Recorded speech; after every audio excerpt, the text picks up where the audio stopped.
All right, hello. I took a little bit later today because it took a while to start the ads, so I didn't want to start well some people were still having ads. I put ads at the beginning of the stream because that way the pre-rolls are deactivated for people who come in, and people don't have to do at least for like the first 30 minutes, people don't have to see a pre-roll every time they come into the stream, which is very annoying. Let me get that down. Okay. So what are we doing today? We are working on a little thing with Valdevia, which you might know from the internet. You might have seen that he did a collaborative project with Trevor Henderson, and I saw he was following me, so I had a chat with him, and he was like, "Oh, I'd love to see your take on this, like a historical take on this creature they did." So he actually might have seen the video with this. I'm gonna turn out the sound because I don't know if it's in copyrighted. You know, it's this dancing creature. It's pretty spooky. It's very well done. So that's what we're gonna try to emulate, like a historical, from a historical point of view, like I usually do. All right, so that's the idea today.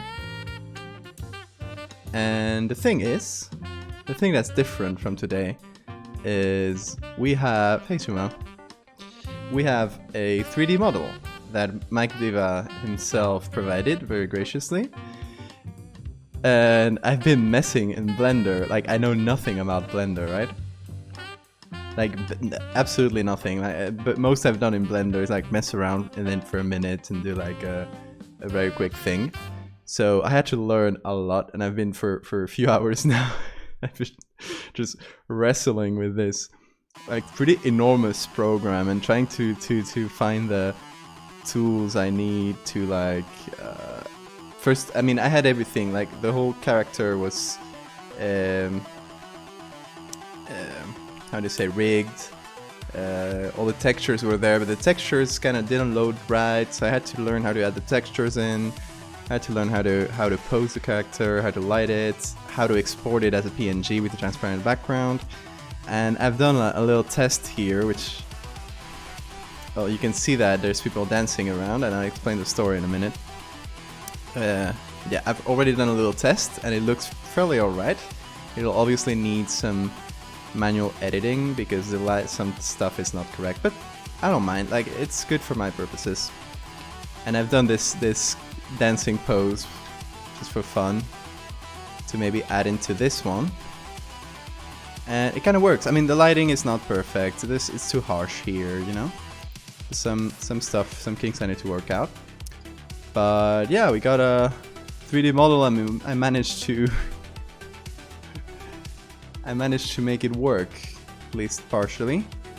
So the idea, the story behind this is, you might or might not know, in the 1500s, in a little town in France, there was this really weird occurrence, the dancing plague of 1518, right? So it's a case of dancing mania, where people just a whole town went crazy and started dancing until they passed out or died. A really weird occurrence, right?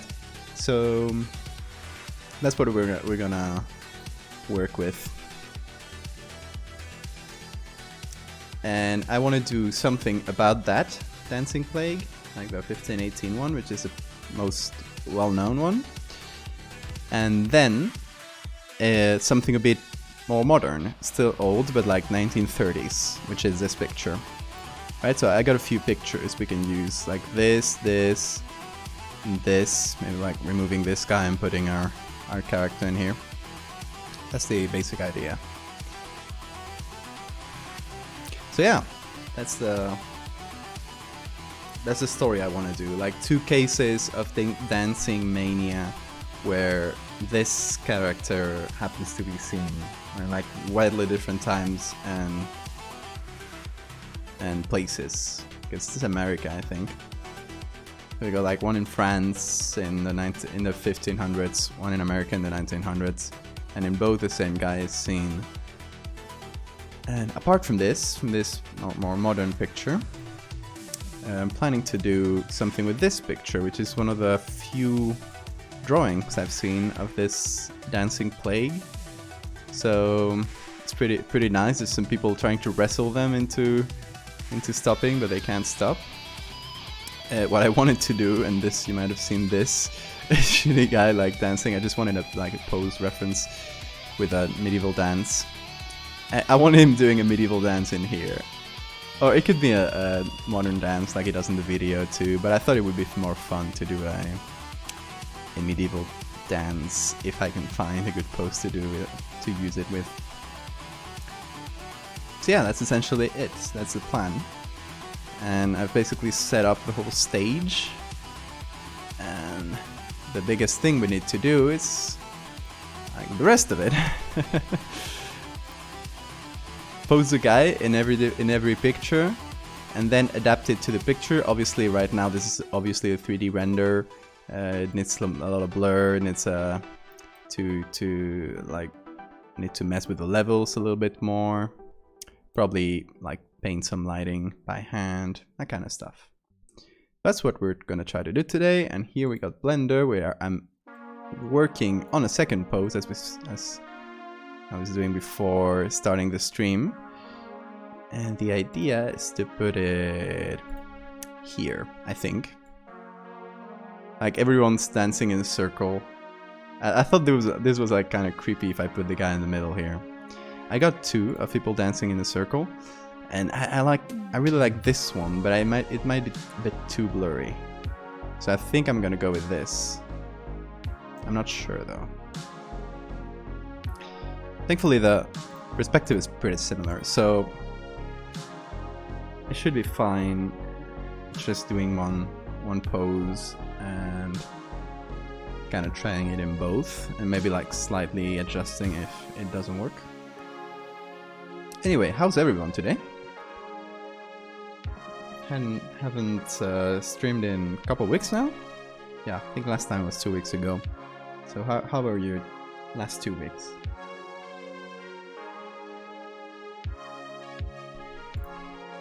Let's keep going with this meanwhile. Oh, yeah.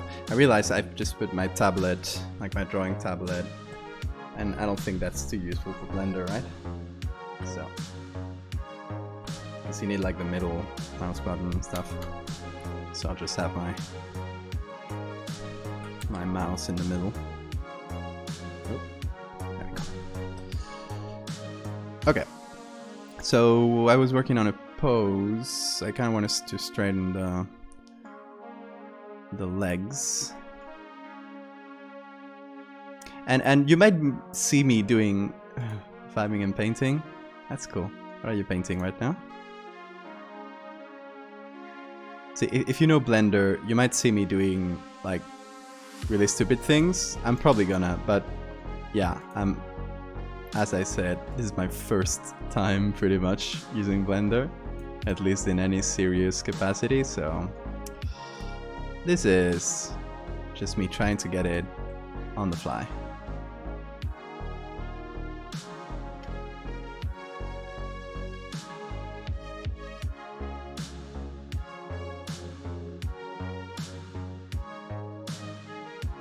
Okay, this over here looks kind of weird. Try to turn it like this, maybe? Yeah, I gotta repose the arm, but it'll be fine.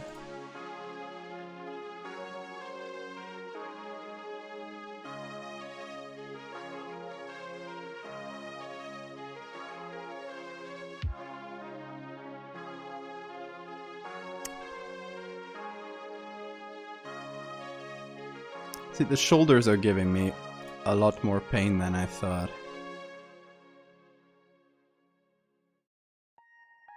Because they like to twist themselves up in a knot, looks like. I think that looks fairly alright, as far as the shoulder goes.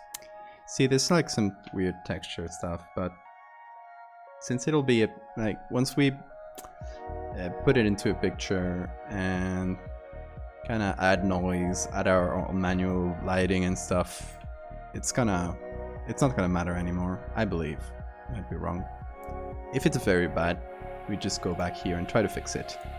But since what I know is Photoshop and not Blender, I'm gonna try to stick with what I know. Alright.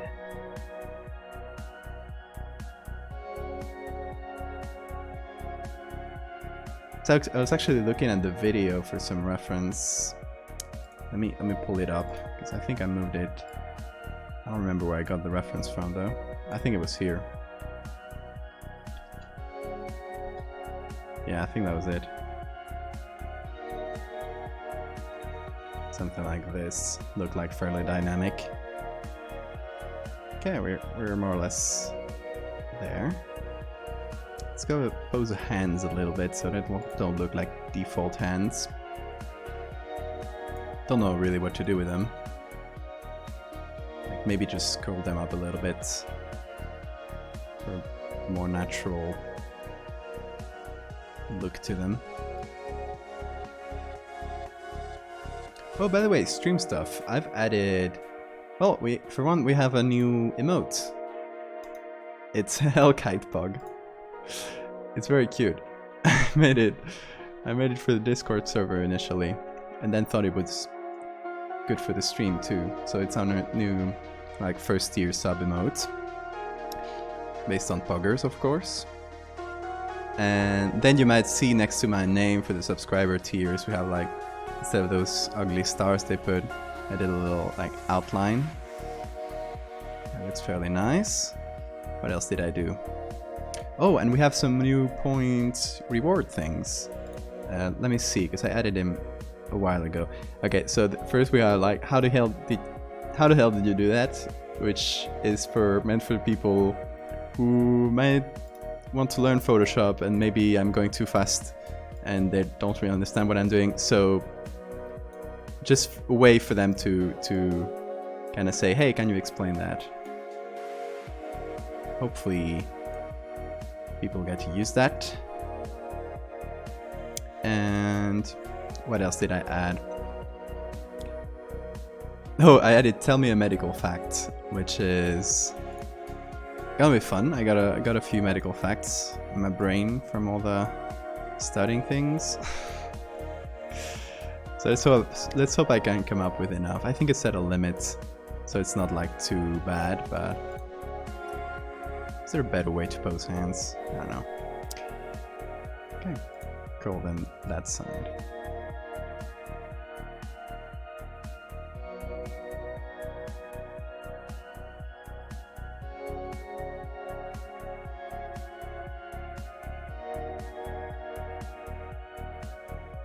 Oh, I think I'm kind of... I bent that finger. Oh no. Okay, I think we're good. Kind of broke him. Sorry if I'm horribly inefficient at this. Like, Blender is definitely not my thing. Or any 3D programs. But you know, you gotta start learning at some point, right?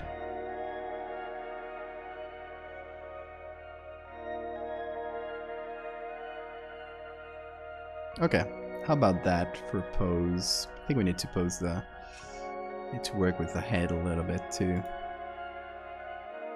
Thankfully I'm just doing pose and static pictures. If I had to animate any of this, I mean I would die, essentially.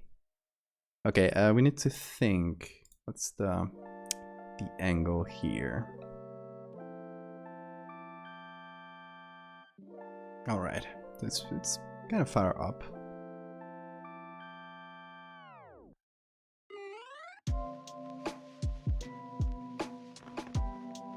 Should be like something like this, maybe? Perspective is not my thing. but you know, you gotta work with it. It's turning a little, so it's kind of looking at the camera. Okay. It's, oh, that is not the right, not the right thing. Let's turn his head a little, so it's not like looking at us so directly. Maybe like angle it up a little. Just want to get a good.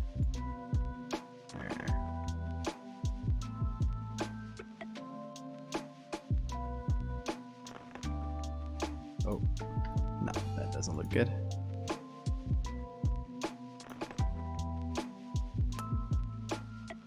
Mostly want to get a good silhouette.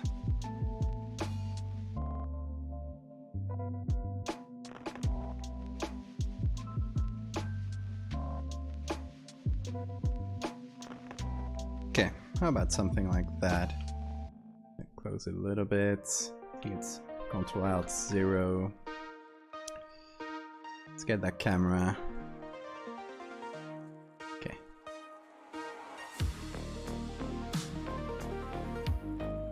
Hopefully that's good. Let's try to render. See how that looks. We'll see how the lighting looks too. Okay, render image. Hopefully the stream doesn't chug during this, because I don't know how much performance this is taking from me. Oh, we have to... This lighting is way too harsh, right? Not in love with it. Let's see. See, we have like a very soft lighting, and this is making super strong lighting, so... Let's see if we can decrease that a little bit. Let's go to the rendering preview.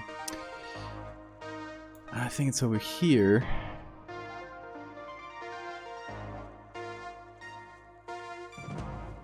I need to mess with multiply here a little, maybe. If multiply here works like Photoshop, it's not doing anything.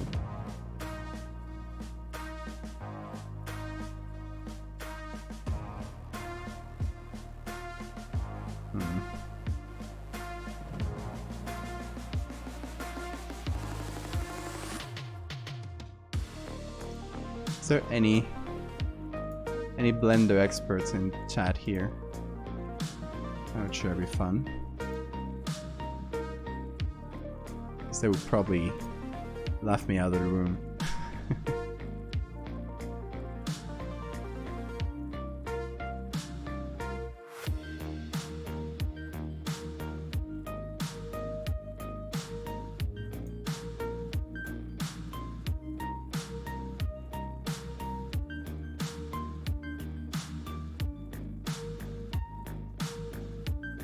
Yes, me neither.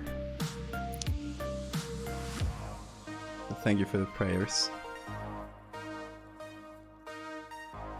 But you know, like, just working with 3D is something I've wanted to do for a long time, really, and never really got around to it. You gotta learn at some point. So I'm doing this in render mode, which is just showing my computer.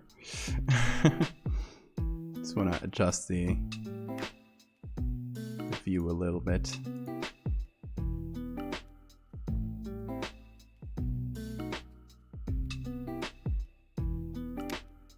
Alright. I still don't know how to control this. Like, make the lighting a little bit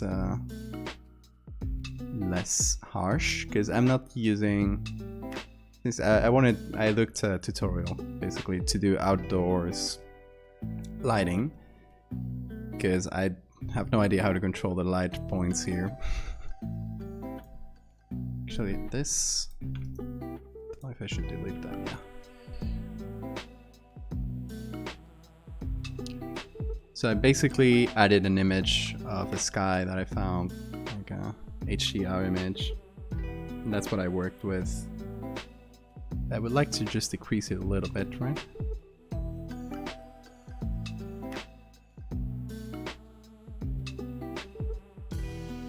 Something, no, I can't activate this. See, like, it looks good. It looks soft like I want here. But then I render it and it doesn't, and it renders so harshly. Maybe film exposure here.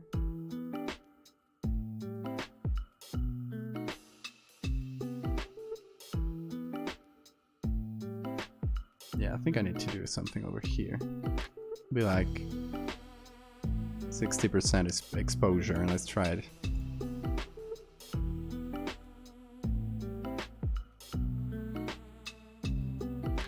That's more like it. And I prefer more neutral lighting like this, because then it's easier for me to work with, and oh, I think no, it's good. It's easy for me to work with and to just manually mess with. Okay, so I think, yeah, we just save as. Save it as title 2, just so it doesn't save as the other one, as on top of the other one. Let's see, we might need a different angle now that I see it. Let's try it.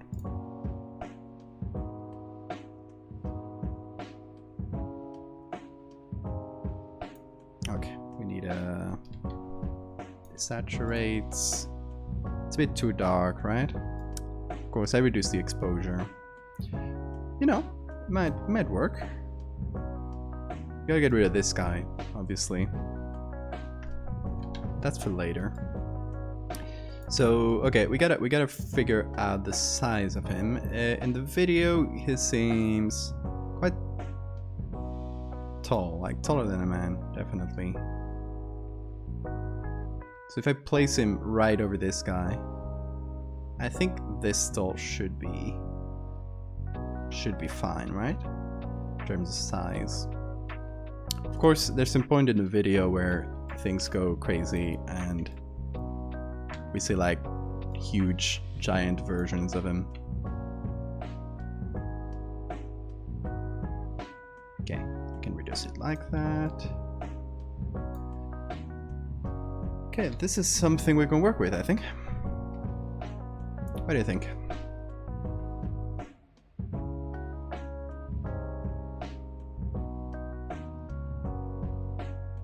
Yeah, we can just mess with the levels here to get that right. Okay, so first things first, we're gonna start with this one, I think. First things first, we are gonna... this... okay. We're gonna get rid of this guy. He's annoying. There's some parts that, like this, which I don't really have reference for. I can just copy this one and flip it. But ideally, I'll probably just put the guy on top, so it won't matter.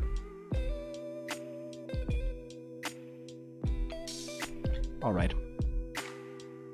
Let's try to match the wood there. Let's get this kind of brush.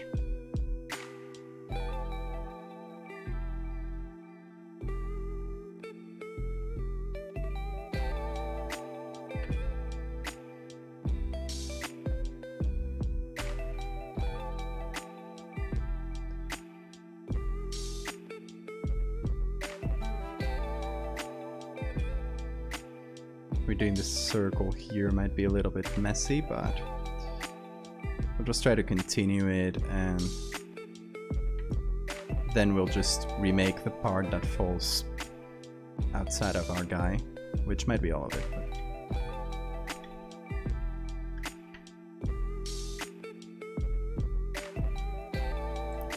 But we'll leave the hard parts for the end. That's a future me problem.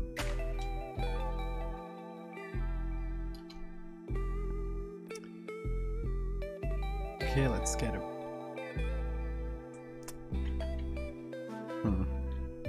Just try to repeat this pattern going up until, oh, This is a... guys, okay. Should go up to here only. Which is better for us.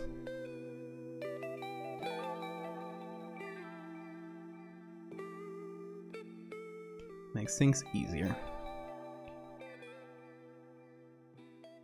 Okay, looks decent.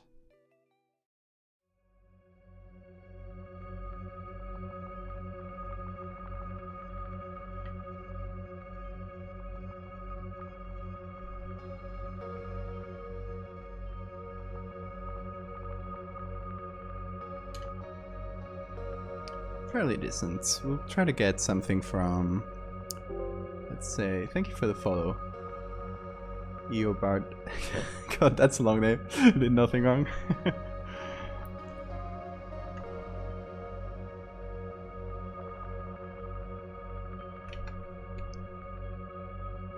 By the way, guys, while I'm plugging, check out my merch store. I just opened the merch store.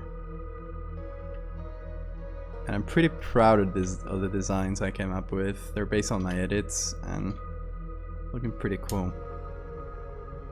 Just if you want to check them out. Well, that didn't work. I'll have to call Streamlabs. Hold on.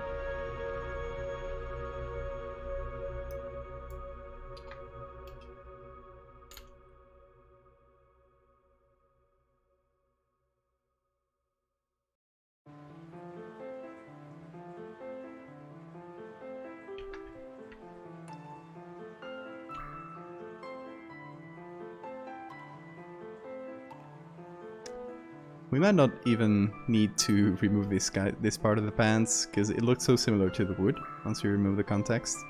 I love when that happens.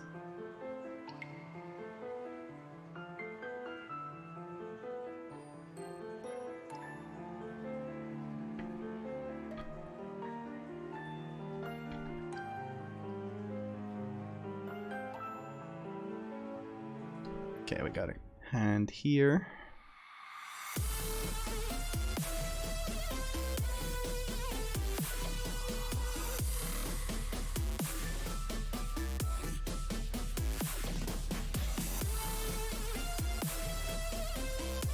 This guy has long pants.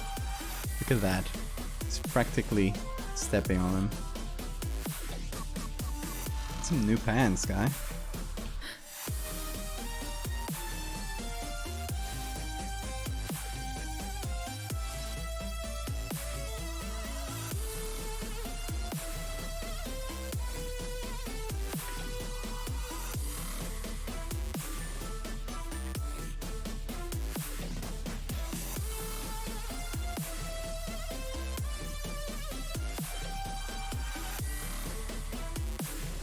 I don't know, clone stamping large things like this can seem tedious to some people. To me it's relaxing.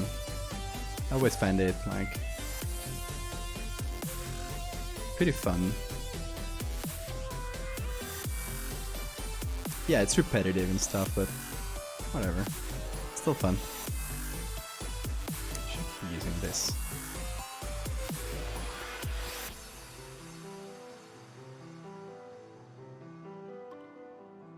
Okay, I think this will be covered, so for now we won't remove it, because that would be annoying. Just go up to here. Have the floating head. This little Easter egg.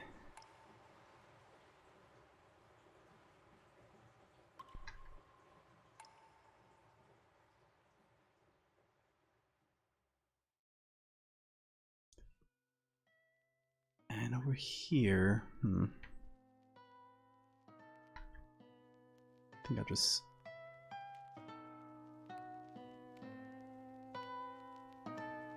take this texture, because we need a pole of some sort.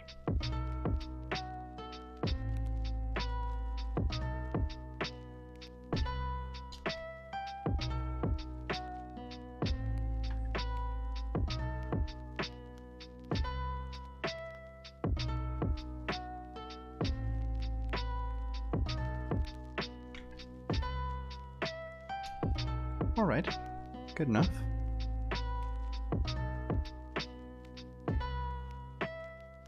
little bit of pant here. A little bit of pant. That's a weird expression.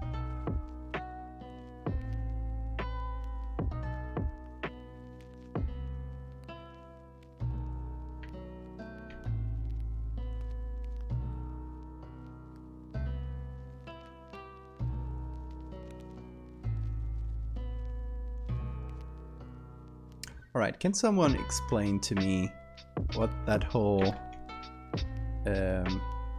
fish thing was in on Twitter today? Carp thing. Because I haven't participated in it, but I still don't fully get it.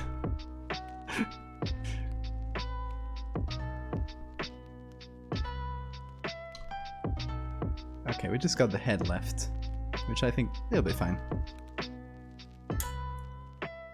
I hope I never find out.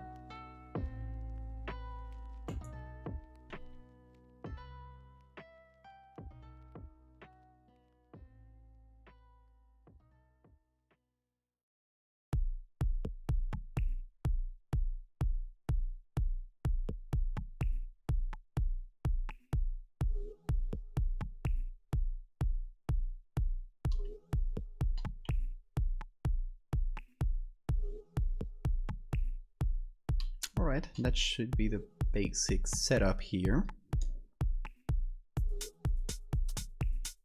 How do we feel about that? It was a nice looking carve, yeah, for sure. You see the version I did with like 10 eyes? It was like a 5-minute edit, but I'm not gonna put more than 5 minutes of work into something that people will forget about tomorrow. Where did I put that?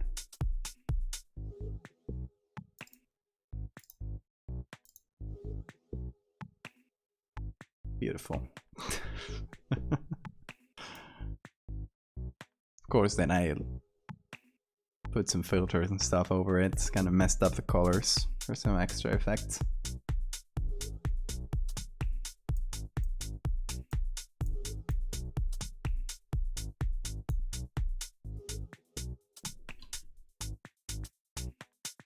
Alright, so we can mess with the levels here.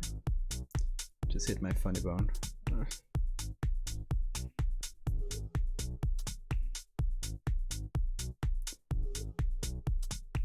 It's in general a pretty soft picture with pretty low contrast and quite bright.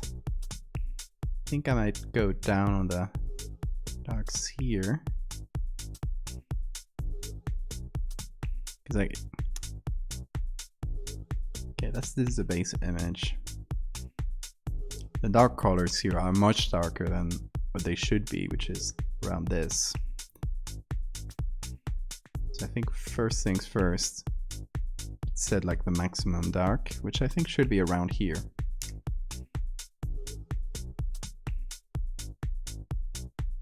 Then I think with the white, same thing. Like, even if we go super bright.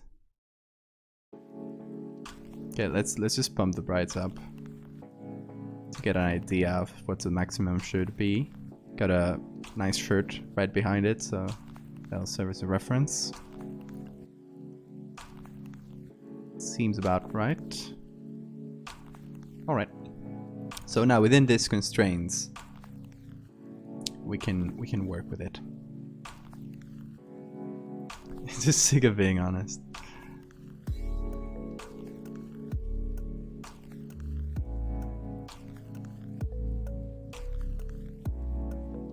If anybody's confused, go watch the video. Oh, hold on, I think I did a command for it, but it might not yet.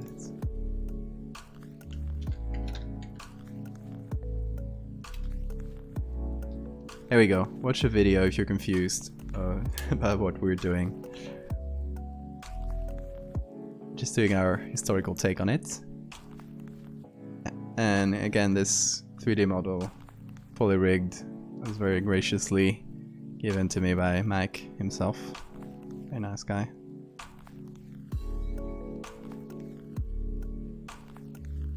Let's not go that bright.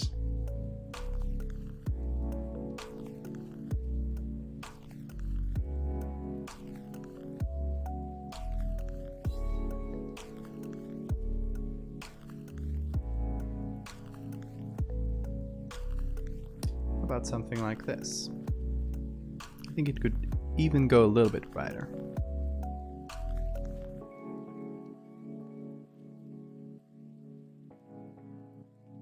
We'll add some shadows and stuff, of course. This is a nice way to start. Can also move it around a little. Not happy with this. Even flip it. Nah, I like it better on the other side. Maybe I'm used to it.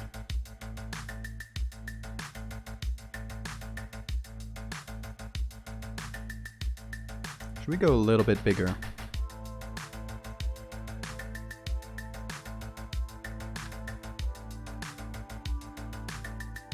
Just move the picture. Oh, we don't have more picture. It just ends here.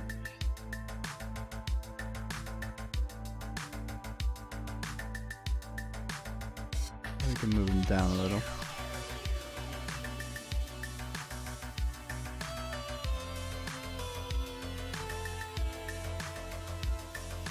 That looks decent. We need to redo this though.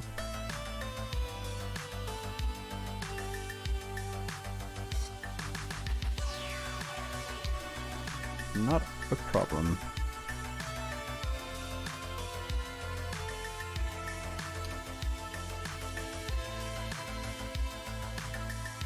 Let's name some layers for once, so we don't get confused.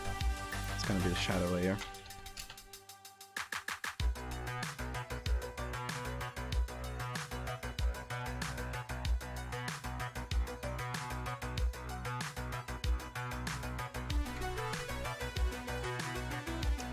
As you can see, that we have some quality difference to work with here. This needs to be blurred. There needs to be a little bit of noise on top. We'll do that in a minute, and you'll see it'll drastically look better.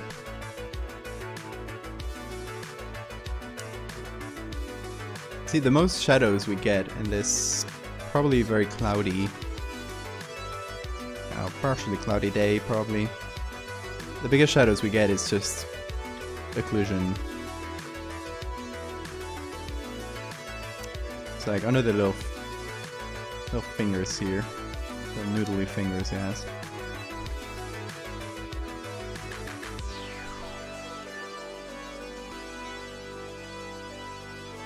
So they kind of go up and down.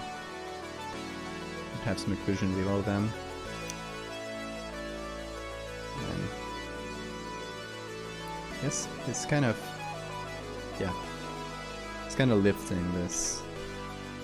So there we go. It's more like it. And this one is more planted.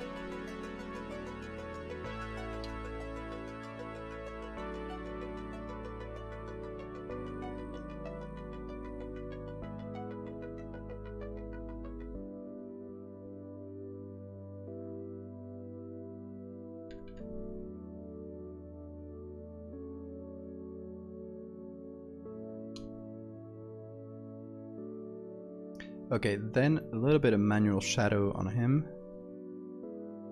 By the way, his official name is Milkblood, like the band. So we're gonna work with that too. Since the first appearance in this story is gonna be in 1500s France. Of course, the name is gonna be translated to French, so it's gonna be sang de lait. Actually, milk blood.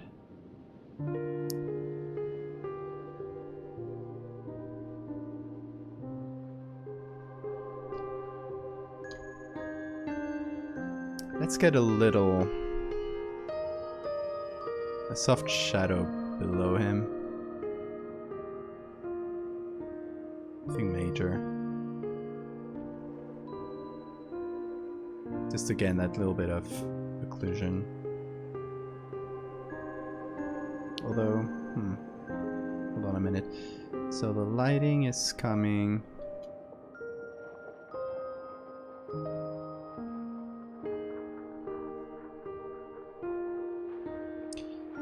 We do have some stronger lights now that I look at it. It kind of looks like there isn't because the contrast is so low. Hey Eva, thanks for the follow.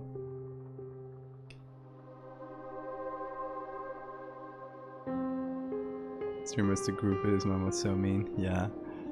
Yeah, it's cute in the video.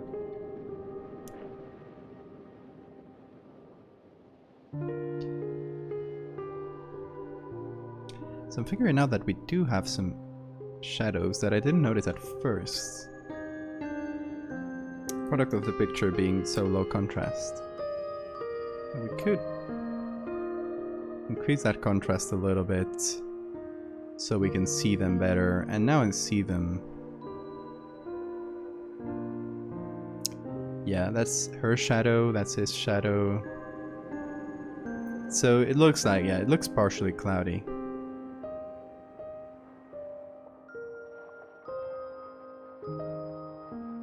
You know what? I'll keep the lighting like this. Keep the levels like this. Although I'll do it on top of everything. So let's disable smart filter. Delete smart filters. There we go.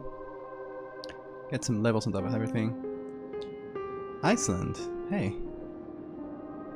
Welcome.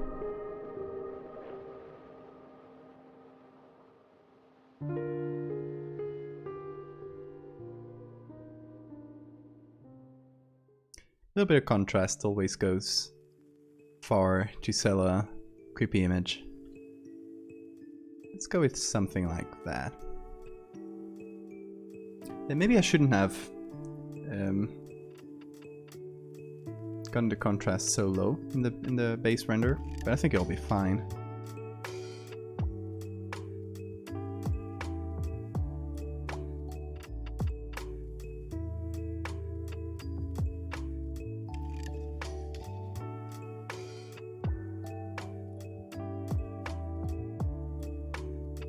Okay, so we do need a shadow that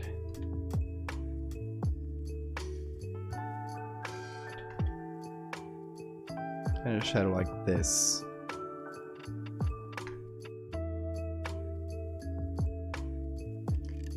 I think I'll just do a soft one, because we don't really see most of it, so it kind of blends in the background here. So I'll just do something soft like this, and then get a harder brush and kind of cut the edges a little bit.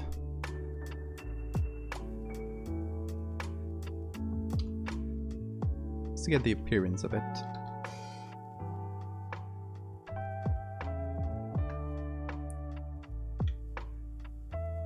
Should be, yeah. Like this, looks like.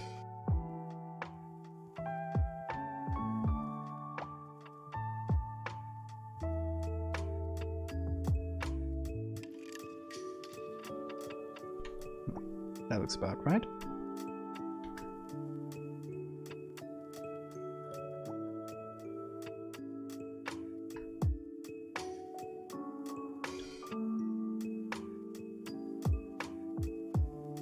Let's not go too dark there or there. Let's actually just reduce the opacity a touch.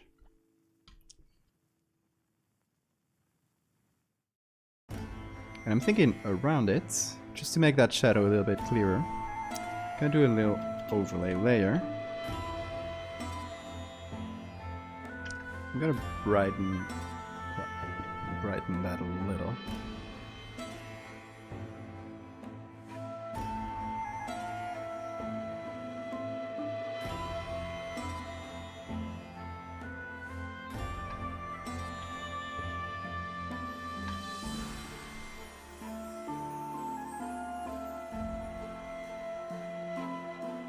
That's more like it.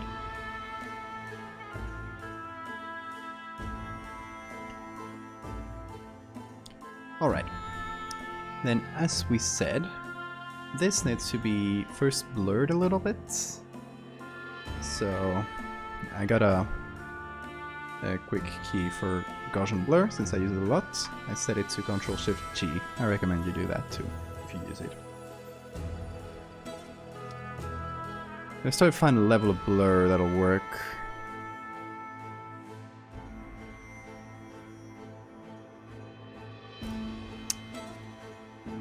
Hold on.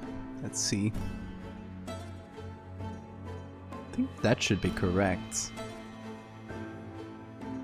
Let's check it against the guy that was in his place. That seems about right. Okay, then we're also gonna do Ctrl-Shift-A here and get a little bit of that very nice grain that only the camera raw filter has. It's that grain. I think let's make it a little bit larger. Let's compare. So in size, I think it's good. It needs to be a bit less apparent, so let's reduce it. Like 14 should be fine. Yeah. Check with and without. Seems about right. See, this little thing goes a long way to reducing that 3D quality. Alright, then on top of it,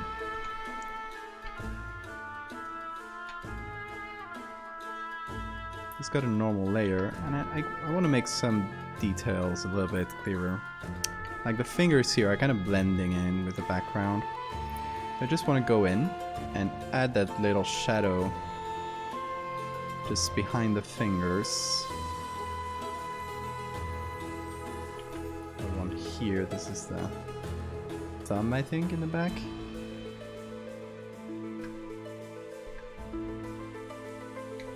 It's going to be smaller with the brush. Very long and skinny fingers, this guy.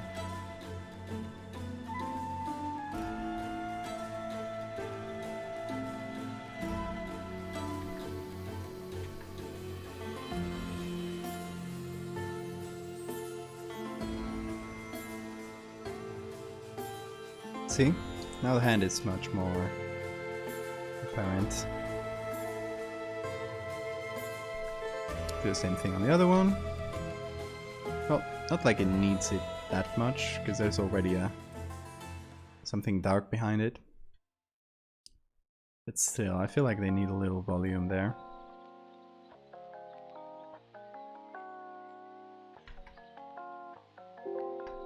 Thanks for that follow, Flop Mind. Hope you're doing well.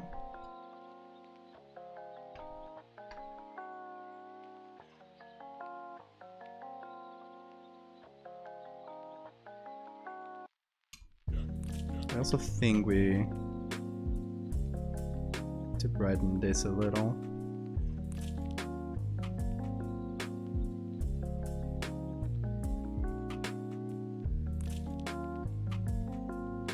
Also, here's what we're gonna do. Instead of having this camera raw filter to add the grain, since I'm painting on top, everything I paint won't have that grain, so it'll look weird. So what I'm gonna do is add the grain as a layer on top. So I'm using this grain action.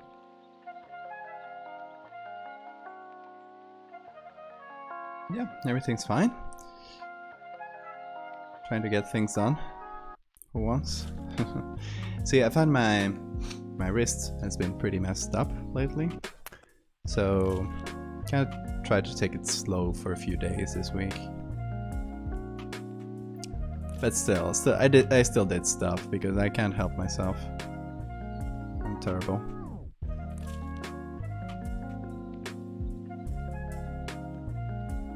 I've noticed that this smart filter rendering chugs my stream a little.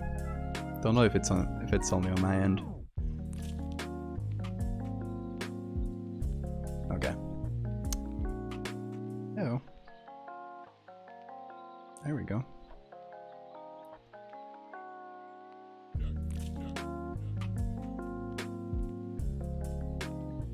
think having Blender plus Photoshop open might be a lot for my graphics card.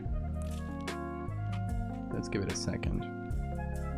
Let me know if the stream is slow for you guys. Well, right now, yes, I'm noticing that it's dipping in quality. And I'm not sure if it's the internet or that Photoshop is chugging everything a lot.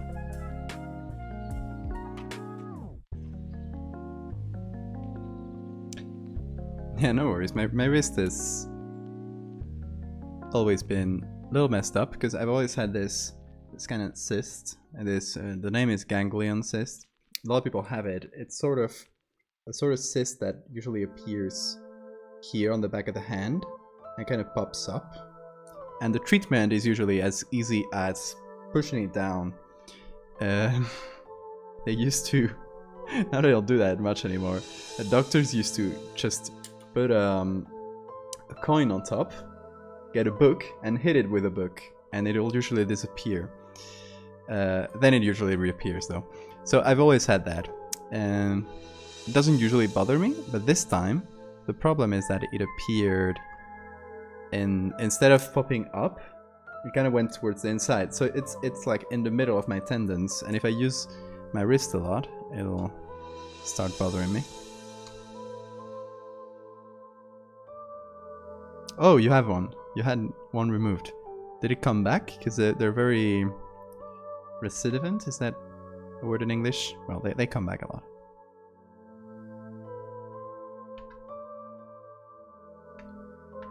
Because I'm wondering if I should get mine removed.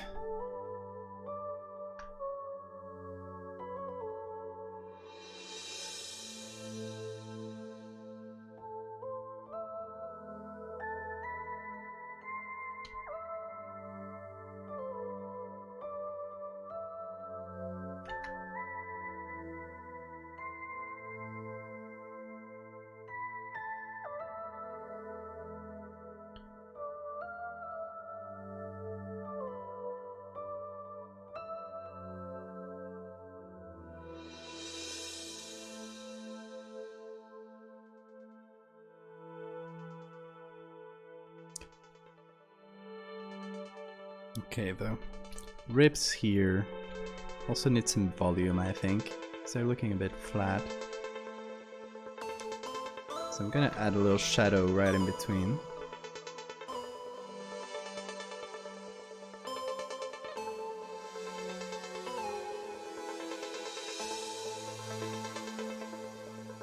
I'm gonna do a second layer here, just for overlay, which I'm gonna use mostly for highlights.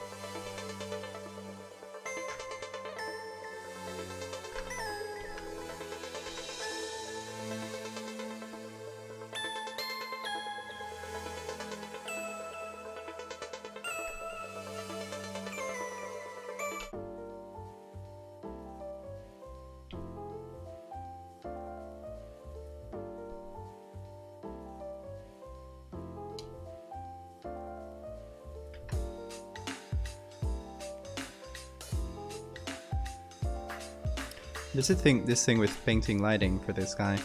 He has a lot of like nooks and crannies, and a lot of those lights and shadows are baked into the texture, so they already like look dark, and that might be a little bit of hindrance, but we'll work with it. Or we'll try to. Hopefully we won't have a problem.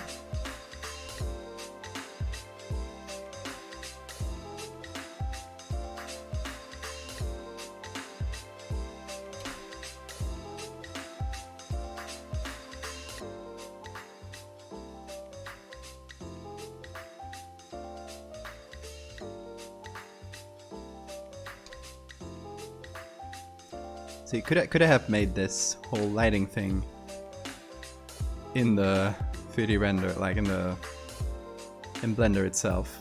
Yes, but I'm so much more comfortable with Photoshop that I'd rather have an approximate lighting in the render and then just mess with it and try to manually make it look nice.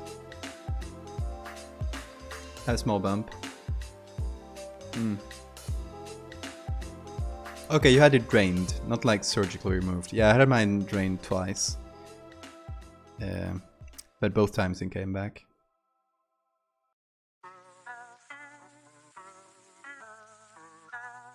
But yeah, I'm thinking about like surgical removal, like opening it up and getting inside and fishing it from there, which is a bit more, not dangerous, but you know there are more risks.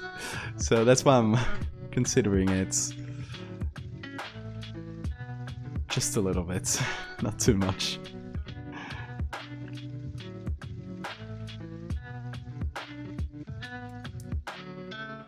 How to work in Blender, yeah, and especially for me because I know nothing about Blender. I just learned enough to be able to pose this guy and do a little bit of lighting. So that's the extent of my knowledge of Blender. Whoops.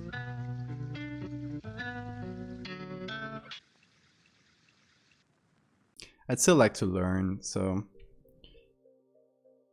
that's why when Mike told me he could get me the 3D model, I said yeah, sure, because you know I might not know what to do with it yet, but it's a good opportunity to learn a little bit.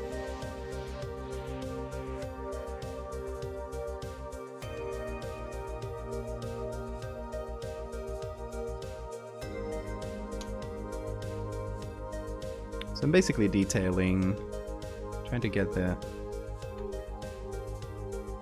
lights more closer to what it looks like in the base picture.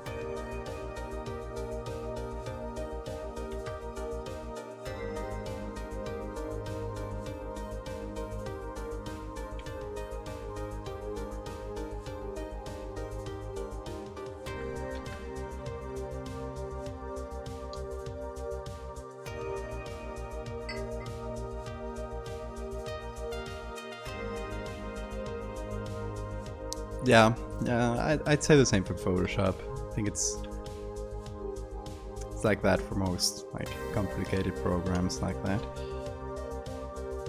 But what I always say about Photoshop, and I'm sure it applies to Blender too, is that just with about 30% of the tools, 30% of the knowledge, you can do 70% of the things, and those percentages are completely made up, but it's just the point is you don't need to know that much to be able to do something cool, and then the rest of the road is just improvement.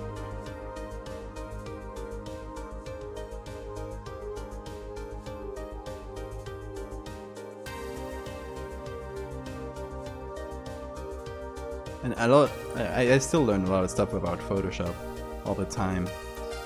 At this point I'm not like learning any major things, I'm mostly just learning smaller things that make my workflow faster, alternative ways of doing things, that kind of stuff. But yeah, I've been doing Photoshop for 10 years now, and I'm still learning.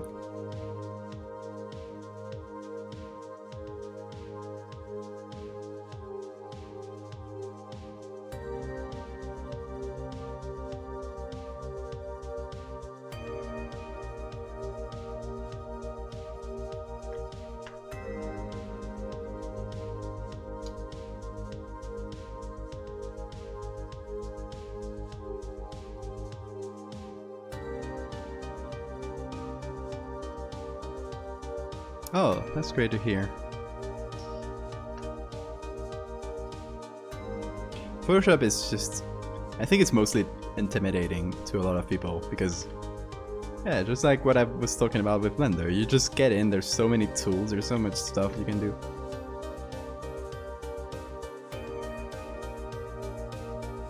But at the end of the day, it's not that hard once you get past that initial bump. And you can do so many things. Like pretty much any image related thing you might need, you can do pretty reliably.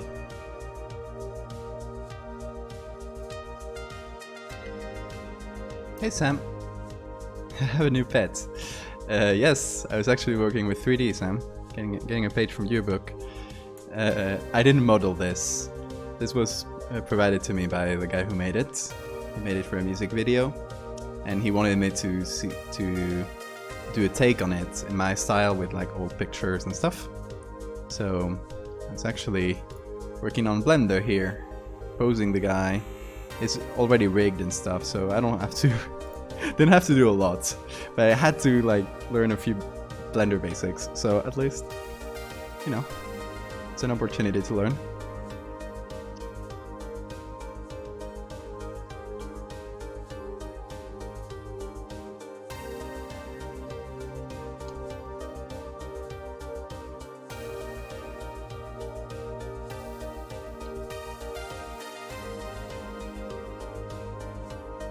We have so much shadow below here. Maybe a little bit less. Just a touch. Right. A step forward, exactly.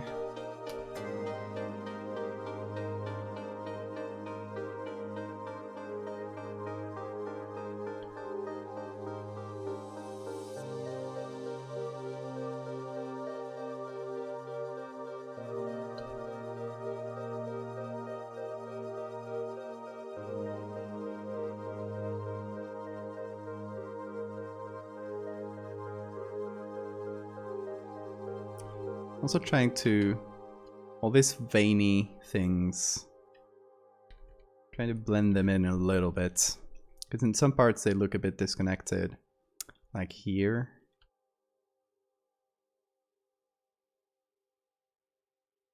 Just trying to get them a bit closer to the base texture, at least on the ends, so it kind of like fuses or blends in.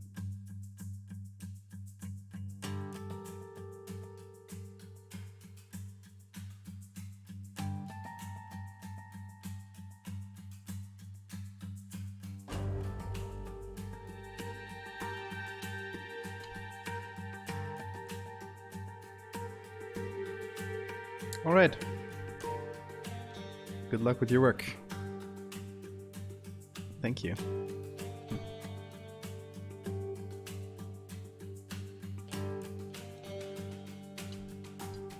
All right, we got some lights and shadows. We can see the difference just popping back from one side to the other, from one version to the other.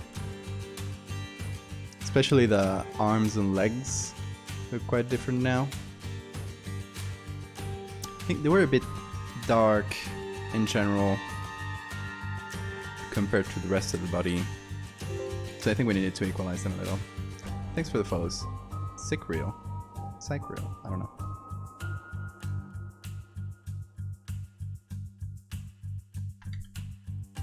Username pronunciation is gonna be the death of me. Thank you. Really appreciate that.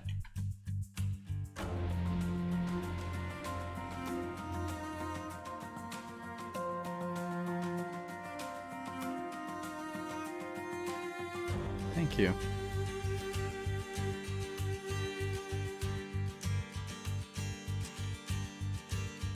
Did you come in for the bug stuff or for any other different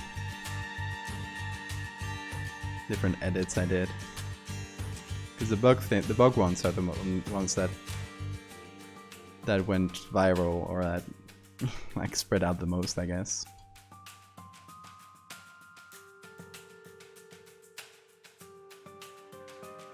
Actually got a new one in the works. Let me show you guys.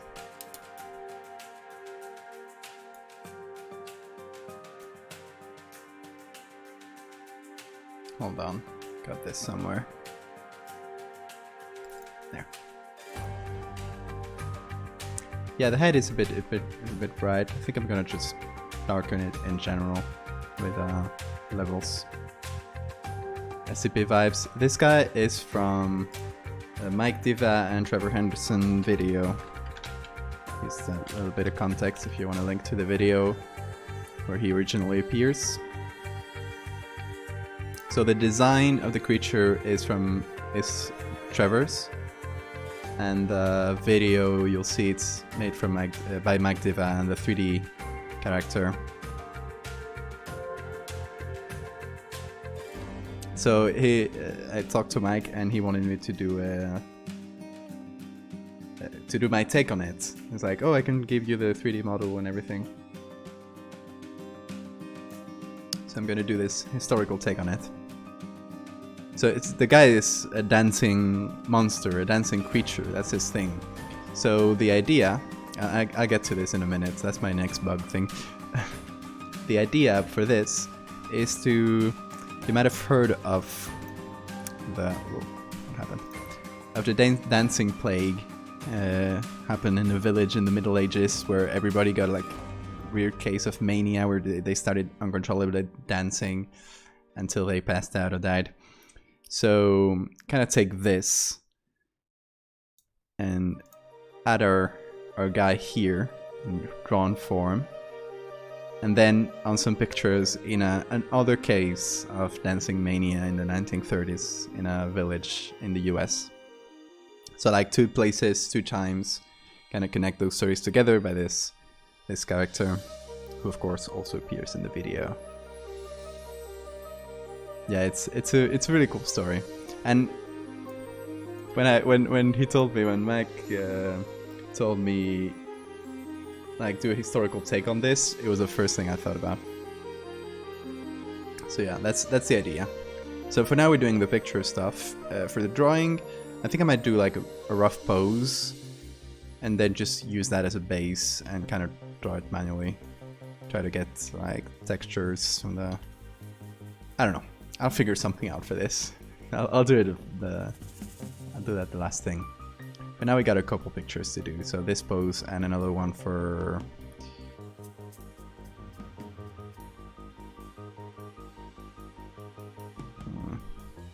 this picture. I'll check it out later. And this is my next bug edit, which I'm already like pretty much done with. So I did 3 statues, put them on 3 backgrounds. I'm done with the main part. I still need to do like the document that goes with. So this is statue number 1, statue number 2, and statue number 3. So they're all angel statues with bug elements. And what the story behind this is going to be, again in the Middle Ages. Both of these are kind of similar in some aspects, but still. In the Middle Ages, a little village, which I still don't know where I'm setting it, probably either France or Spain. Somewhere in Western Europe.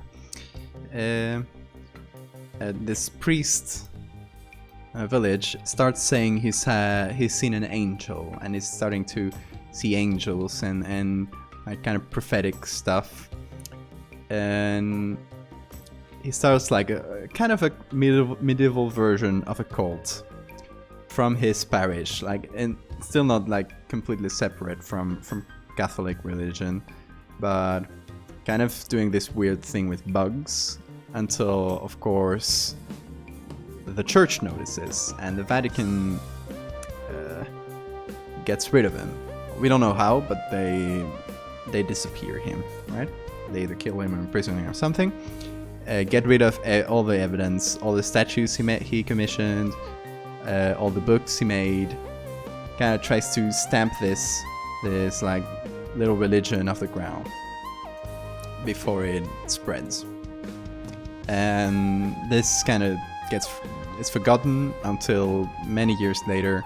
Somebody finds his pictures, his statues from somewhere in the Vatican, and he wonders what the hell is this.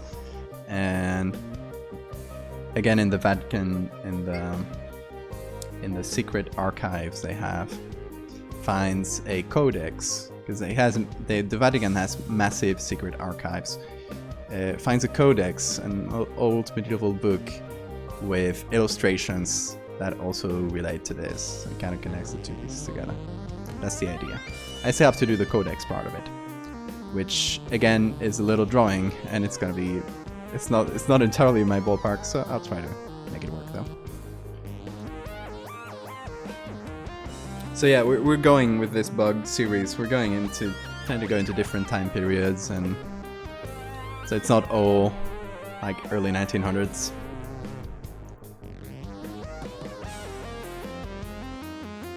Okay, we're gonna do levels to darken the face a little bit.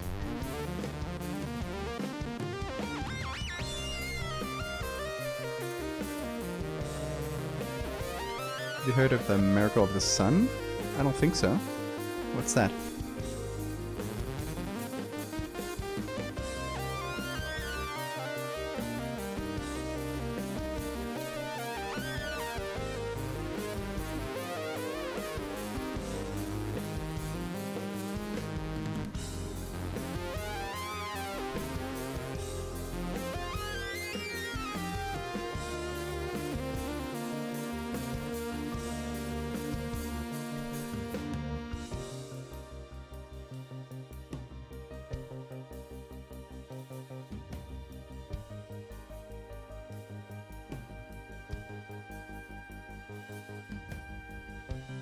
A bit darker in general.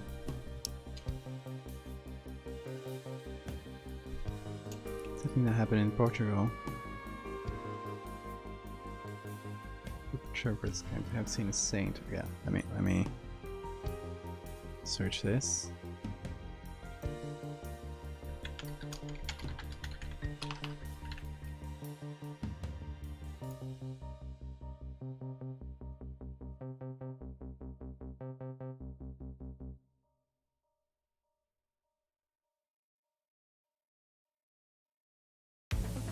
Extraordinary solar activity.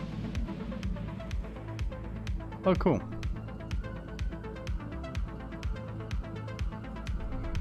Look at the people staring into the sun. Oh god. That is sure to burn some redness. So they probably saw like some weird solar phenomenon and just interpreted it as some miracle.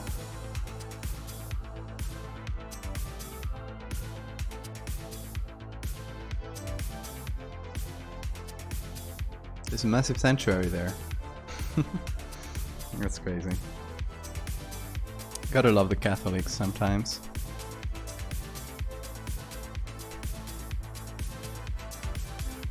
Okay, this also needs a little bit of movement blur, right? 'Cause this guy's not like standing still, it's perfectly still. So I'm thinking, of course, the noise has to be on top of everything. So here's what we're gonna do. Gonna do the noise up like this. Gonna group this up.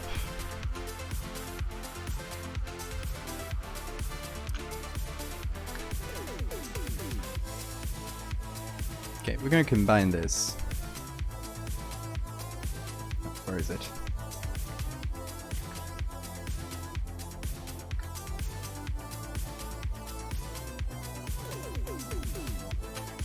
Okay, we're combining the whole thing. And what I want to do is select some parts, feather those selections quite a lot. Hold on, I forgot to remove this. So feather those selections quite a lot, and try to have some parts, add some motion blur to some parts so it looks like it's a bit dynamic. So like maybe the leg needs a little bit of motion blur.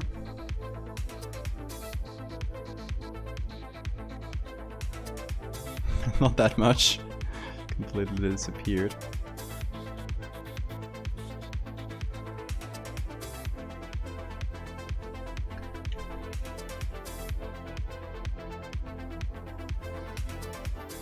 A little bit to the foot here. Get motion blur.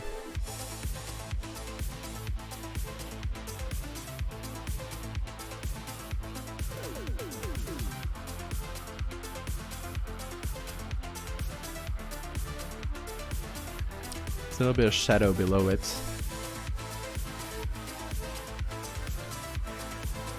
gotta soften up a little. There. Okay. Let's see. This arm definitely needs some motion blur.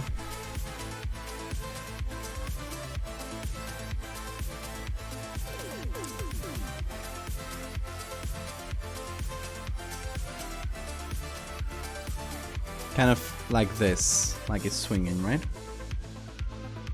Or maybe this is better. It's path blur. Or even the spin one, yeah. Spin, you don't just need to set the center of it. Like this.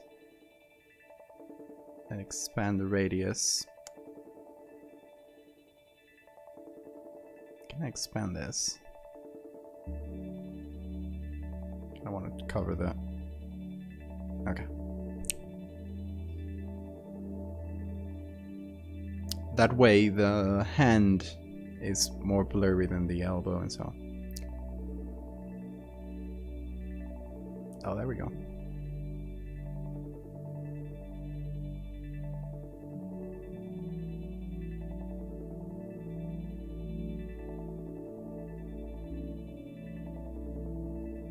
Grooving. Yeah, it is.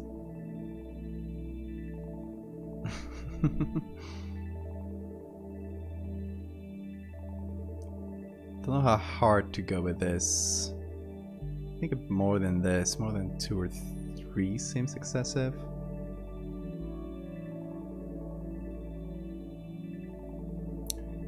I'd still like to keep some shadow, like some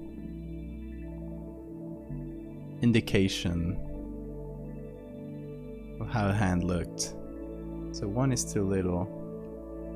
2.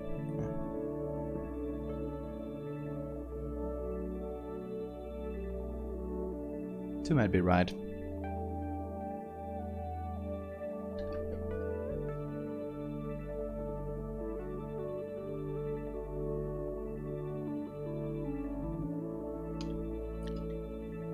little bit to the head, maybe. I don't want to blur the head too much, though.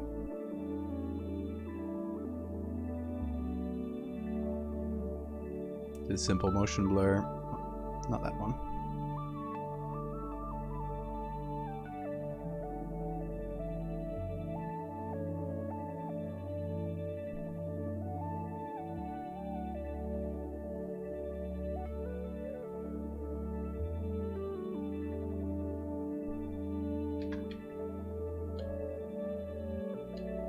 There, now some parts of the body are blurry, some parts aren't. Hopefully that helps sell the illusion of movement. I do want to retrieve some of the shadow in the fingers here, mostly.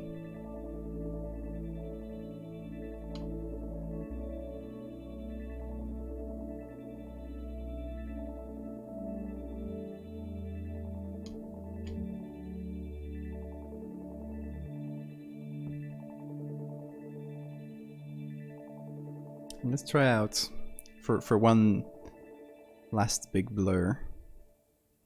See if the body could use one. Starting from the waist, maybe.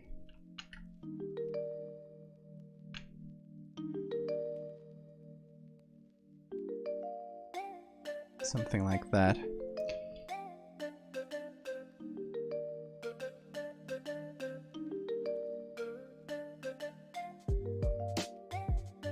Kind of like the head. Actually the same direction and everything as the head.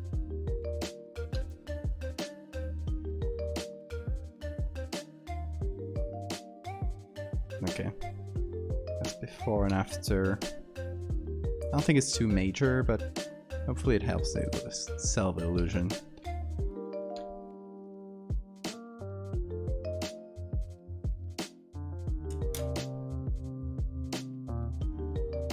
Well, I also said I would try this picture on the other background I had prepared. Let's see. So I had this other one where they're dancing in a circle. And it's very blurry in general, so I was wondering if it would even work. And I don't like that there's people just standing around, because it's supposed to be like a dancing fever, so... And their spectators seems a bit weird, but still. Kinda like this one, because the circle was more closed, but it's extremely blurry, and the whole thing is a bit blurry. So he's probably like moving when he took the picture, or not focusing.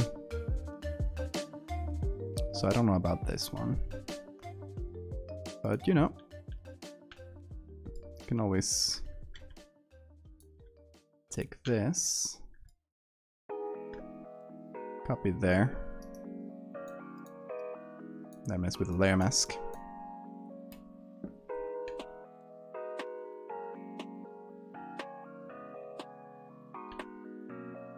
Yeah. Yeah, what I do like about this one is that there's a very chaotic vibe, and it's kind of what we're going for, right?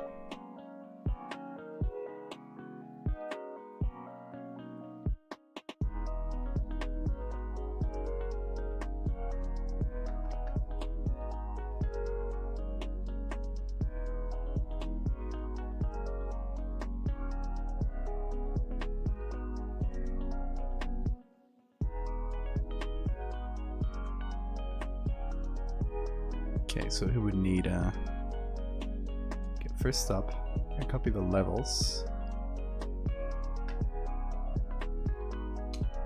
There we go. He would just need a very generous motion blur. I mean, that kind of works though. It's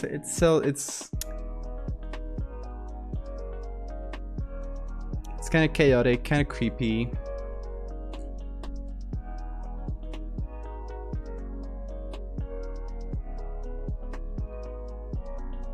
Don't know what side or what direction the motion blur should take. Like, judging from this girl here, should kind of be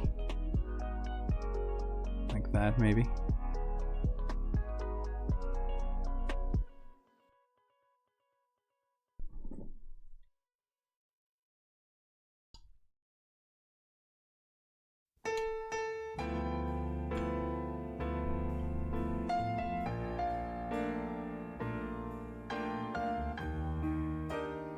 Kind of go a bit darker just to get a better silhouette. I wasn't really like seeing him amongst the blur and the everything.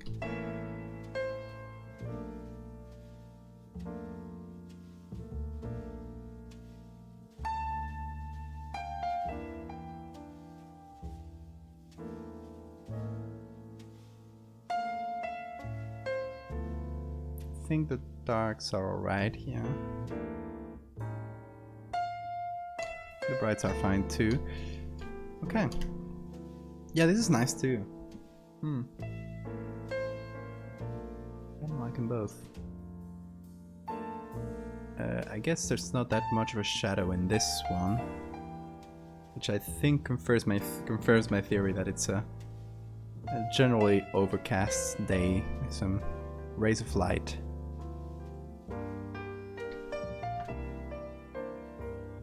So kind of a non-specific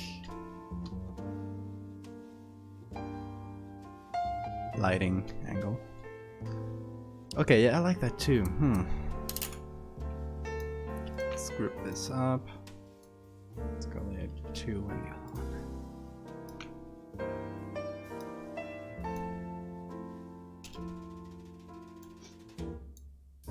Here's the guy, hasn't even moved an inch.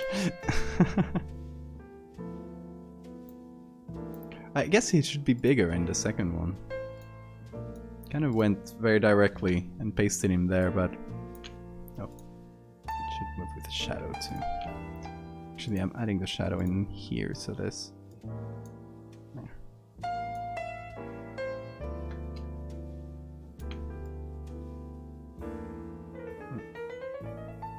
I think that should be the right size, more or less, but we obviously need to pan the picture up a little.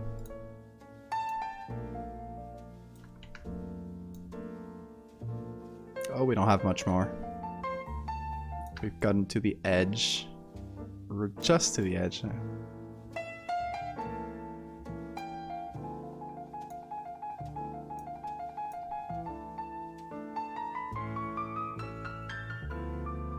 Let's just move him down slightly, because I dislike tangents with the edges. So I think over here should work. Okay, then this, let's move it down. Alright, let's manually edit. Okay, which one of the two we've done do you like better?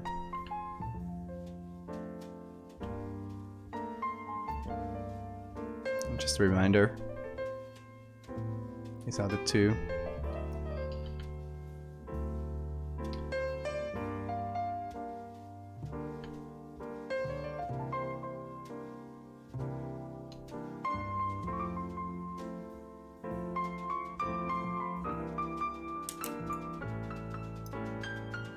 And since we're doing a little bit of edge there, I'm just gonna continue that edge. So now we're doing a copy of this.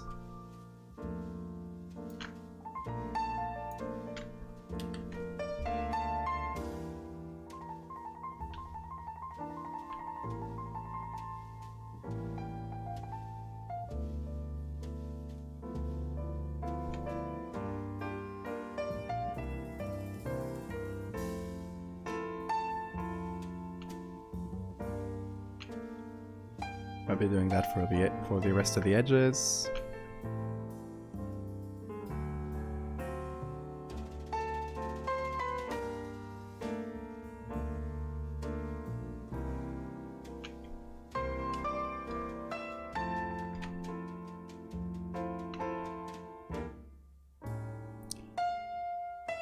And then I'll do blend if, so only the darkest parts get added. You don't get like weird things in the edges.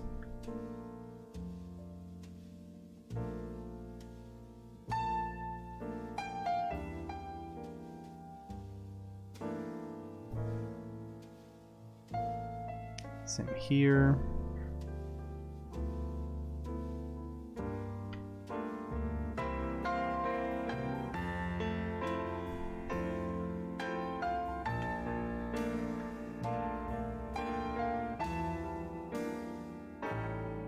And then for the last one,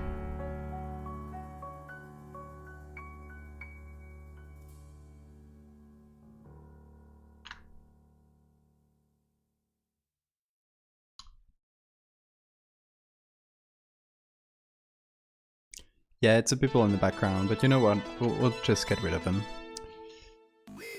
It'll take a minute, but we have enough background textures here. I think we can do it. We can even just take another part of the picture. Paste it on there as a base. Second pass. There we go.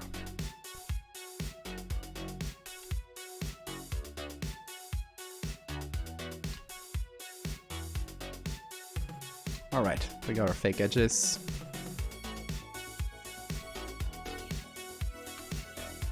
I'll just merge this. Okay.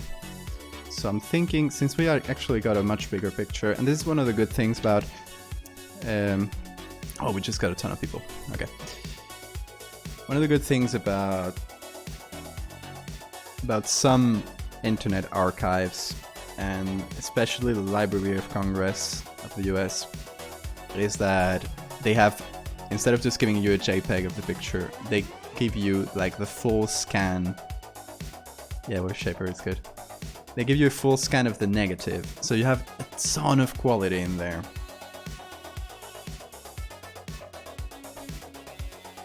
Okay, so I'm thinking I'm gonna flip it, see if it works.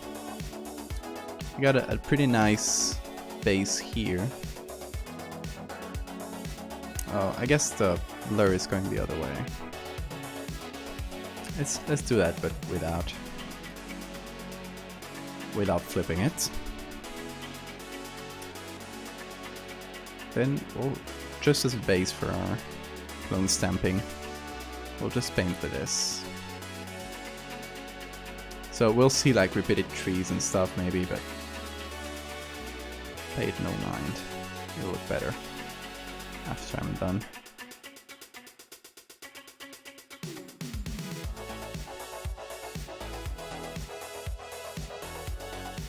Yeah, getting a full negative scan is amazing. You can get so much quality out of old pictures. They don't have it for every picture, of course, but every time there's... If they have it available, they'll give the option of downloading like a TIFF with a lot of quality. That takes like 3 minutes to download because it's so big. So I based it off this, like the picture itself, it's more manageable, like 4000 pixel wide, but oh, we got a face here we gotta remove.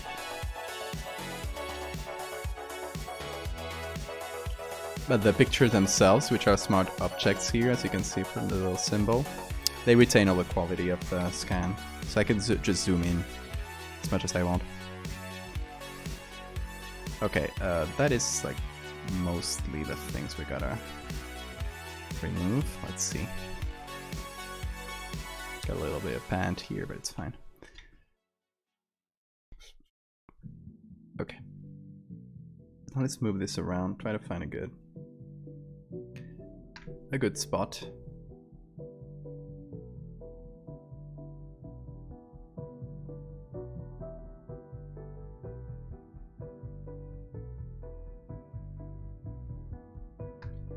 See, that works pretty well, I'd say.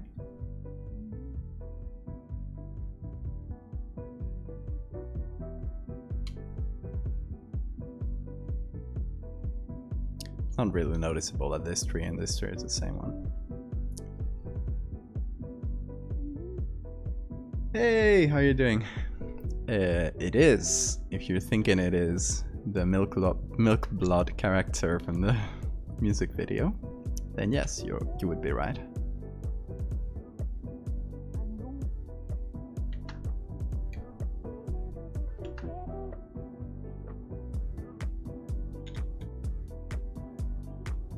The actual 3D model used in the video, which is pretty cool. I don't like this edge. I'm gonna go really smooth with a light touch. Try to remove this dark edge.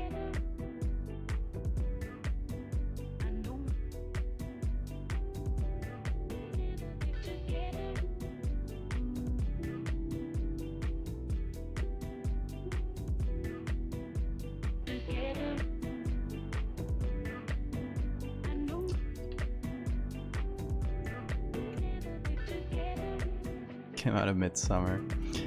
Yeah, the idea is with this picture, and well, we had this one as we started with this one, but we're liking this one more, even though it's blurrier. It just has a better vibe. And in this picture, I'm just gonna put them in the middle of the crowd. This is not the final render, it's just a test I did. Like, put him here in the middle of the crowd because this picture just has a lot of chaotic energy I really like. And it's gonna be a case of the dancing mania or dancing fever.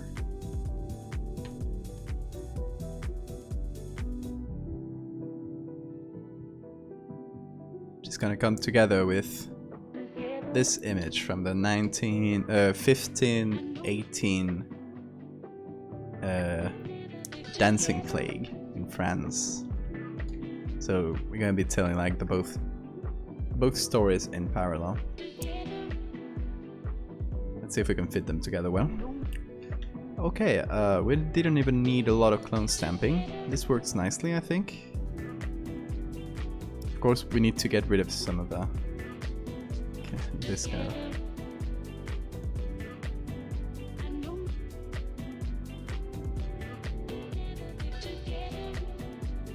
Exactly.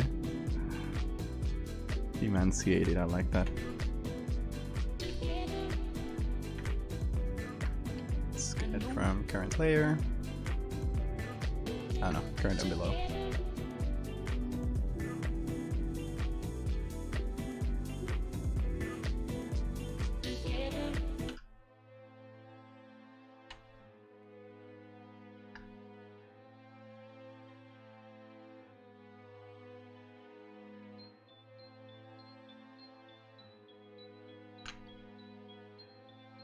There we go.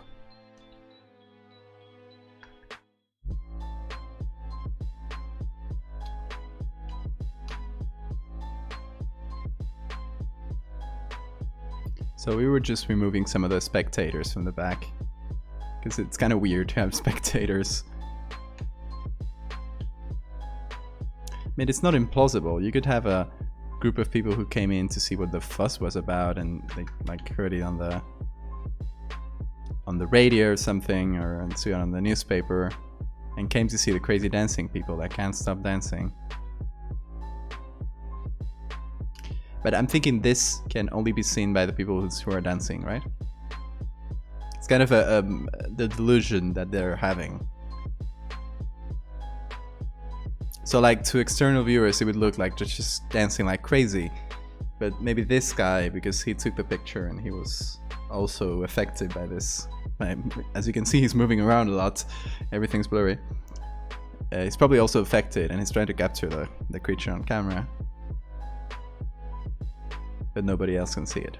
I don't know. It's an idea. Maybe everyone else can see it, but it would be a bit less mysterious. Alright, have a good night. And thank you. Thanks for chatting.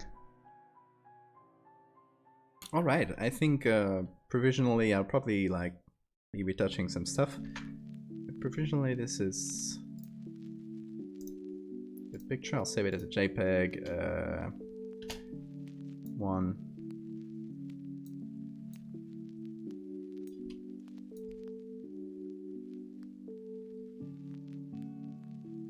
This we'll just discard because it's very similar to the other. And I think this is the good, like, what we need for the other picture.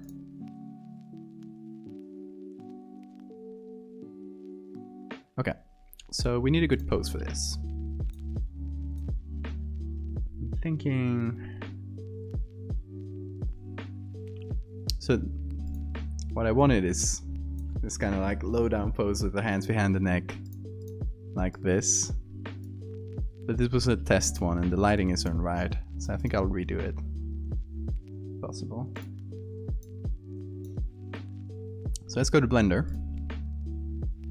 Let's remove this. I think, can I save the pose? Yeah. Add pose. Add new current frame. Add the current pose. Yes. Okay. So we have this saved, if in case we want to come back to this pose. And can I just edit another one? I don't know how this works. So yeah, I don't know how anything in Blender works. Okay, let's just add a new one. Let's go to pose 01, which I think is empty. Oh, whatever. Working with this. Okay. So let's remove the render thing. Wait for the textures to load. And you might notice I have no idea what I'm doing on Blender. That is correct. I have no idea what I'm doing on Blender.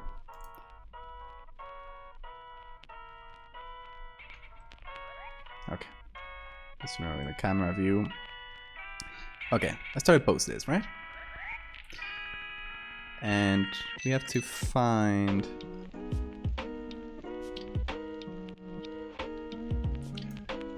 This kind of has a lower angle than the other. These ones were taken from a bit further up. This seems like it's taken from the middle of the crowd. So the camera angle is going to be lower. And it's kind of towering over people, so I think like something like this, right? Now let's try to work with this. Let's try to make this into an interesting pose. I think the lower body we don't care too much about it, because it's going to be mostly covered. So I don't know if I'll even change it from the other pose. What's the legs? Just turn the leg a little bit, just to make it different enough that people won't notice.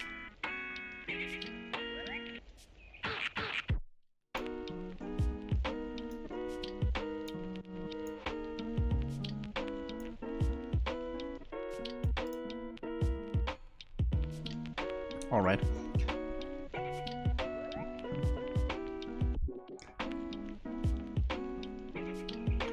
Let's see, should we go with that hands behind the head? Kinda like going down look. Because one of the problems here is we don't have too much space above the picture. So I know he towers over people, but he would still clip out of the picture, out of the frame. So I think something where it's kind of leaning back could be better. It's also, it's not leaning back too much on this one. Yeah, okay. Let's do something like that. So let's start with just the body itself, which I believe is here. Yeah. Try to lean him back.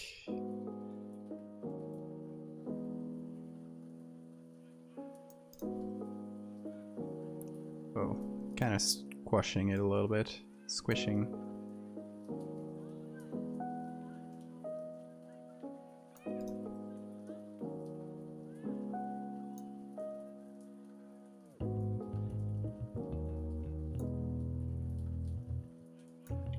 No, keep clicking on the wrong thing.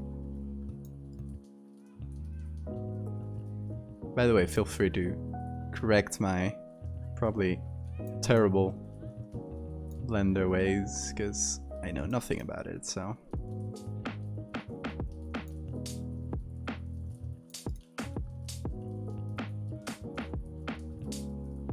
Just making things up. Okay. We turn this enough. Hopefully we don't break the... I think this will end up being broken anyway. So we can just fix it in Photoshop.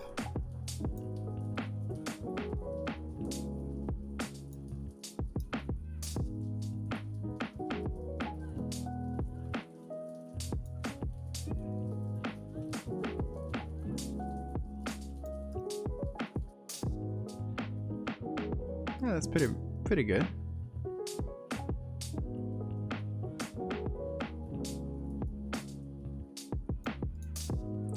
Actually, this hand was originally posed to cover the head, so it works fairly well. Works out for us.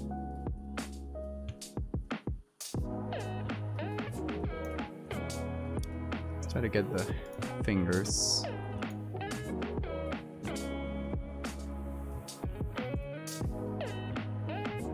Some weird fingers over there.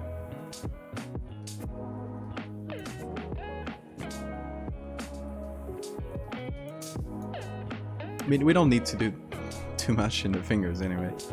It's behind the head, it's not like it's going to be seen, right? Oh, we got a disconnected thingy here. Whatever that's called. Hopefully it's fine. Okay. What about this? I don't know how this joint works. It's kind of weirdly set. Don't know what I'm moving. No idea.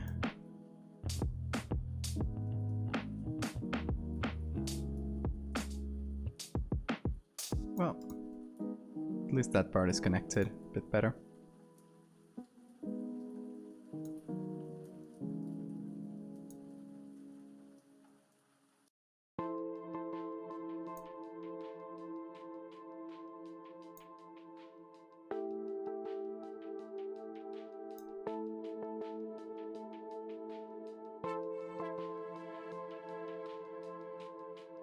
Yeah, that looks fun. Not perfect, but never gonna be with my terrible knowledge of this program.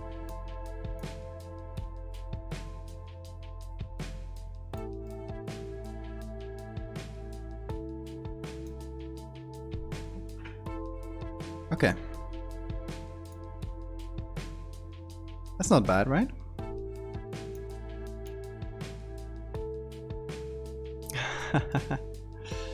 It's Milkblood. It's a friend. It's just he's cool. He just dances. It's his thing. Oh, I just noticed a problem. See, since we kind of squished the torso a little bit. All these things are disconnecting now. I think we'll just fix it in Photoshop, because I don't know if there's any way of wires. I think it's yeah. I think I can move them individually.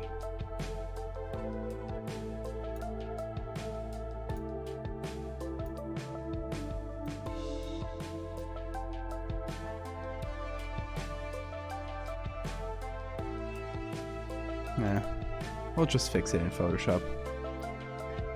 Hey, look.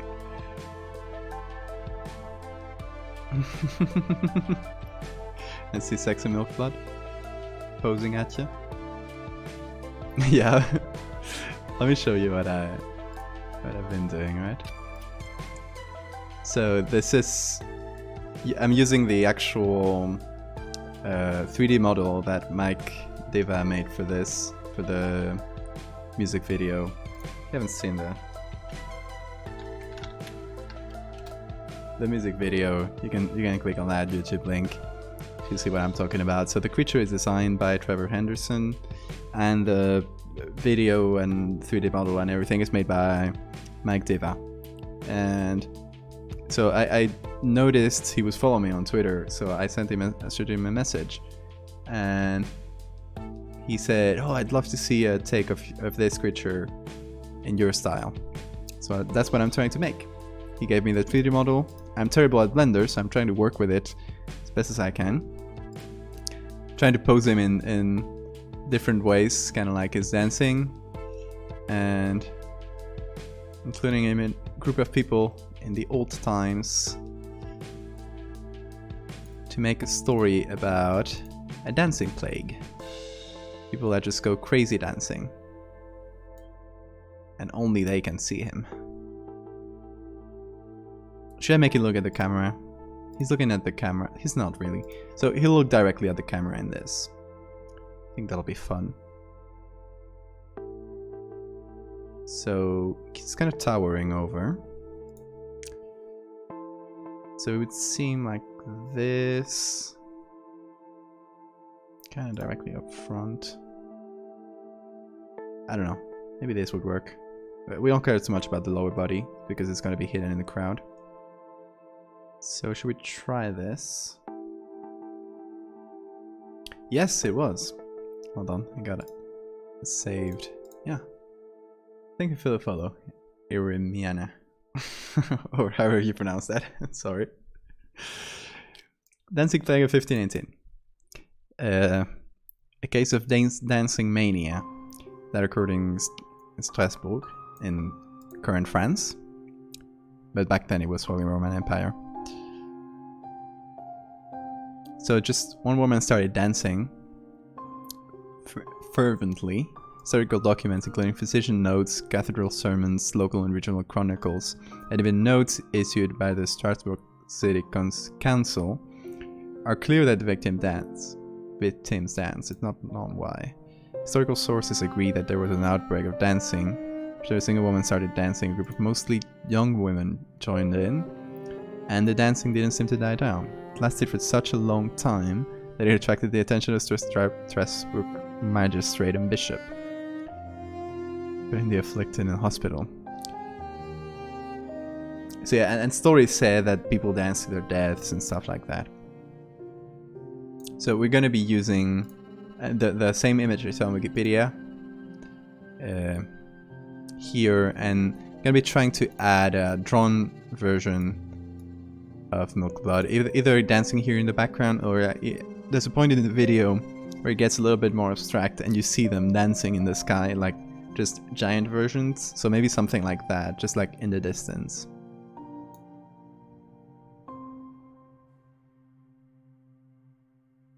So that's the idea.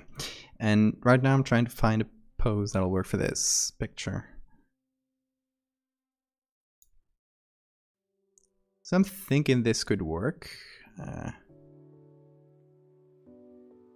think the legs sort of work, because since it's leaning back, having one of the legs kind of holding the weight a little.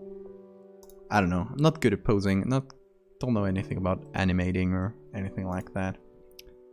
So it's just an attempt. Okay, let's try to get a camera.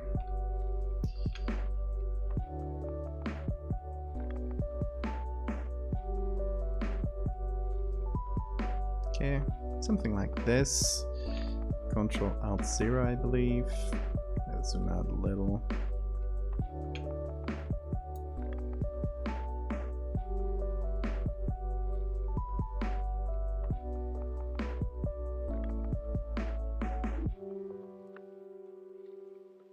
Trying to fit him into the thing here and render.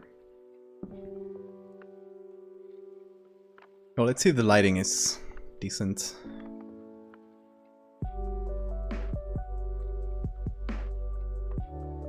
Seems pretty neutral, but that'll work for us because the lighting is fairly neutral in the base image anyway. So let's go with that. It's image, save as, entitled 3.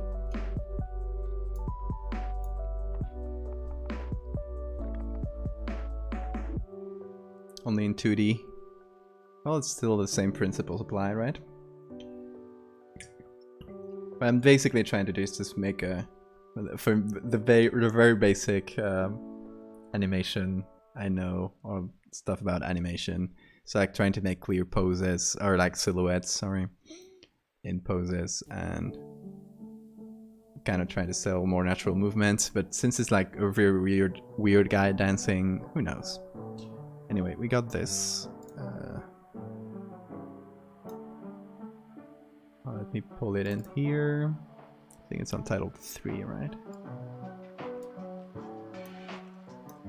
There we go. There's our boy. So the sketch I had done is like this.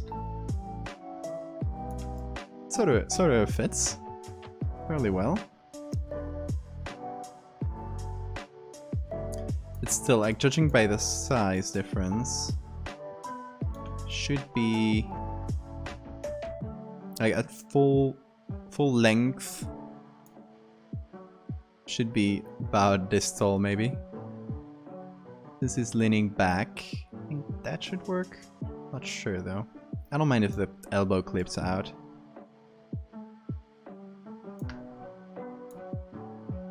Okay, so first thing we're saturating. And let's try to match the lighting in the back here. So, okay, first things. I'm at the socket here. I'm going to try to make it as dark as the darker parts of the image. Seems about right. I'm just going to pump out the whites so we can... Oh. There we go. Set the whitest to. Alright. So within those constraints,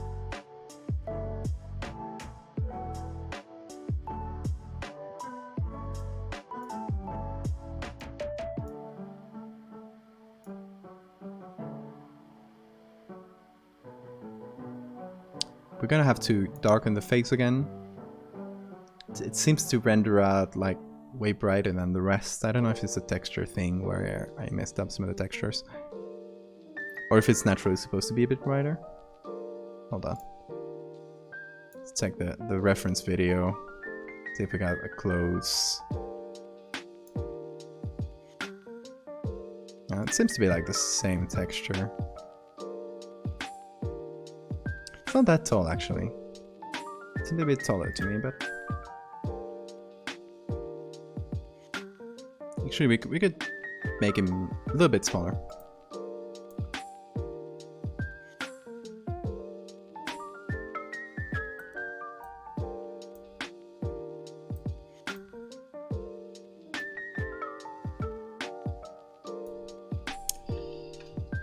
Okay.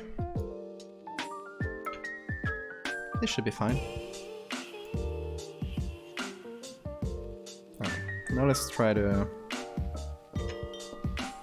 make him fit in here.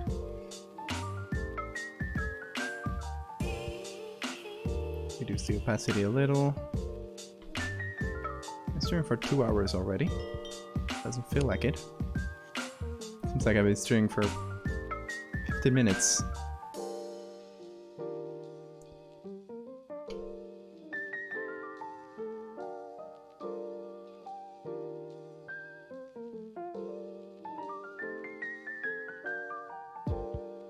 I really like the chaotic energy in this picture. That's why I chose it. I was lucky enough to find a bunch of pictures from the same like place and time that fit like that.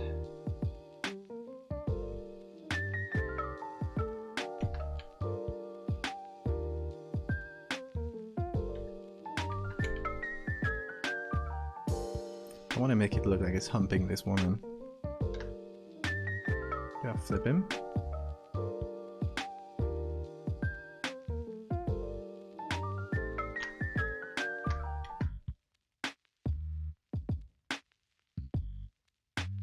Just moving a little bit here.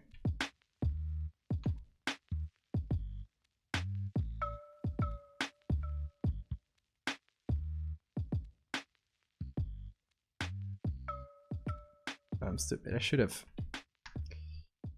unlinked this. Alright, better.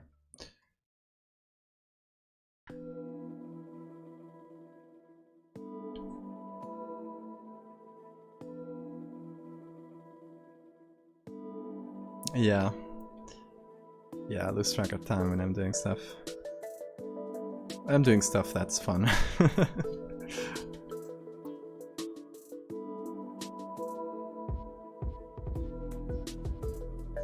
Whole day working for a Christmas gift? Gotta be good. What did you do?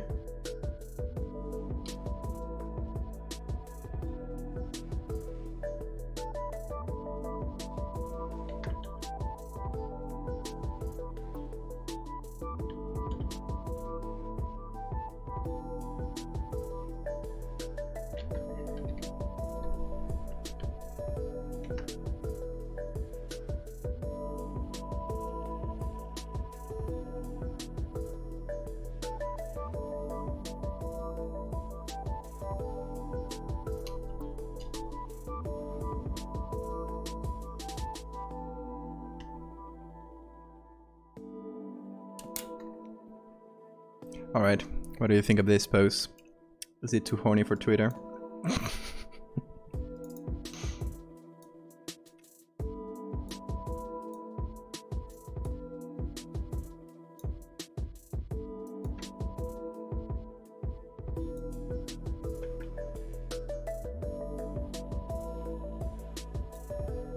Trying to make it little things with dark on the face.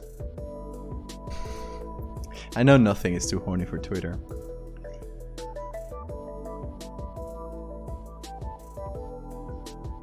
But still, is it too horny? Or too, like, weird?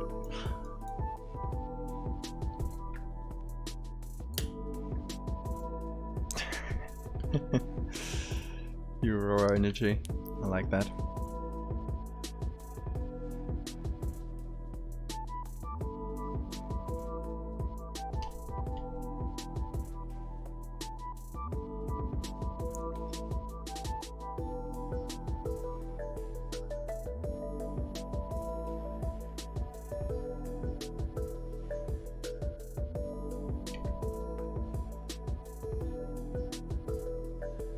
Oh, we need to... It's true. We need to cut off some of the tendrils tendril thingies here. And also fix some of the elbow, shoulder thing. And make myself a Christmas icon. Cool. What are you working on? Horror.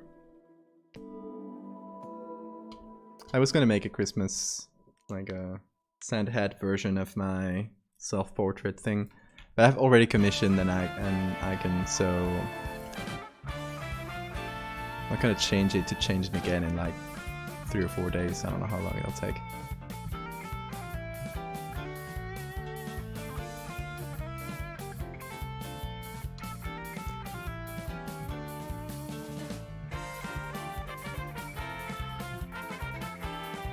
Well, you just get the one you have and add a Christmas hat. A Christmas hat. Santa hat.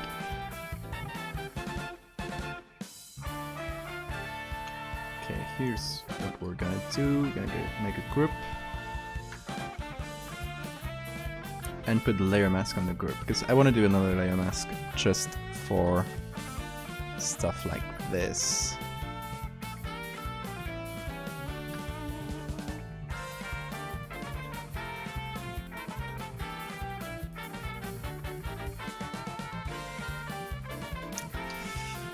Anything else that's floating out? I think it's good.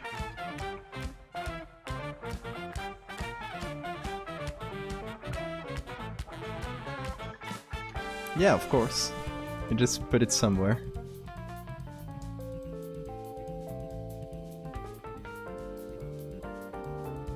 A deer, but wrong. Did you see the ivory deer that we made through Twitter polls?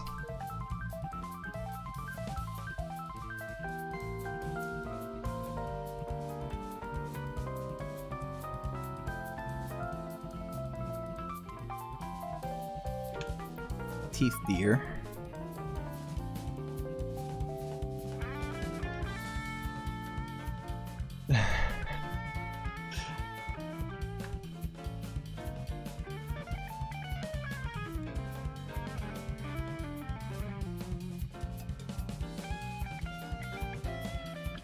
Yeah, I did it like not expecting too much, but I really loved some of the designs that people came up with. It was a very much an improvised little challenge. It's always cool to see people participate.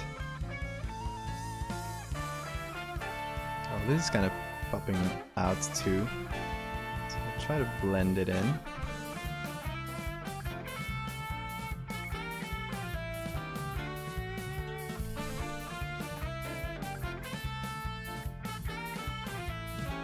I'm also gonna add the same noise I had from the other one.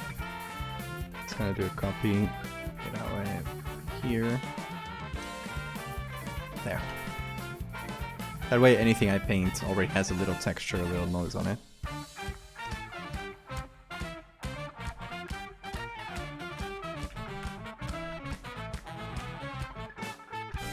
I want to do an overlay.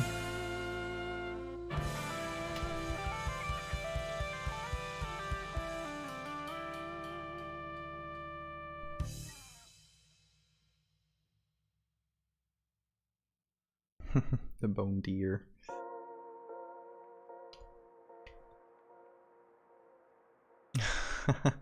You don't have to be sorry. Come on. You don't need to participate just because you have elk in the name.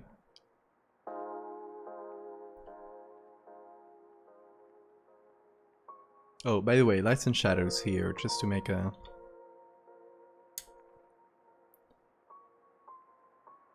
to have it very clear before we really start painting a lot of light and shadow. Gonna zoom out a little. Again, we have a very non-specific lighting. I'm gonna add an overall levels layer, sorry. Just to increase the contrast and see if I can see a little bit more. But not really, we seem to like have a generally a light that's coming a little bit more from this side, you know, because it's this more in light, this more in shadow. Apart from that, not a very specific light, not very specific shadows, just a little bit of occlusion in the ground.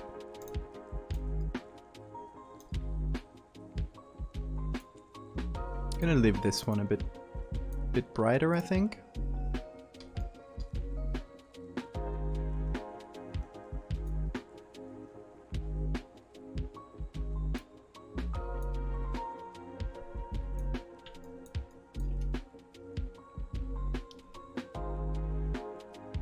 We're also gonna do the same Gaussian blur that we did for the other.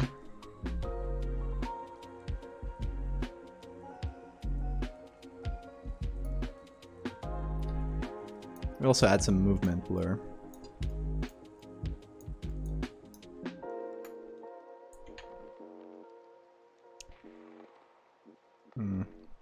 This also feels disconnected. I don't know if it was in the render. Yeah, it seems like it. Yeah. Both of them were disconnected. This one we don't really, the other one we don't really see, so I don't mind.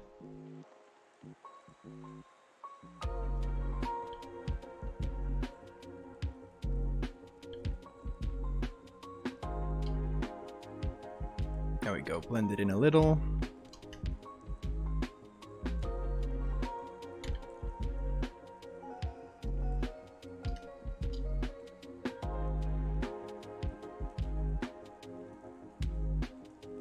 And then add our own shadows. So again, since this side seems to be slightly more in shadow, I'm just gonna add a little bit of shadow to his left side, our right. So over here, make it a little bit darker.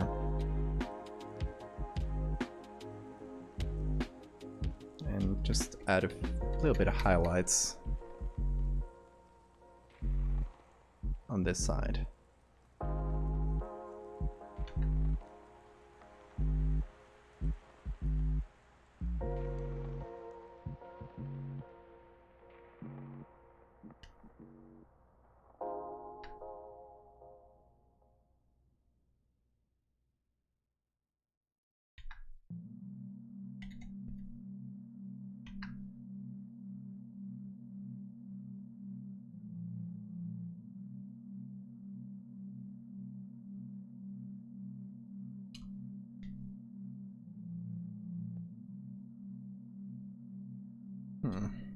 We need a little bit of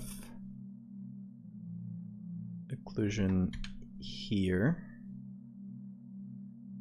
just between the hand and the head, and then in between the two hands, just so we were able to distinguish them a little bit better. That silhouette a little bit clearer.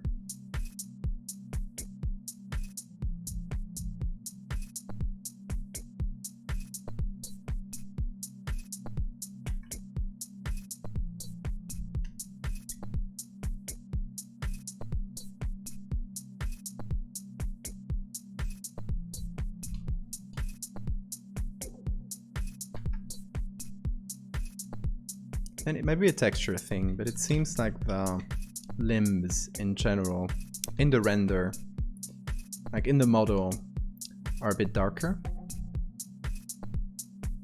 Like, just look at this. This is not rendered, it's just a preview, but just from the textures themselves, they seem a bit brighter in general. And the face is darker in general, and the face brighter. So I'm trying to equalize that a little bit, because it seems to me like in the final product, in the final version, it's much more balanced. You don't have such a light head and dark body, right? I don't know.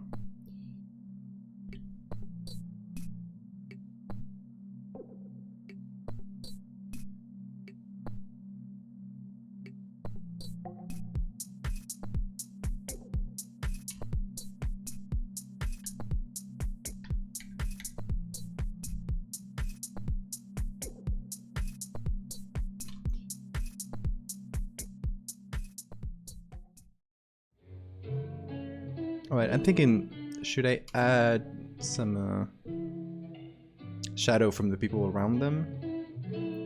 It doesn't seem like they're really projecting a lot of a really big shadow, so I don't think it's necessary.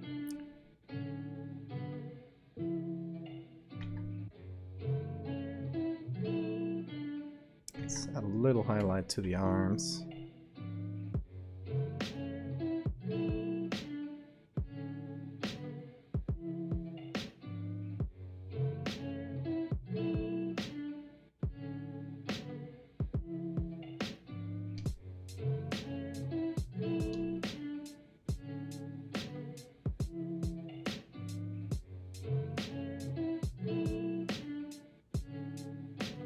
Okay, I've already plugged it before, but in case you didn't see it, I have a merch store now, so it bears repeating. Seeing some cool t-shirts and sticker designs I made. Pretty proud of how they came out.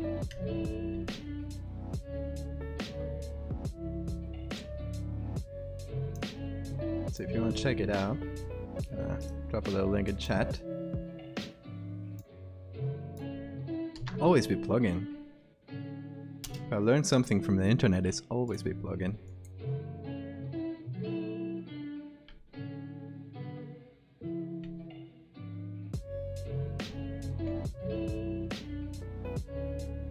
Alright, I wanted to add just below him in the same group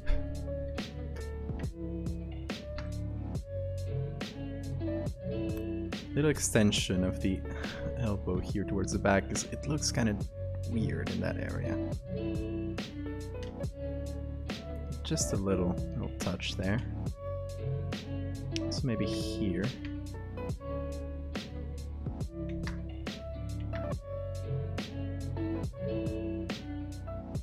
Raid Shadow Legends sponsorship.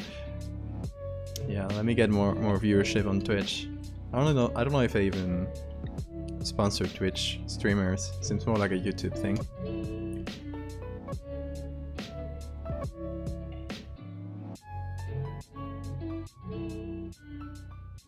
Hell yeah.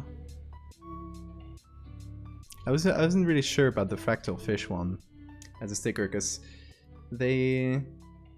getting a fractal shaped sticker is very weird because it has a lot of weird edges. So the site couldn't really process it well. So I basically ended up doing a smooth shape around it, so it would get some normal edges instead of the weird thing the site was coming up with. Also, let me know if there's something I did that you like to see as a design, either for right now or for future collections, for the Valdevia summer collection. No, but I'll probably rotate them every so often just to keep it fresh.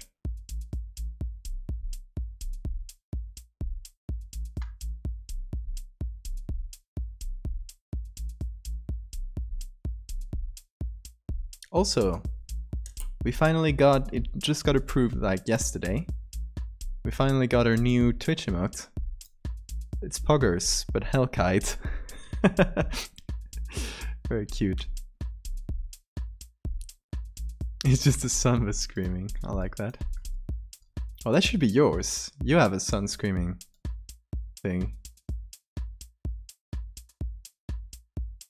So yeah, now you can use your points to get a Poggers emote or subscriptions. If we get to 15 subscriptions, we get a second emote. I'm just throwing out there. Even though I don't even know what I would do with a second emote. Like, I don't know what. Probably some other Hellkite thing. Or a bug. Probably more of a bug themed emote. Seems appropriate. Okay, let's see our drawing here. Oh, pretty nice, right? Kind of makes a more directional lighting. Apart from that, I think it's all good. Just a touch of shadow behind here.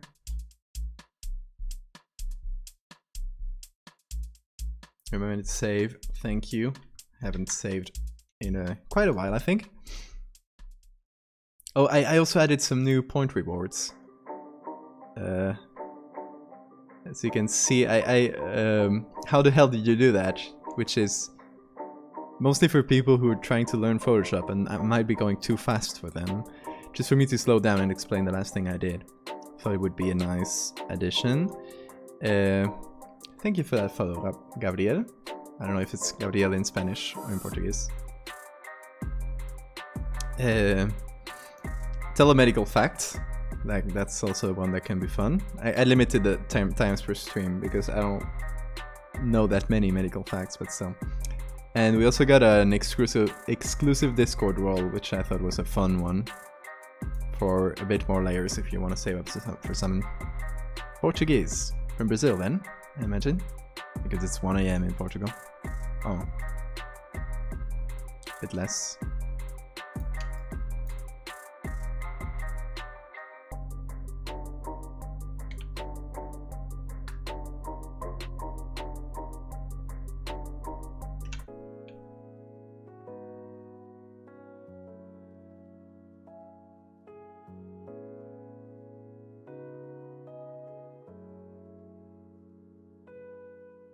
Gonna do little levels.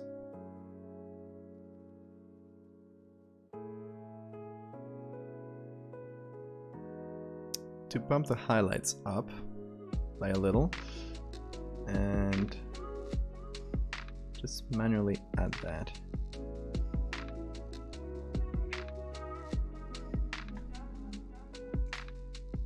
Instead of painting the highlights all manually.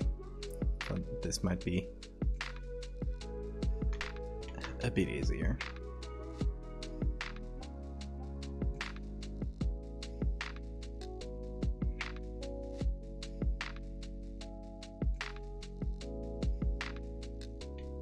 Yes!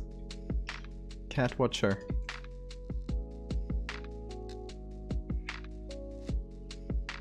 Hey, cat, you're my favorite watcher. Don't tell the others. You didn't hear anything, folks. Alright, I think that works.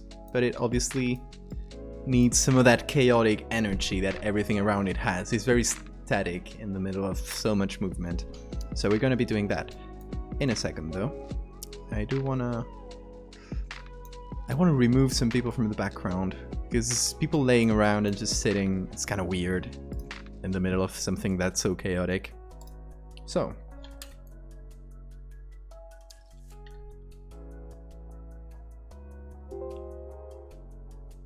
how did you just follow me right now? How are you not following me before? I love that. SMH. SMH my head. Like you've been here for I don't know, 4 or 5 streams?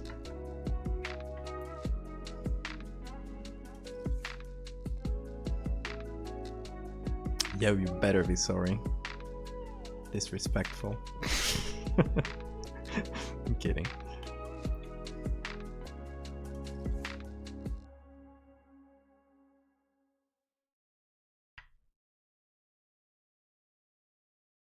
I don't need to entirely remove people, just remove them enough that I live with cars, because whatever, it's cars. You can just say it's how they arrived here. They were called by some higher power. But as long as the people are not recognizable, like there's some legs, but we don't really see it.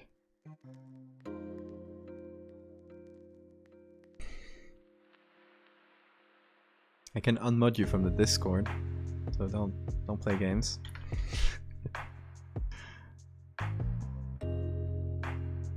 Don't dare me.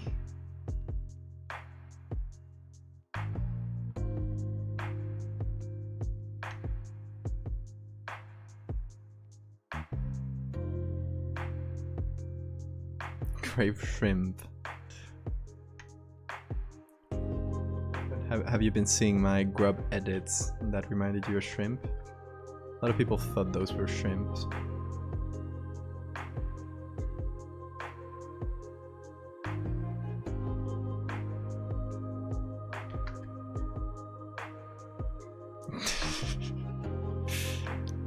You are forgiven this once, but better never happen again.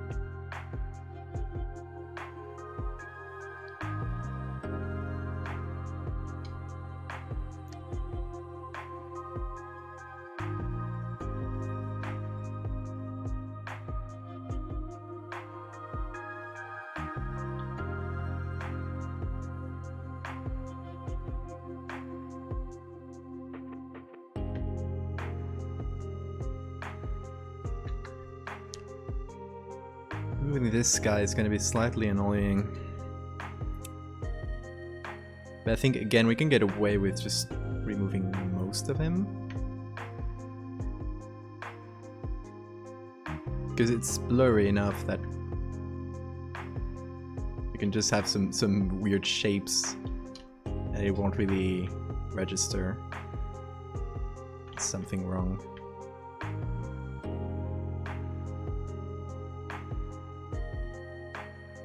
Stuff like this, hands.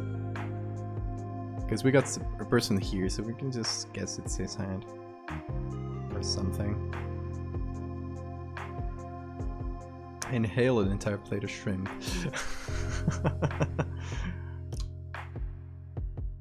Do it. Eat the shrimp. Although now, if you do it, you'll start associating, which you probably are already, but just get the association in your brain will just get stronger, and like a Pavlov dog, every time you hear of me, you'll start craving shrimp. You'll develop a terrible shrimp addiction. Have to go to shrimp rehab.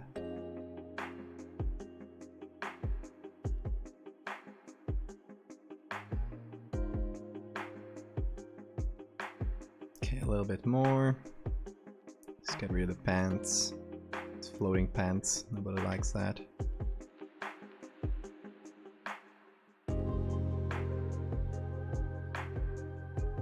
Let's get from here again.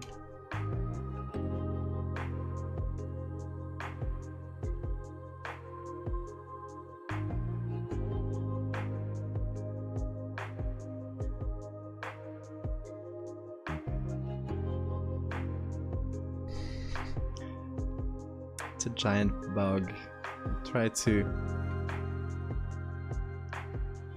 cast doubt upon my stories.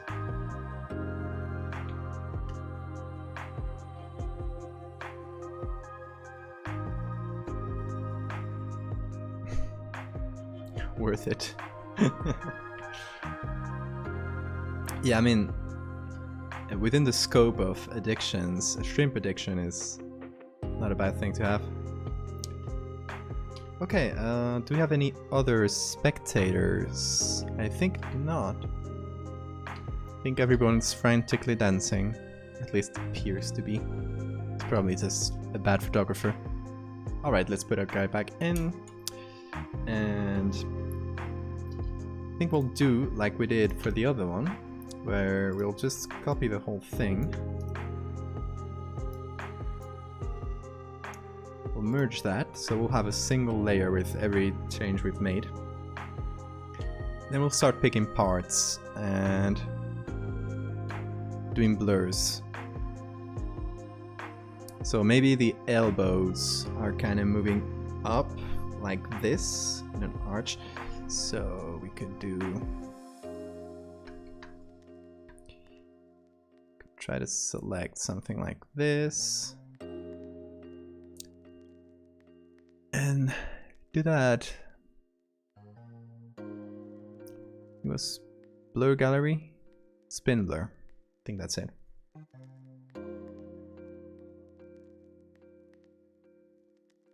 It's an SCP, that's a giant shrimp. It's the size of the Milky Way.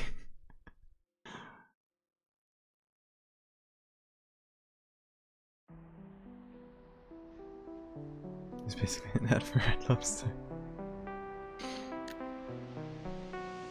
Just a big shrimp.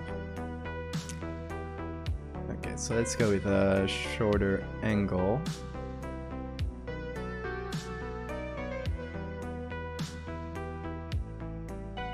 Okay, like 2, maybe 3.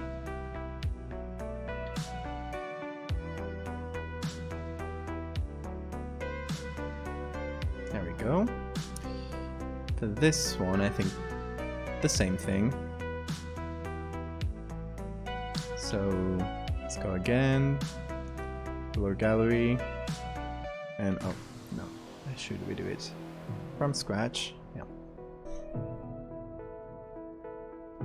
So from the shoulder,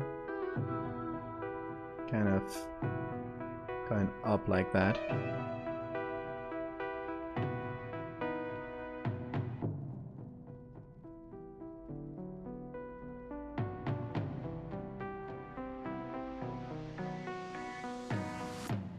probably leave the face mostly unblurred.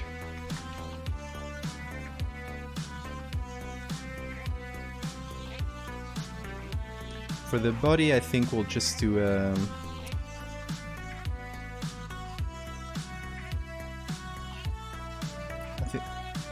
we'll cover the legs too. We'll just take the whole thing. So for this, we'll just do a simple motion blur. Kind of like chest bump movement going forward.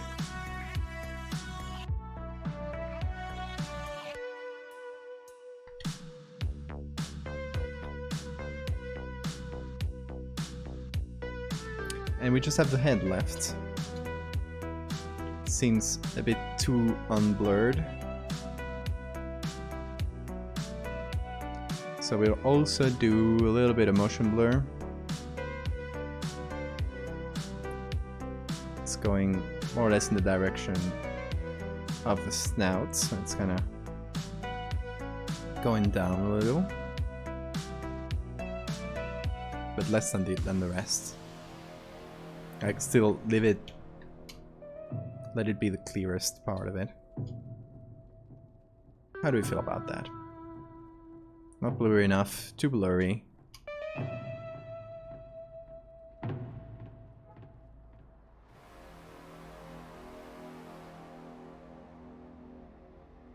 I want to do levels.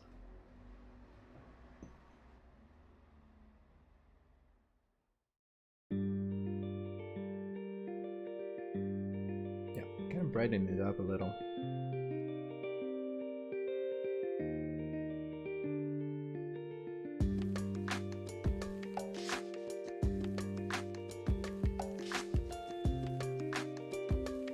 And then some manual overlay.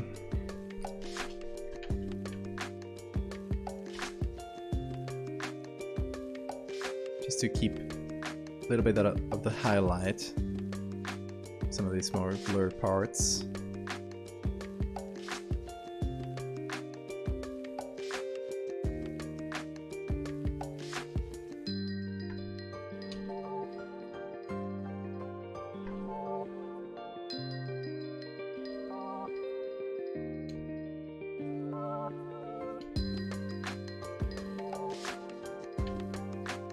Some shadow too, because the leg here it feels like it's disappearing a little.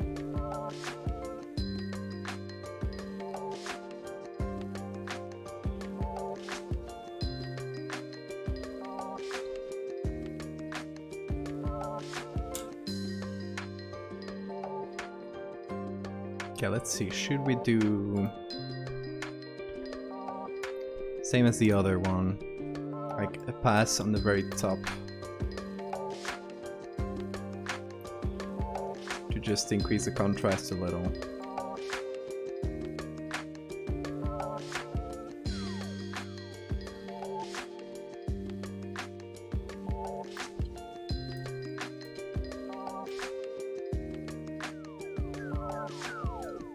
You know what? This part seems too blurry, right?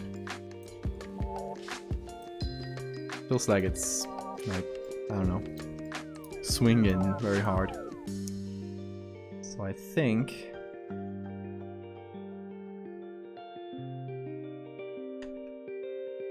since we have already done it on this base layer, what I'll do is get rid of it here, then do another copy of this, merge.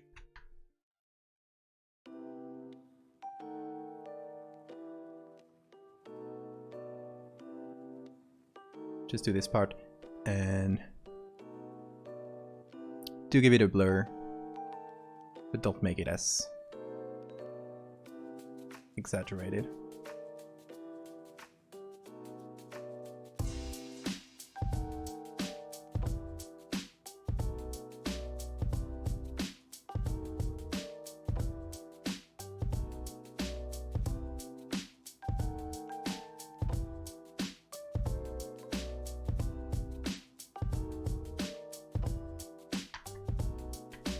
Alright, that seems better.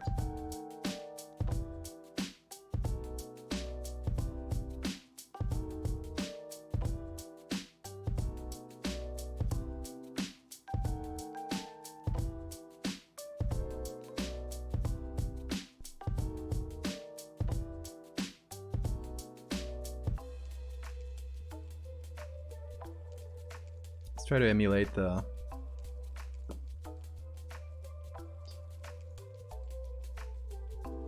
like the contrast and stuff of the other one. It's a bit less contrasty, I think.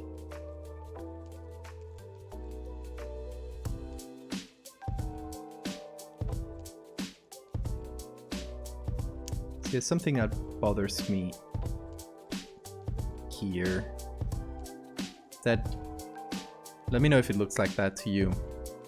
This part here is blending into this piece of cloth, and it's kind of making this very hard to parse and very hard to distinguish as a silhouette. So I'm thinking we either add something to distinguish it, like darken it or brighten it. Either of those.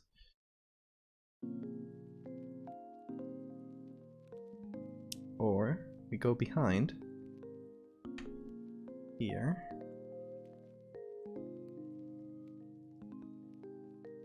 We kind of darken this,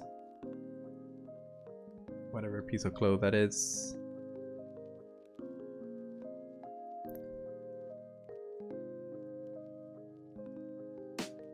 Just to make our silhouette more distinguishable.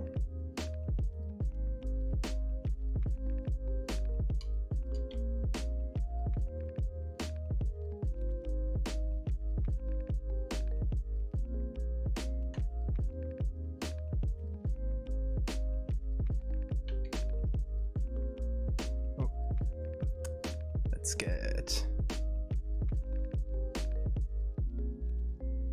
Expand this edge a little.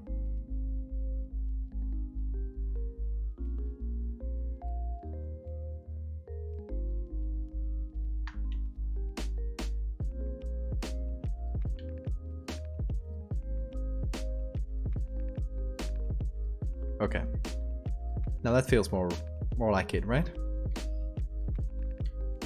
Now we can see how the arm moves.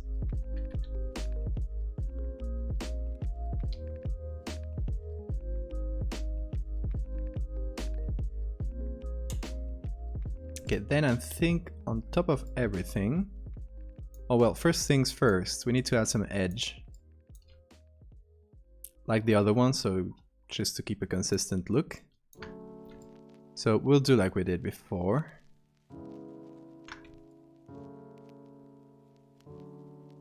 And actually, yeah, make it go down to here more or less, and we'll clip the elbow.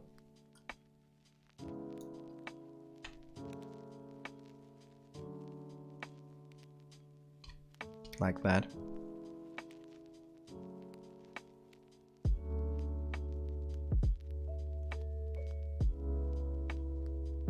Alright, so we want to add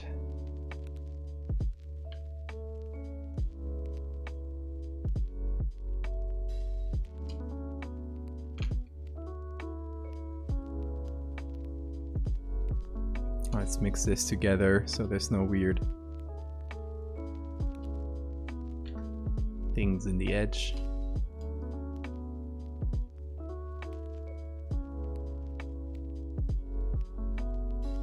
You know, I'd just do a blend if and just select the dark parts. But the problem is there's some white there too, so I won't do that. Okay, now let's go to the left edge, get it here.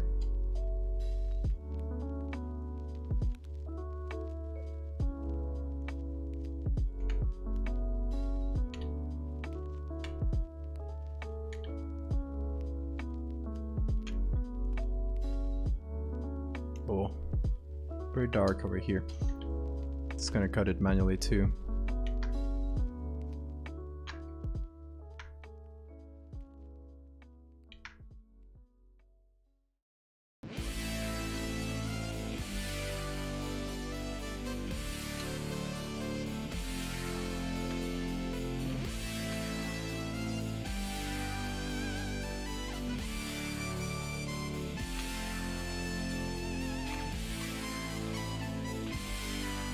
There we go. Just one more, and we're done with this.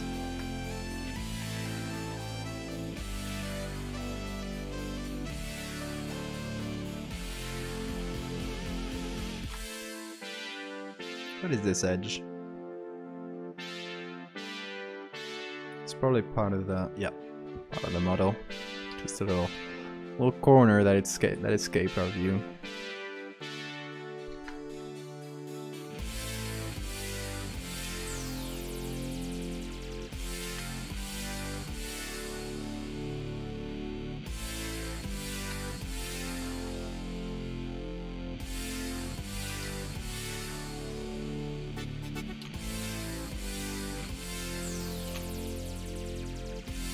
Alright. Now we got an edge. Looking pretty good. Now combine this.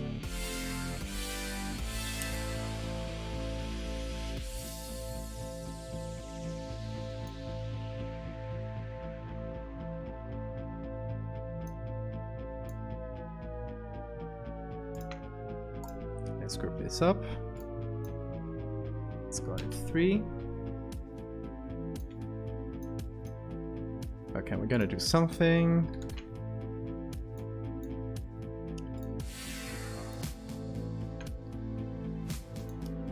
Gonna combine this into single layers that we are then going to make into smart objects and edit. There we go, with the little camera roll. So main thing I want to do is add some extra grain. Maybe like smaller grain to just complement everything.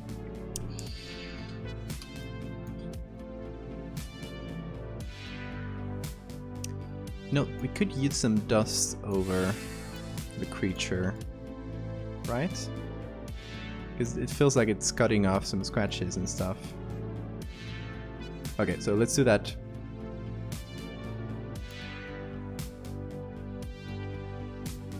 Let's go in here and add it on top, instead of adding it on the final, on top of the final picture. Which would be the lazy way to do it. Fortunately, we're not doing that. Back from breakfast? Oh, it's true, you're on a very different time zone.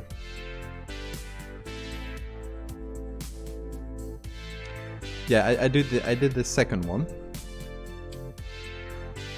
And we're adding some finishing touches.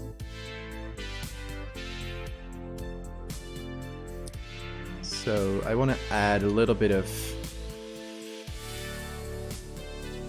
Okay, first, what's going on with the noise here? Oh, good thing I caught that. Apparently the noise didn't go all the way up. Oh. Why? I guess I moved it. Okay, that should be good. Let's cover the whole thing. Yeah. Oh, good thing I caught that. So we're gonna go with maybe like a pencil brush. Yeah. Can add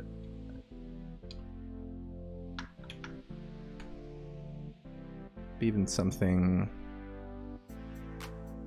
charcoal would be good.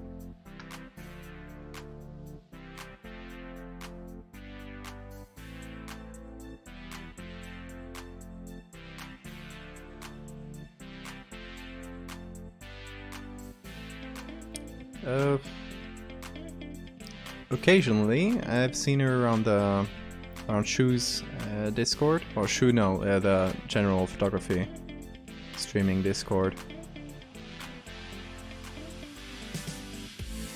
Doing well with her kids.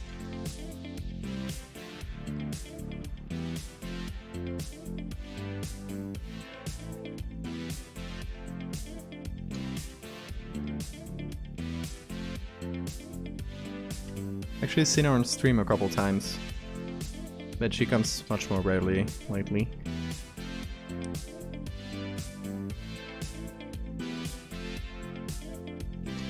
I'll blur this a little bit. It's not gonna be that strong. Just continuing any scratch that already exists. that goes through him. Just continuing it. I think that's all. Okay. So we're gonna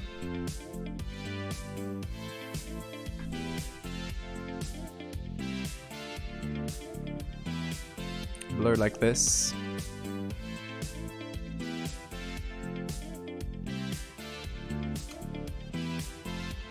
Yeah, that was decent enough.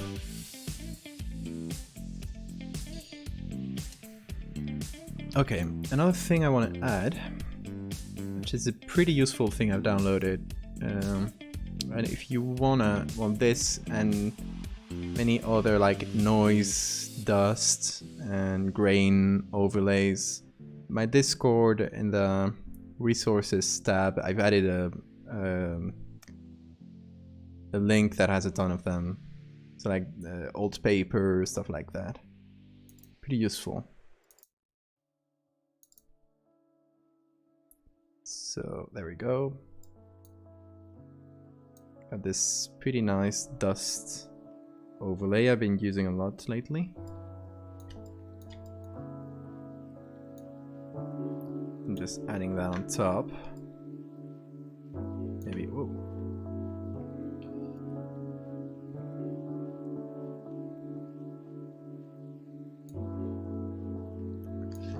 That might be a lot of dust though. So what I want to do is make the darks very dark. There we go. Maybe just enough to leave a few specks and add it on screen. Right, so only the specks appear. Then I think I'm gonna just remove a bunch of them because there's a lot. It's like let it have some occasional one, but don't make it excessive compared to the what's around it.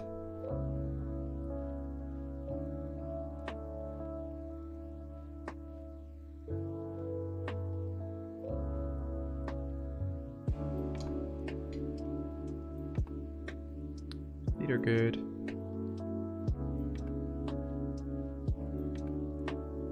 All right, that seems enough. Gonna give it a tiny bit of Gaussian blur. There we go, we got our dust now. Noise level seems good. Okay. Then for dust, I'm gonna copy that. Gonna bring it over to the other edits.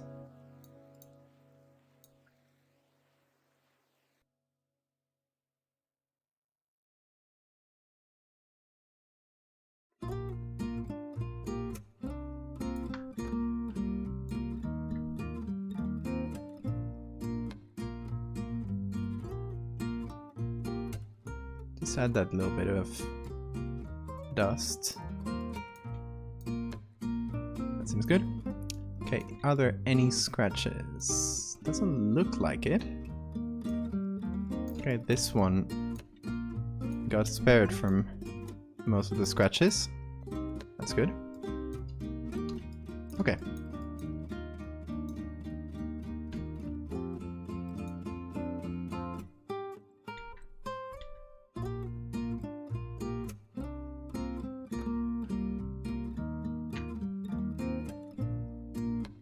Thank you.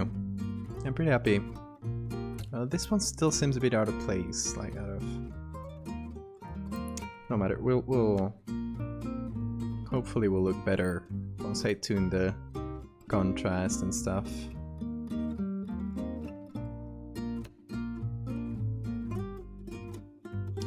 Kind of like the original pictures are very low contrast. I want to go for something higher.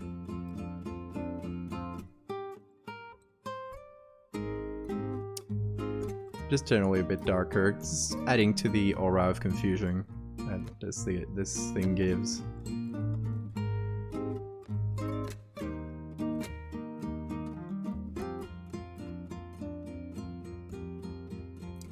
What else? A little bit of that grain, fine one.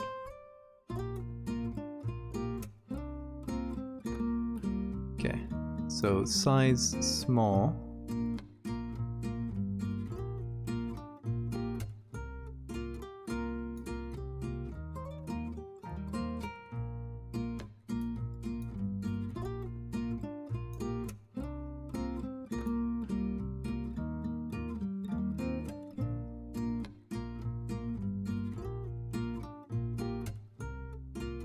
A bit of vignette.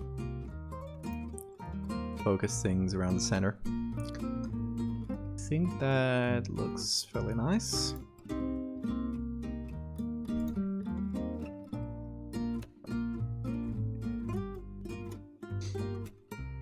Yeah, let me check it out.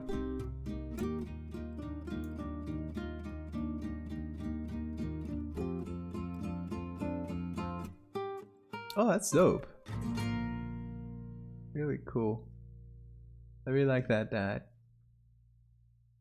the main car we're seeing.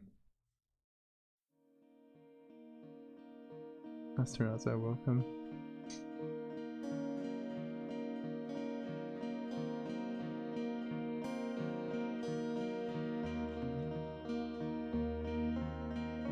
Good job. The only like little. I'm not. I don't know anything about 3D, so just like my layman's opinion is that some of the cars in the background look a little bit low definition, so I'd add maybe some haze or something to make them more a bit harder to see and thus mask all that, or like smoke like you did over here, but like kind of make it denser. I think that could be nice. And I don't know, from the I've no idea about 3D, so take that with a grain of salt. I like the how do you call it, hologram there. We could have a little glow around it. Kind of what's that movie? The Blade Runner, but the new one. Don't remember the subtitle. And this really cool like giant hologram. It was really like kind of glowed like that.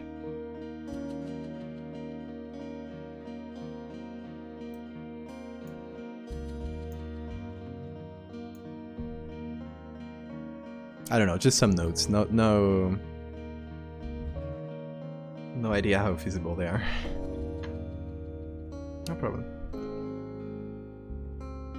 Okay, let's do something similar here, where we can increase the contrast. That's with the exposure. We go a little bit plus a bit lighter.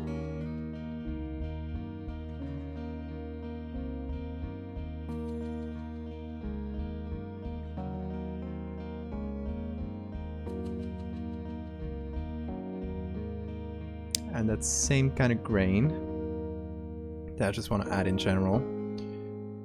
So, like this, but pretty small.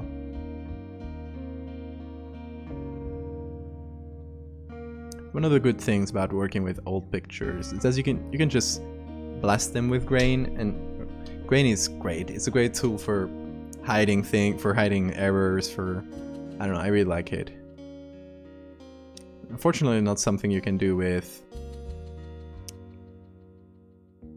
more modern pictures. Or you can, but you can't do it as much without it looking weird. But yeah, one of the good things about working with old stuff. Yeah, I like that, I think.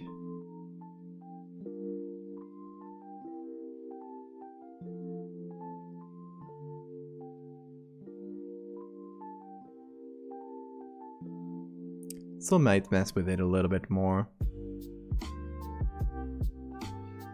Because usually when I look at something the next day, I'll find a ton of errors that I didn't catch on the first go.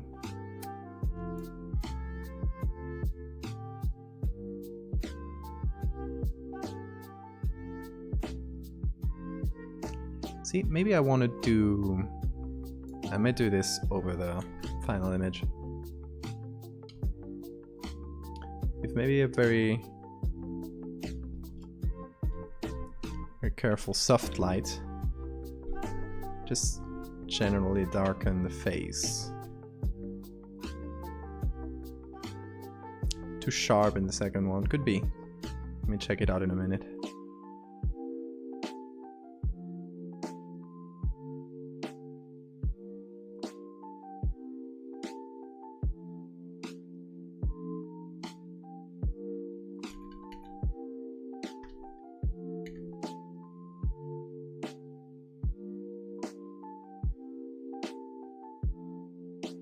Okay, just something to equalize that very bright face a little bit more.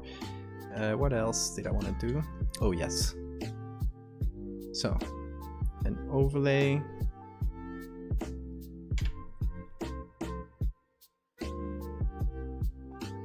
Maybe not overlay, maybe even... Well, obviously the screen is going to be too strong now. But making the eyes a little bit glowy. People just go with the fact that Milkblood is just screwing with them. They're under, kind of under a spell, let's say, under a how do you call it?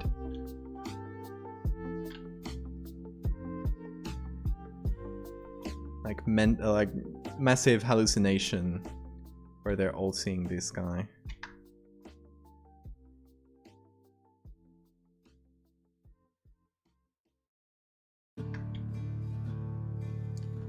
So it's kind of like everyone dancing there is seeing him and grooving with him. And they're okay with it. I mean, they don't seem to be too bothered by it. But not the people around. Right, and then, I mean, you can explain that how you want with the camera, how the camera catches it. That's where the fantasy comes in.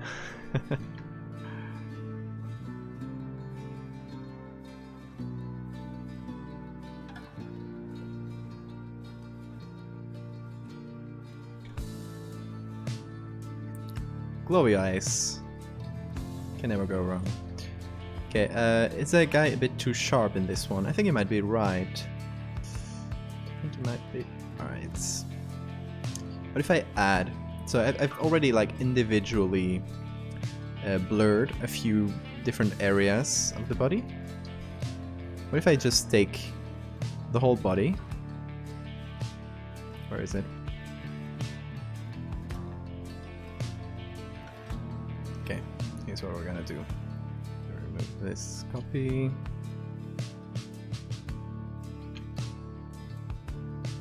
That. There we go. Okay, so this is the full layer. And we're gonna do motion blur, because this is like the main kind of blur going on here.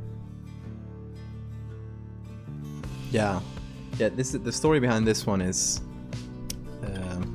this dancing plague that happened in medieval France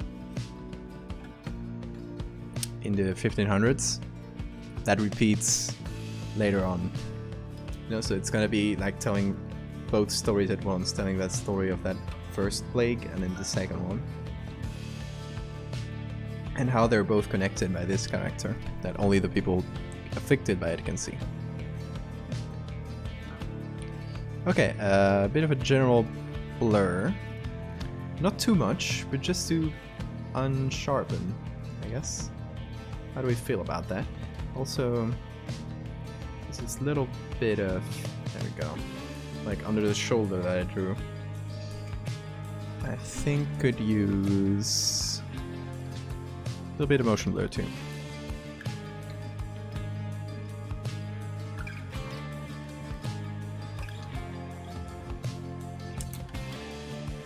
Let's check that compared to how it was a minute ago.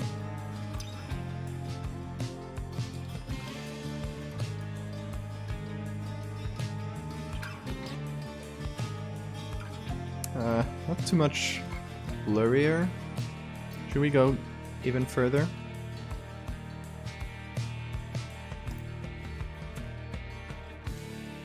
Doesn't give you a preview on blur. Yes, depending on blur though. doing motion.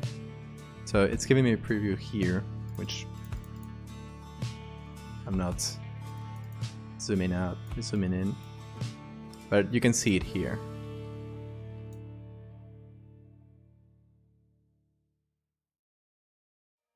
See, I don't want to blur him too much.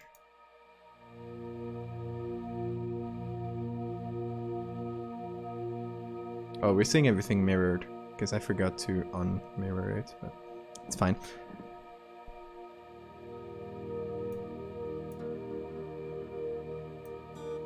See, I don't want to go too far there. Cameras still catch him. Yeah, I guess so. I mean, they have to. If they didn't, we wouldn't have too much of a story, would we? That has to be the first assumption. Because I'm always working with pictures, so if I'm doing a ghost or a paranormal thing, we'll just have to assume that cameras can see it, maybe people can't.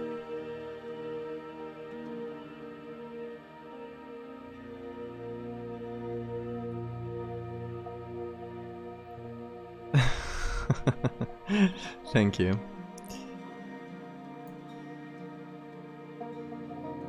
I mean, the universe I created, it is our universe in a sense that from the surface it doesn't look any different from ours, right? What I want to do is things that people might for a second think, what the hell, did this actually happen? Especially with the bug stuff. The other like standalone things like this one, no, because they're not working in the same universe, they're just things on their own. Okay. This blurry? I don't know how hard to go. Because I don't want to lose too much detail on him. On his face and stuff.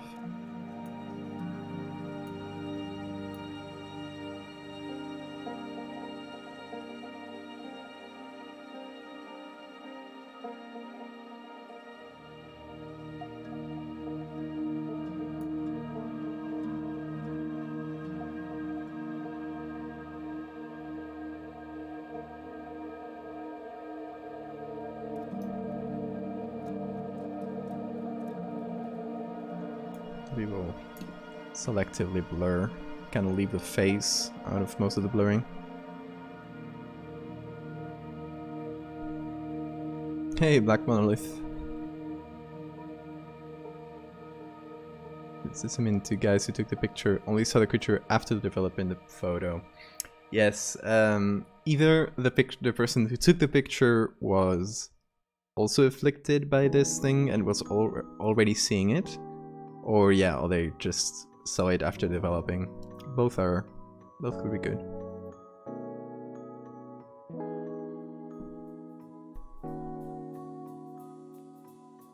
Okay, let's do a little blur just at the body. Just kind of work it part by part, like I did before. Hold on. Just flip it to the correct side. Because I keep seeing the... See, I'm blurring, doing a motion blur. And you have to set the direction here.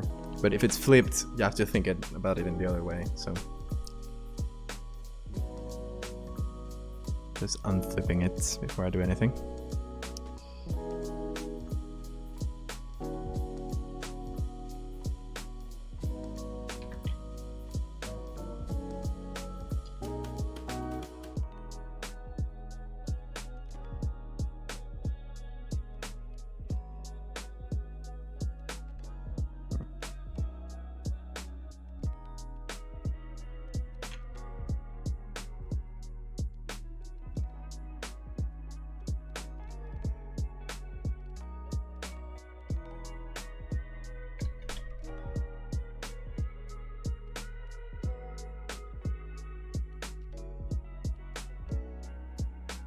See, with the face, I don't want to go much blurrier than that, because as you can see, the face on this woman is fairly in focus.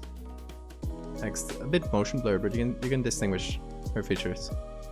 I want to do that if I can.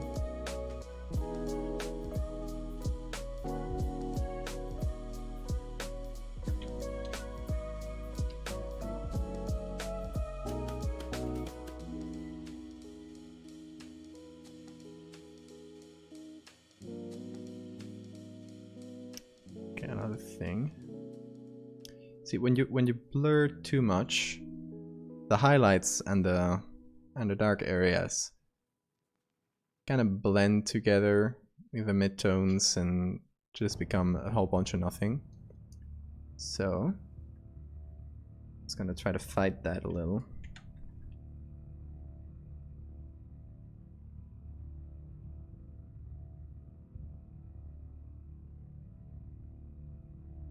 To bring back some of the details even through the blur.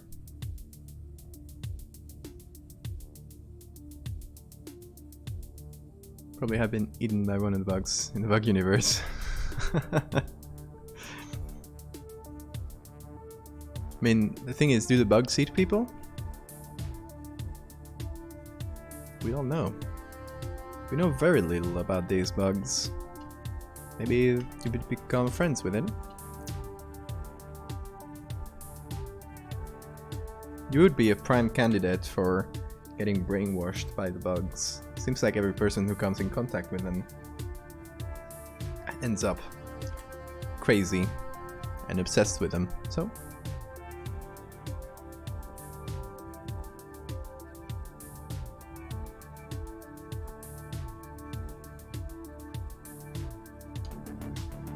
I think that should be right. Let's compare to how we were before. We mostly blurred peripheral areas, but they're a bit in general too. So we lost a little bit of detail on the face. We can recover some of those like grooves, which look pretty nice.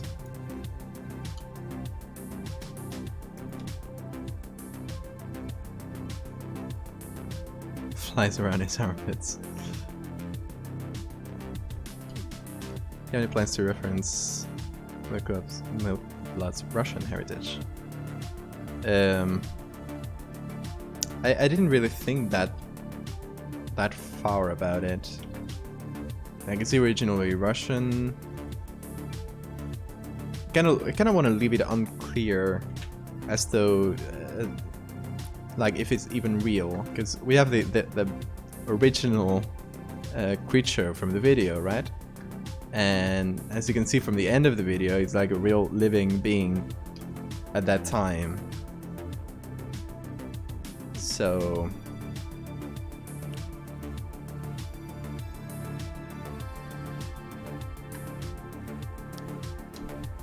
kind of leave it unclear as to like if it is the same thing that just survives through time, if it's a species of things that we're just seeing different members of, or if this whole story is another dream in this same individual, right?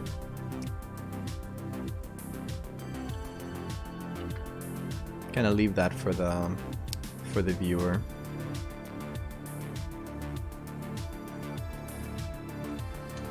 Seems balanced enough.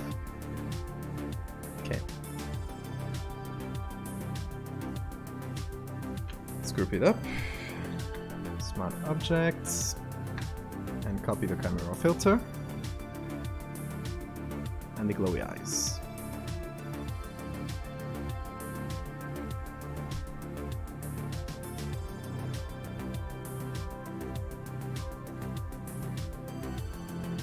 Yep, I think it looks better.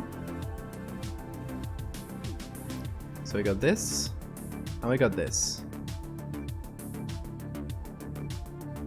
Pretty happy. I like the results. What did the... Automod has the weirdest forbidden terms.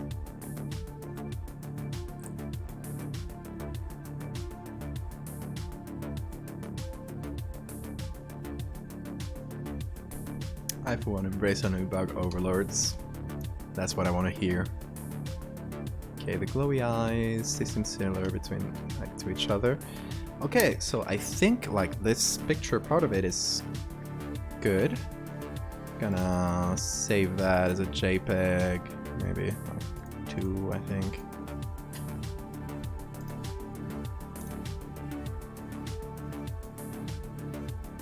And I think, well, this one I already saved.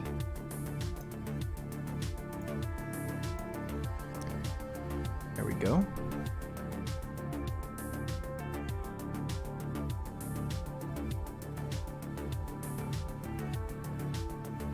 And the last thing I would need to tell this story is another like final sighting, or like the first one, but a final image to kind of bring everything together. And it's from the original dancing plague in the 1500s. So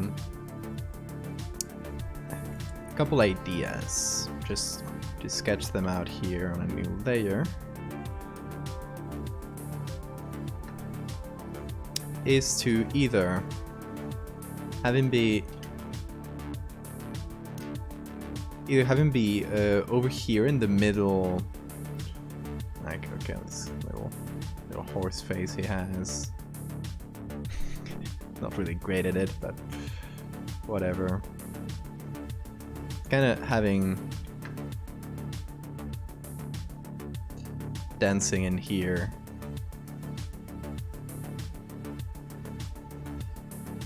In the middle of the crowd. Option 2 is here in the back, just like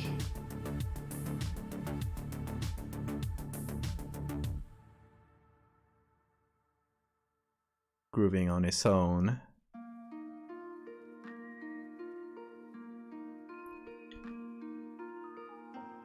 And option 3 is to have it on the very back here, just like as a you can see in the on the oh, you're gonna go, Sam. Oh, thank you, and same to you.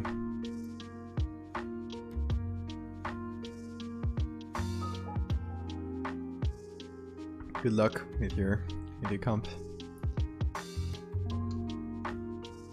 Right, option 3 here is, as we can see, I'm just gonna pull out the video real quick.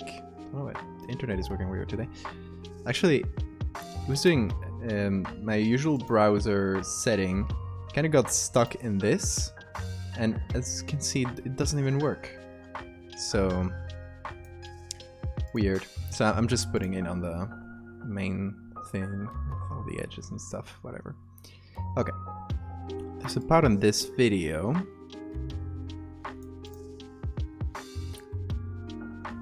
there we go. Here you can see him in the distance. I really like that. Just like several giant copies dancing all around the world. Love the dance moves too. So I was thinking maybe something like that, right?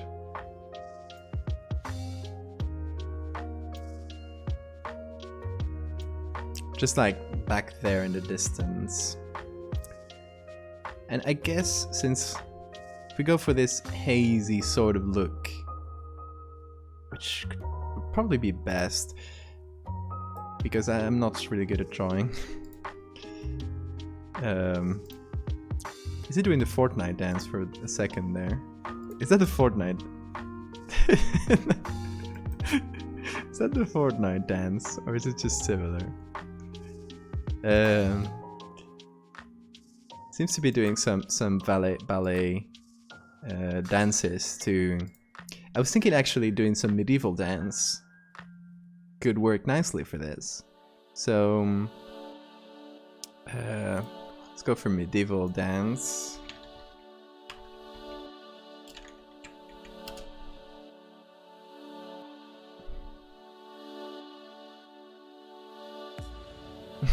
Working at an intersection, I love it. Okay, maybe we can try to copy one of these poses. Like,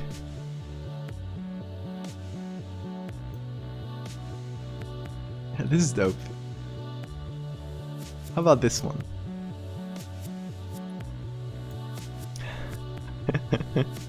I love these. I mean, it would kind of be on brand, right? It's the 1500s, but still, like, medieval. You get what I mean.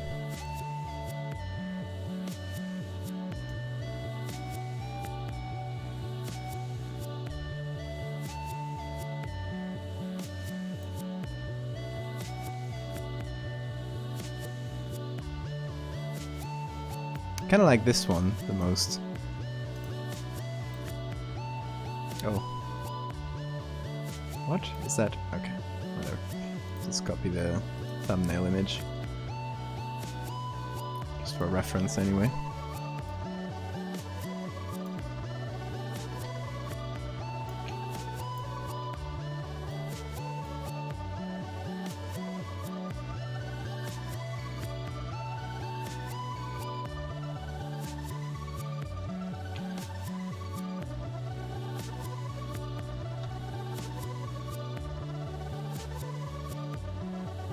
So we could have our Milkblood here be a bit like this, just in the corner. Fits the composition nicely too.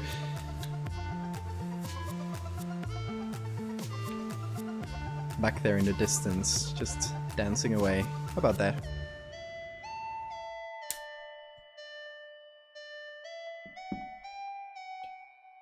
Yeah, I don't have the original animations though.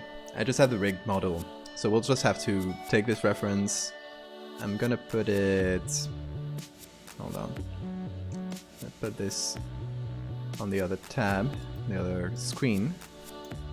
There you go, so I can still see you. And... I'm gonna go to Blender and try to imitate that. Alright, let me... save that pose. So add current frame. I think it's right. Did it do anything?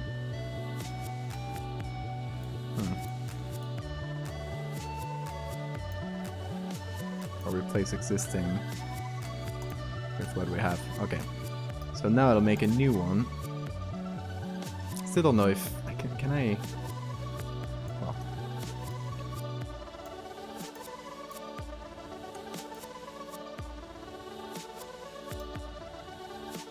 Okay. Anyway. There we go. Now.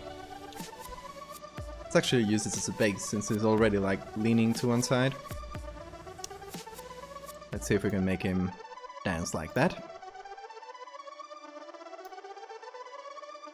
So first, we're gonna extend his very long arm.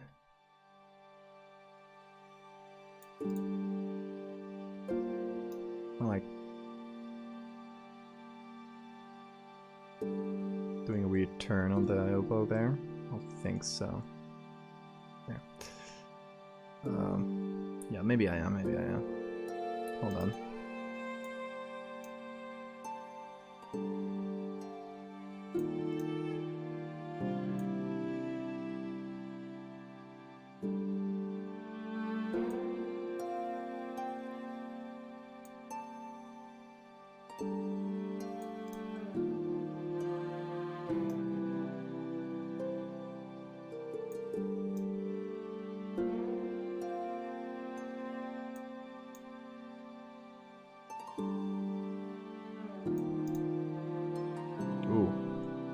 Weird wrist movement. See, I'm terrible at posing these without completely messing them up.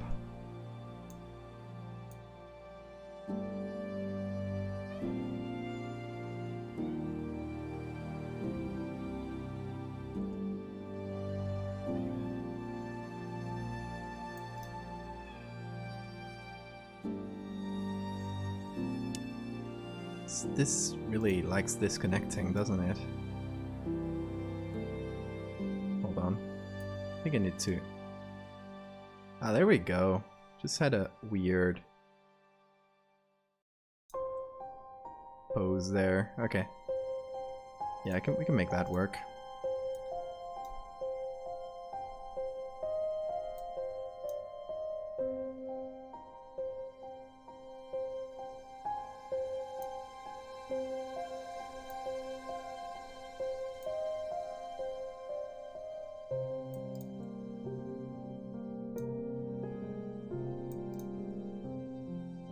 All right. Yeah, that can work.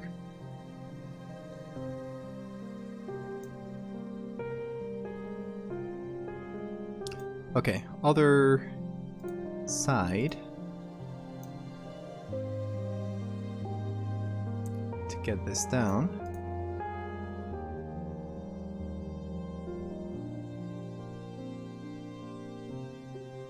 Just like that. And the wrist, it's kind of... Hold on. Seeing what I'm doing here.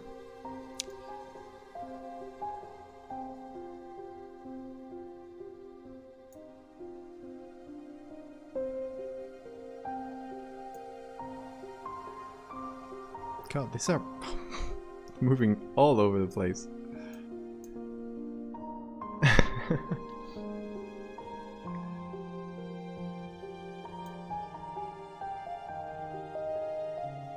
And again, really weird arm posing, which I think I might fix just by turning it on its axis. Hopefully.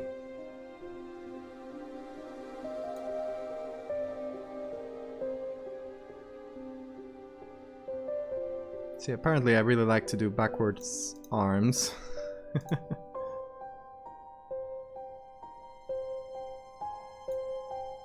Let's see if that... The shoulder is a bit better. I'll take care of the elbow in a minute.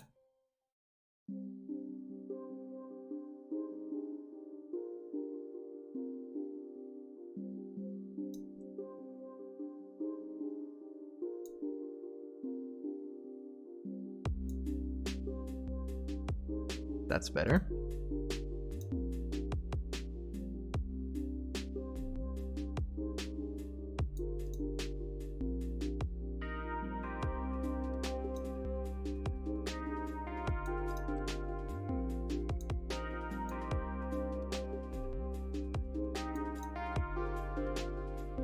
It's kind of like putting her hand on her hip, but backwards like that. It's kind of strange, but hopefully we can make it work with this weird creature.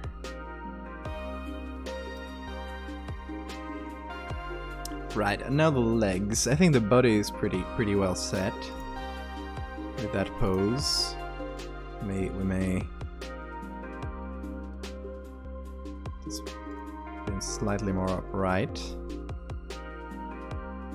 And I think in general we might turn the model so it's not leaning back that much.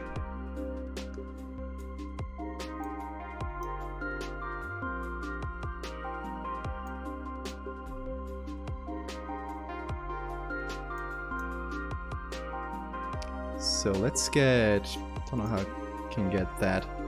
We gotta select object mode. Select the whole model. And rotate.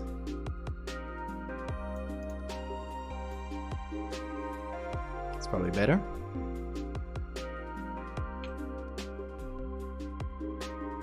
Let's go back to rigging.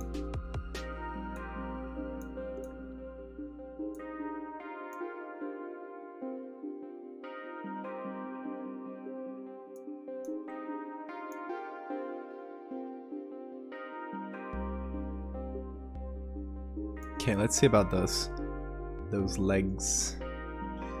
Those weird legs he has. Where are the legs? This one? Yeah.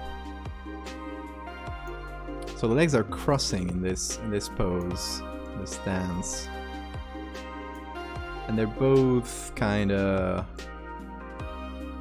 upright.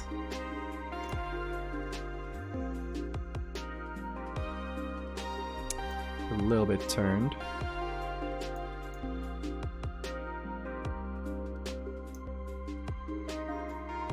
This is the one that's making contact with the ground, so it's the one that's bearing the load, let's say. While the other leg, it's just like flailing around.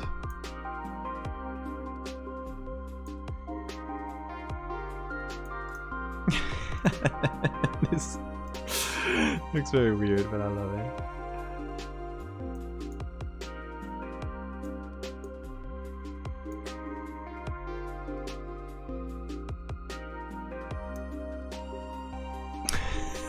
Look at that.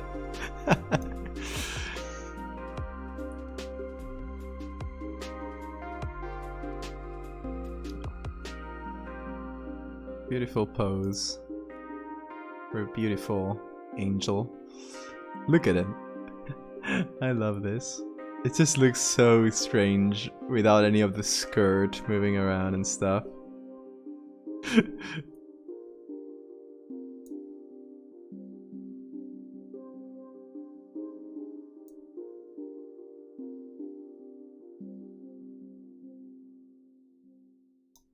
A little bit less exaggerated on that. And turn it a little bit to that side.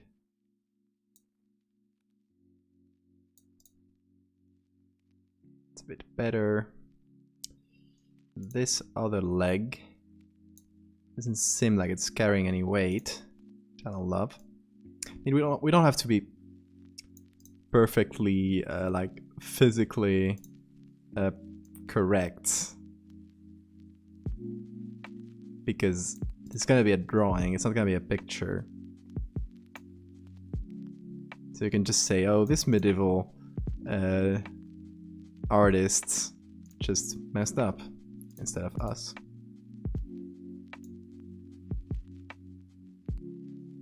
A bit more extended. Maybe a little turn on the knee, although the knee doesn't turn too much in real life, but it can a little bit. Has some degrees of movement.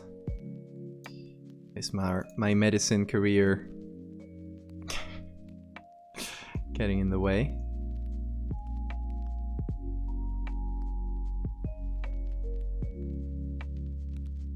Been live for 3.5 hours. Okay, that's not bad. It's not bad. We've been doing a lot in these 3 hours, actually.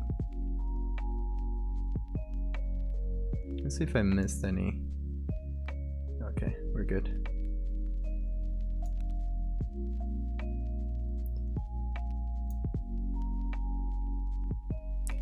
Okay, where's my reference? There we go. We're pretty close to the reference, in a bit, maybe in a more exaggerated pose. Let me just compare it to its... There.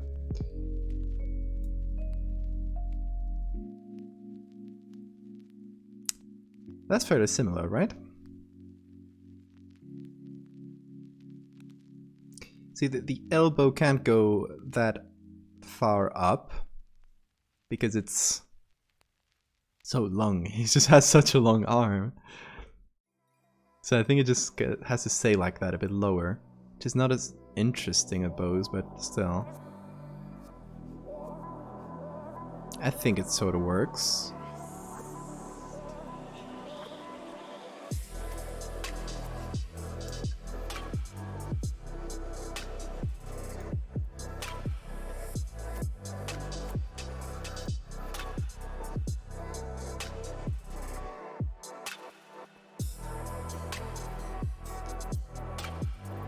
Okay, hand. Oh, the head first. Let's go to the head.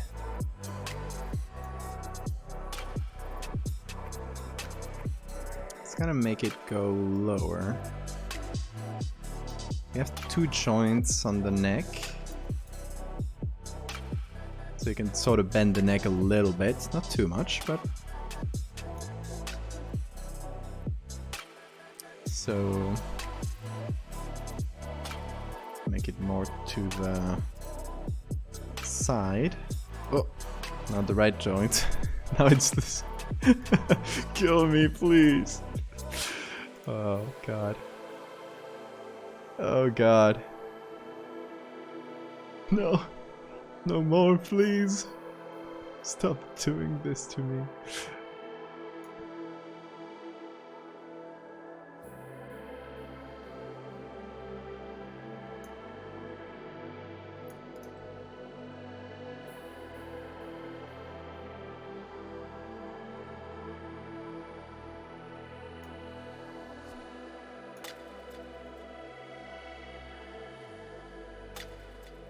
Oh. Stop doing this. I make a face look all weird.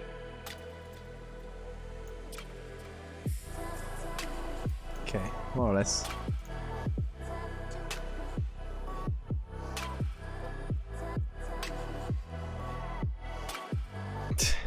Yeah.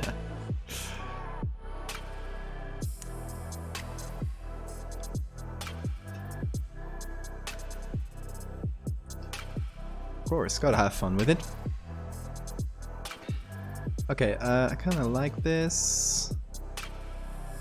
That feels very much like the pose that we're basing it on, and it feels like not a modern dance, which is what I want. I want it to be a perfect recreation of a medieval dance. That's not the matter. What I want is something that feels a bit more medieval. Okay, hand. Oh, there's a lot of joints in this hand, which is very annoying. I'm thinking... Okay, let's see if I can pose the hand right. Because, yeah, for an amateur like me, might be not the easiest thing, maybe.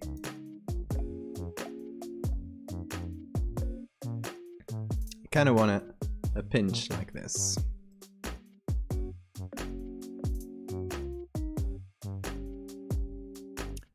Oh, his face is still messed up. Dude, the face in order. No, that's not the right one.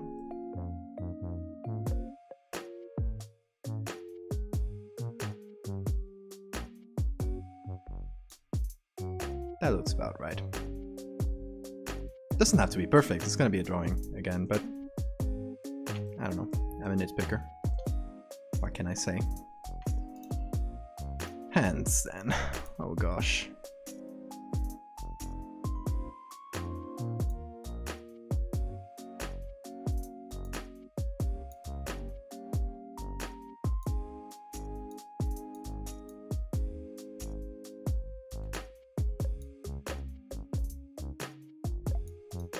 Okay, we got a pinch. No, we don't. We don't. I repeat, we don't. We all have a pinch. The pinch has failed. Look good from one angle. As soon as I moved, all went to hell. Okay, good enough. The rest of the fingers need a little bit of rotation. Maybe like extend them a little. That is not extension.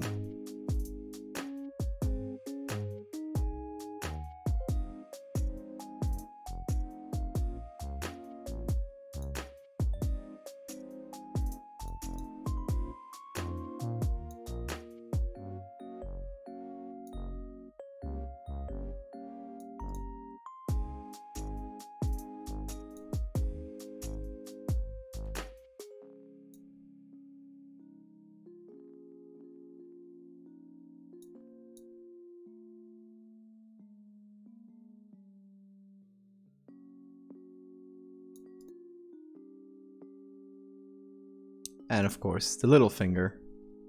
Gotta go up.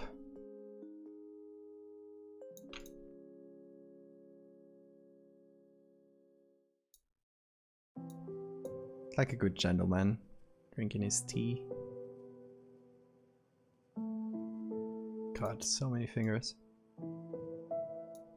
Well, normal amount of fingers, just very long.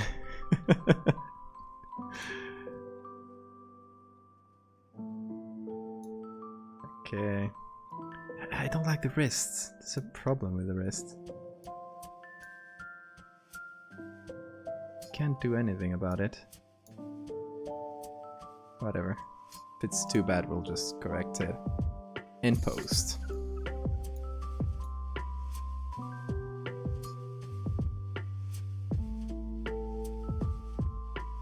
Okay, so what is our angle? We're seeing him like looming in the distance. So it's gotta be pretty large.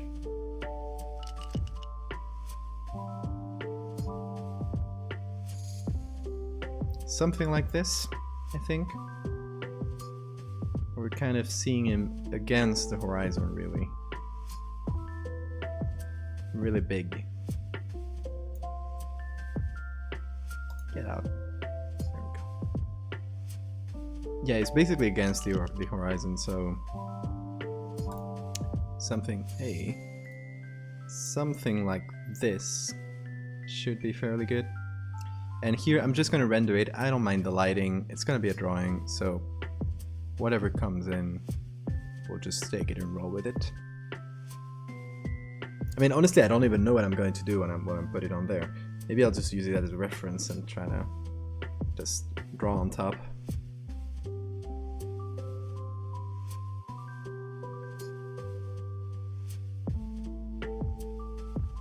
Oh, I'm dumb. I forgot to do the whole camera thing, so I need to do Ctrl+Alt+0 and Ctrl+Alt+0.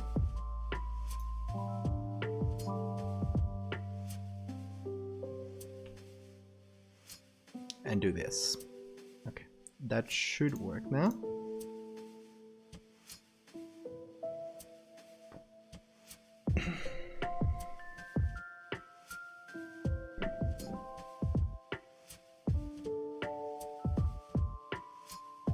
Okay, I think that'll work.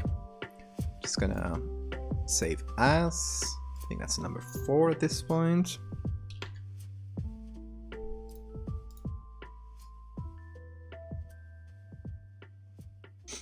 Alright then. Got a pretty good base, I believe. Let's throw it on here. Hey you. Let's saturate. Since it's gonna be a looming shadow in the distance kind of deal. I think I'm gonna flip just so it fits the angle a bit better, just for the composition, whatever. Right? I think it fits. So I think I'll keep it pretty dark.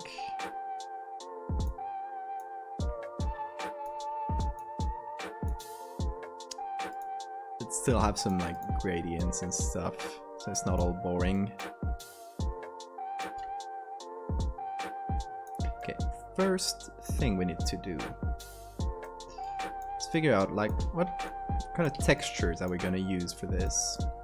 Got a ton of hatching textures in different ways, just like line hatching, some like cross hatching there. Mostly just lines though. Mostly cross hatching just in the shadows.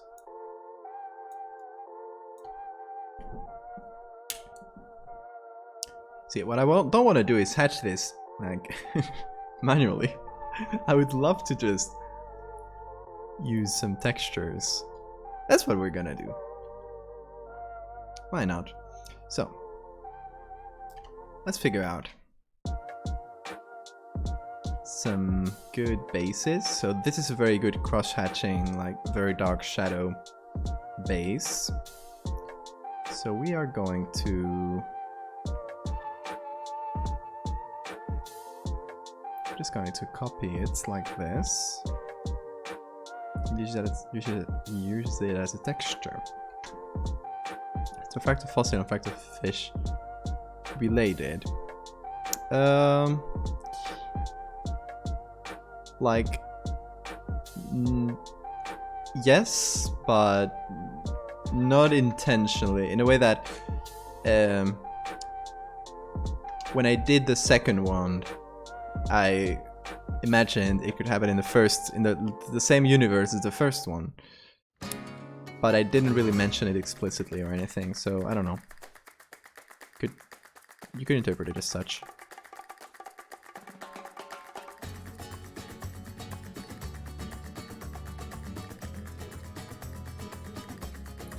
Okay.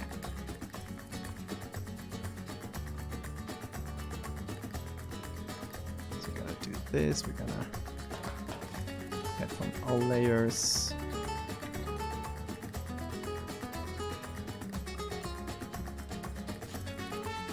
Gonna put this over the darkest areas.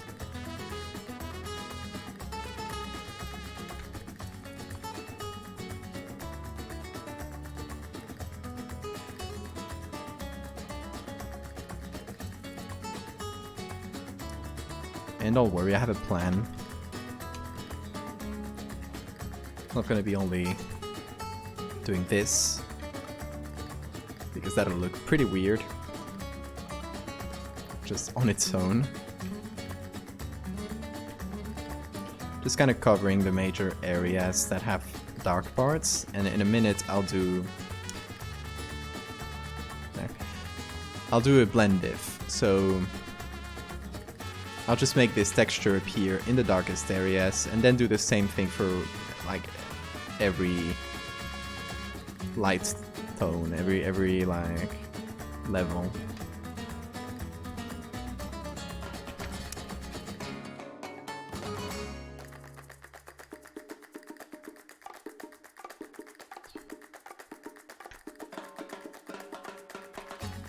Okay, that should cover most of the dark areas.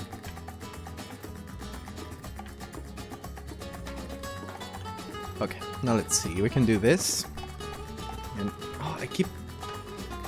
Do you call it? This is a funny bone, right? You call it the la risa in Spanish. The nerve that passes right through there. Every time today, every time I'm putting my elbow on the table, it's doing that. How annoying.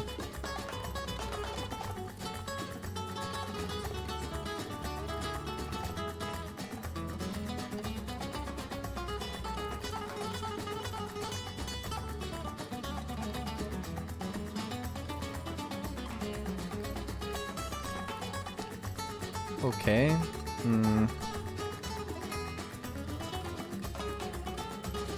Well, I can really go. Yeah, let's leave the darkest, like darkest out of it too.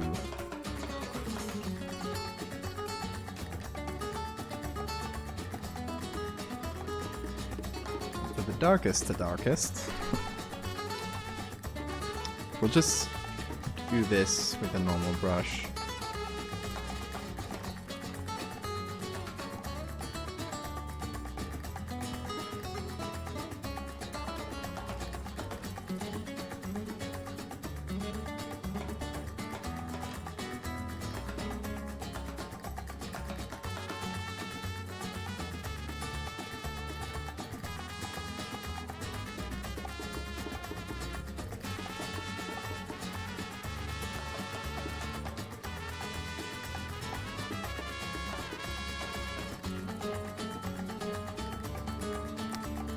So this edge looks very weird.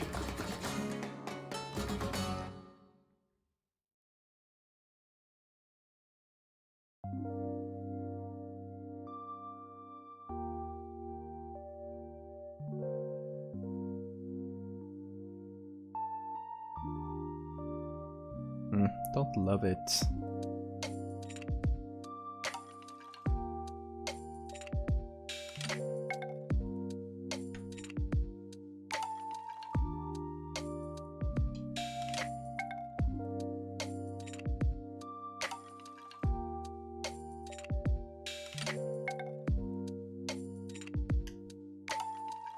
Okay.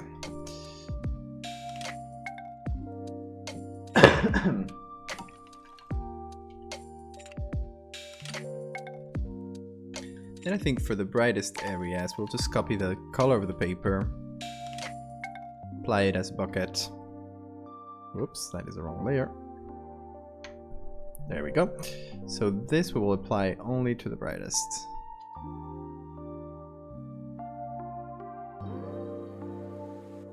I guess it's not a lot of very bright colors, but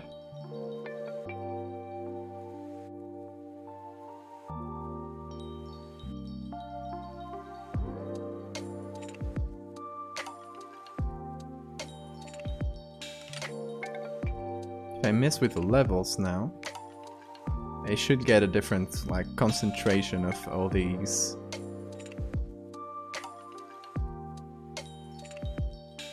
All these different textures I'm putting on.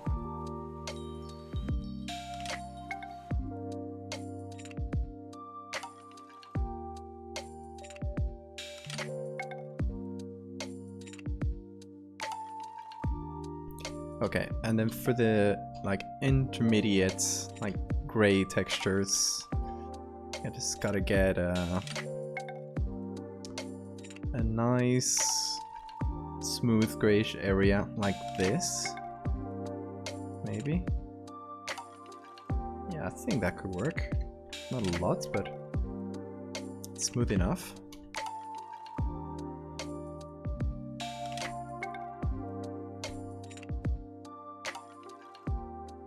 That's what we did before.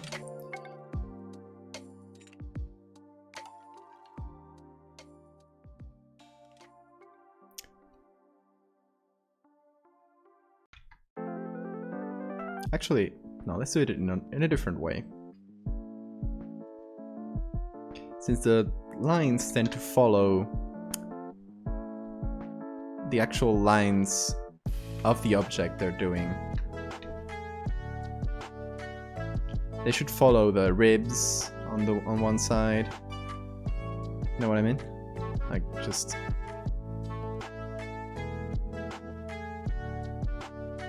maybe even warp them a little so they work better in that way.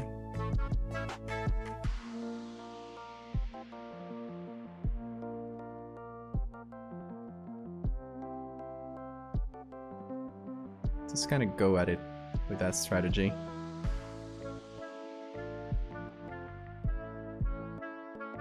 I'll leave that in the arm. What else?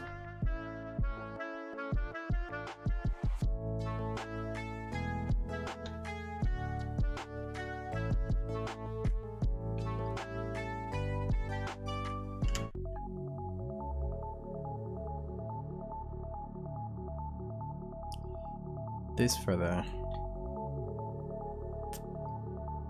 belly, and again another similar one for the neck.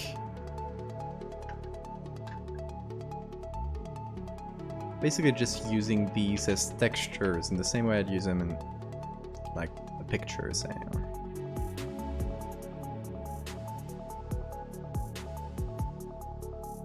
Same as if it was a grass texture or rock texture or whatever.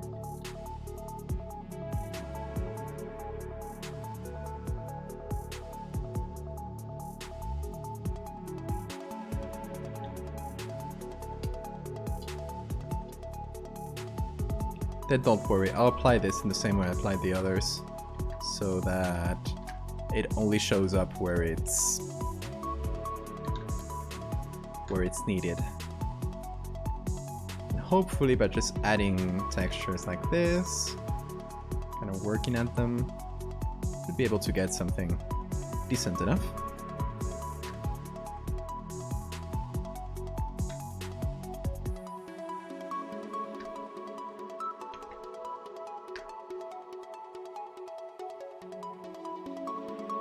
Let's get one for the foot.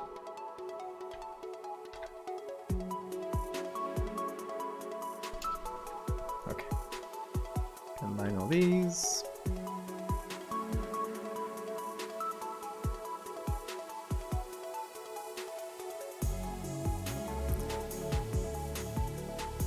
Now let's see. Let's make it just apply to the middle tones.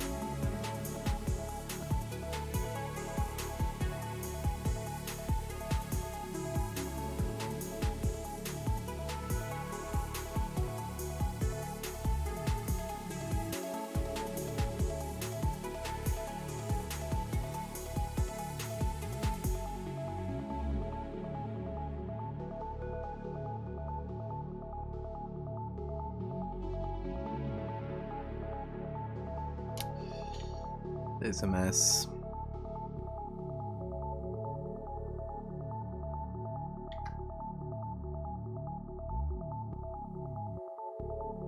Hold on, we could have a better base for this. How about we use one of those? I never use them, and again, it's out my funny bone. One of those. Where are they? Filter gallery. One of those effect filters I never really use, but could prove to be a nice base at least. Got this crosshatch one. Got... don't love that, don't love that.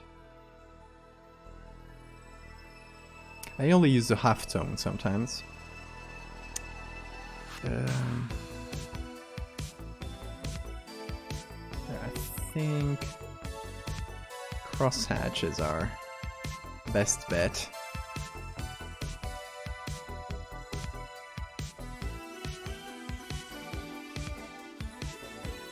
I still don't love it.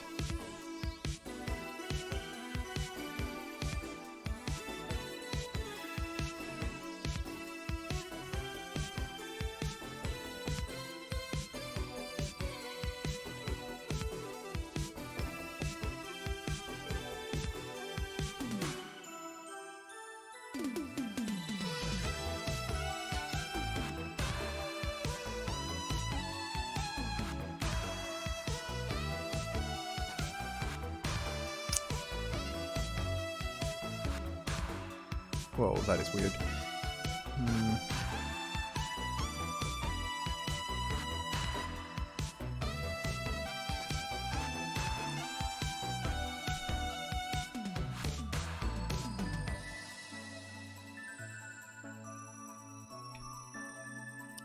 Could serve as a better base, at least. I think we need to make it just brighter in general. There.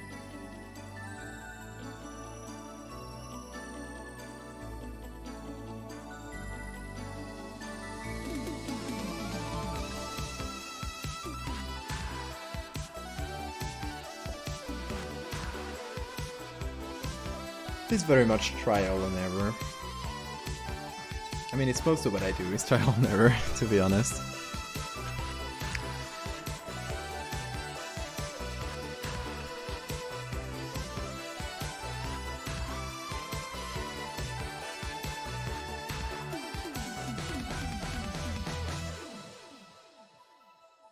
Need some levels.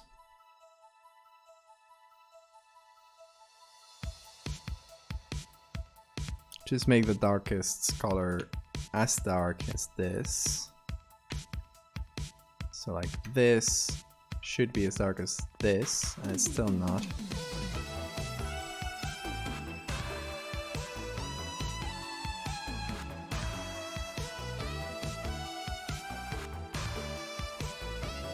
Let's see now. Okay, that seems more reasonable.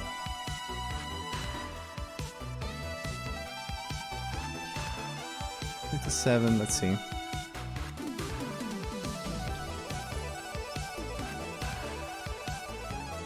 It's a bit too dark, so it's in between 57 and 60 something.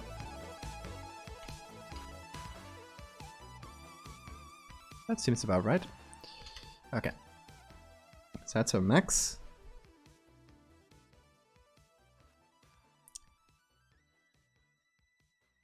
So we can brighten from that as much as we really need to.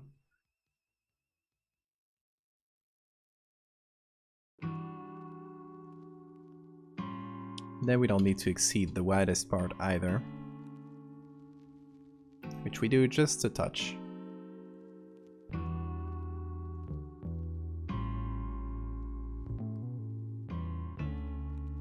That seems about right though.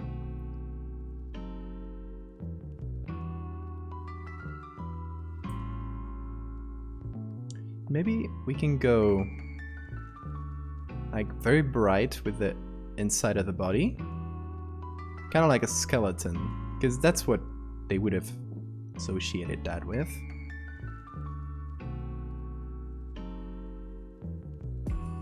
Oh, that does feel too bright though.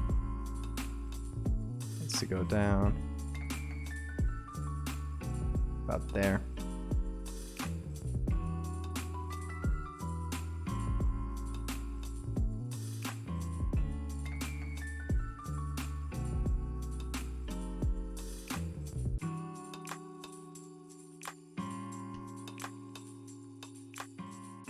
Alright, now that's a better base, I think. We of course still need to add some texture to it. I do want to do something too. So I want to make a selection out of this. I want to expand it to 15 pixels. Seems right. So, I'm gonna make a new layer right below. We're gonna get just a white color from the background. We're just gonna paint away to make an edge of sorts around him.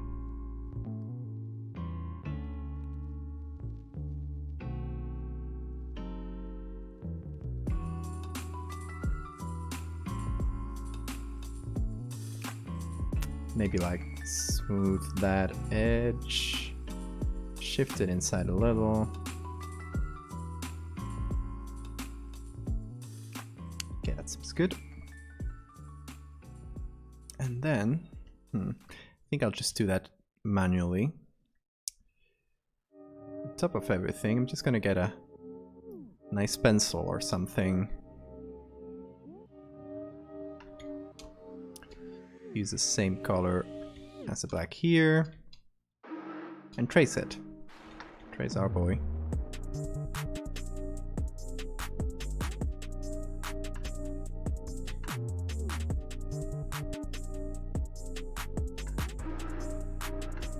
Okay, go a bit smaller maybe. Seems good.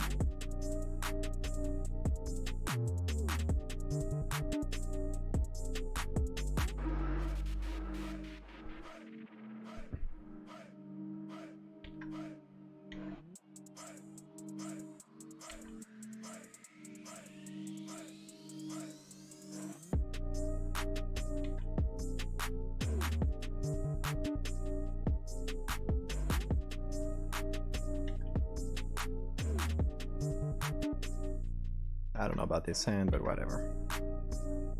We're not the medieval artists. Well, hopefully it does. It's kind of hard to like imitate a very specific style, like hatching in this case. Especially like if you're just trying to make it from scratch and you're just trying to make something in a style. I think that can work out better, but if you're using an image as a base and you're trying to recreate that exact style, that can be messy. I remember, well, I don't know if the hatches should be so small. I think they should be bigger. I remember when I did this one, the circus one.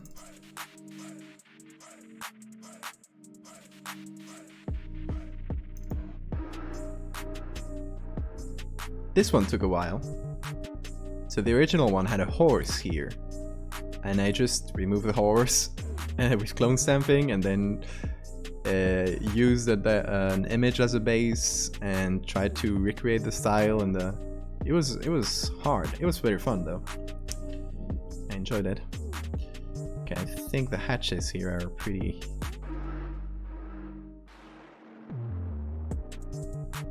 Too large. Or too small, I mean.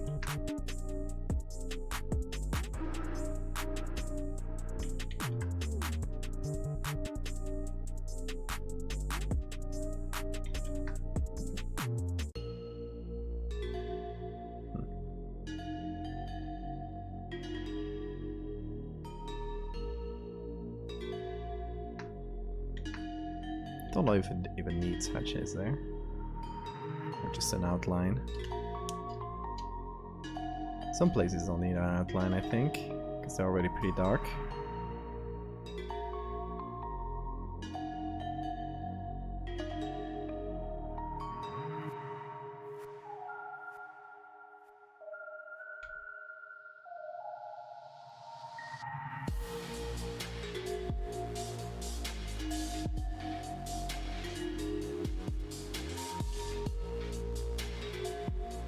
I don't even remember how it was. There we go. Yeah, that part is kind of a mess.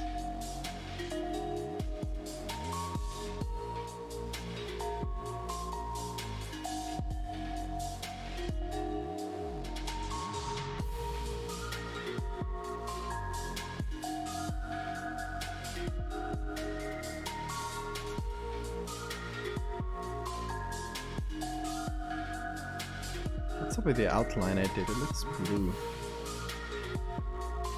I'll just do luminosity there. I think this one should be luminosity too.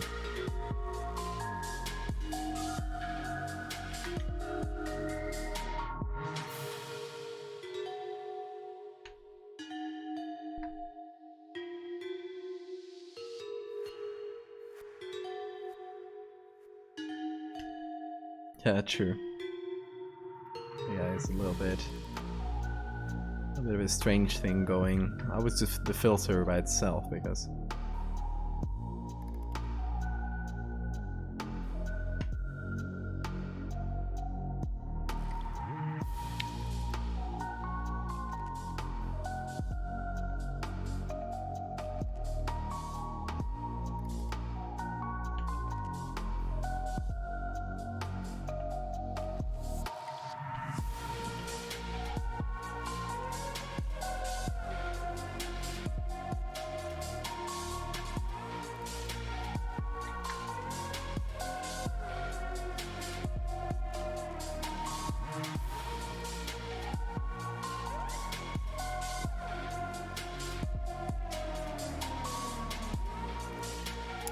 pencil doesn't paint too... It needs something that would paint more opaque, like this maybe. This one's kind of grainy though.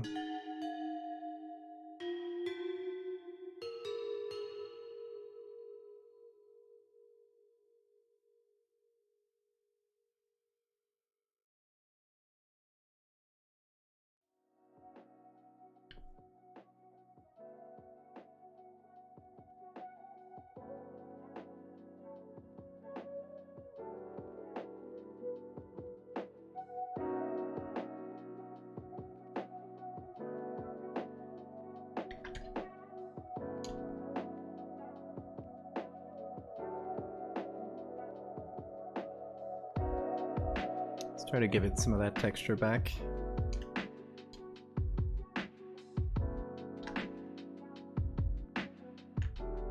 Make it a bit smaller.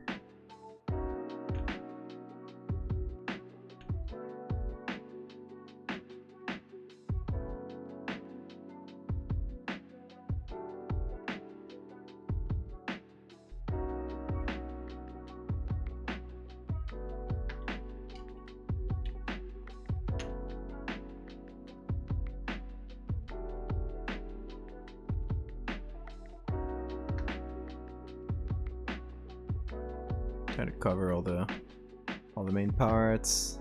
There we go. Now let's copy this together.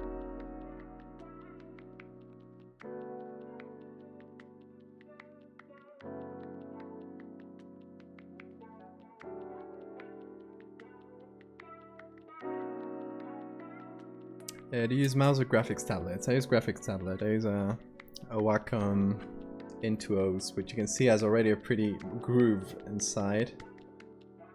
But it's fine because I use this felt tips now, which are very soft. I recommend you getting some. They're very cheap and they will not destroy your tablet as much.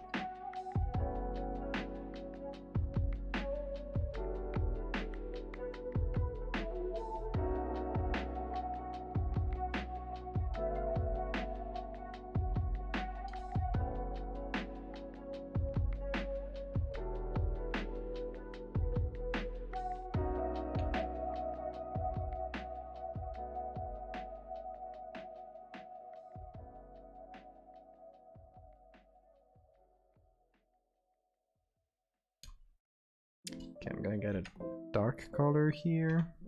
There we go.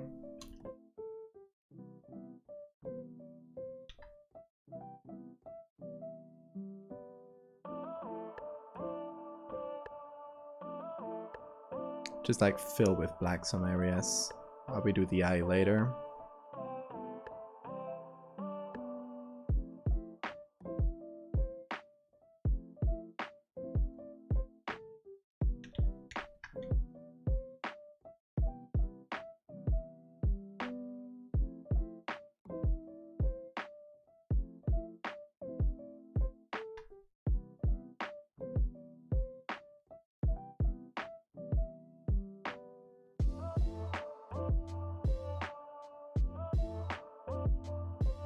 Hatching digitally is something else, let me tell you. Very strange.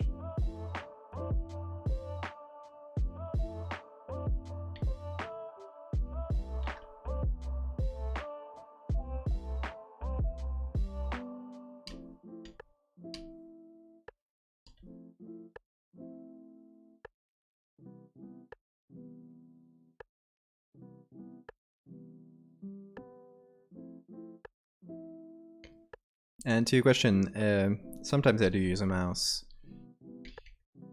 like for very minor edits, or when I need to do something on my other screen, because the tablet is only set to one screen. So I do still have to give the mouse here, and you might see me still use it from time to time. And it's mostly for that, it's just to use the other screen. Or maybe like before I was on Blender, so okay, there we go. I was on Blender, so I was using the mouse for that.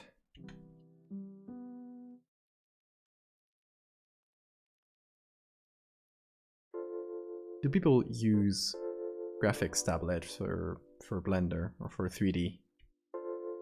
I bet a lot of them do, right?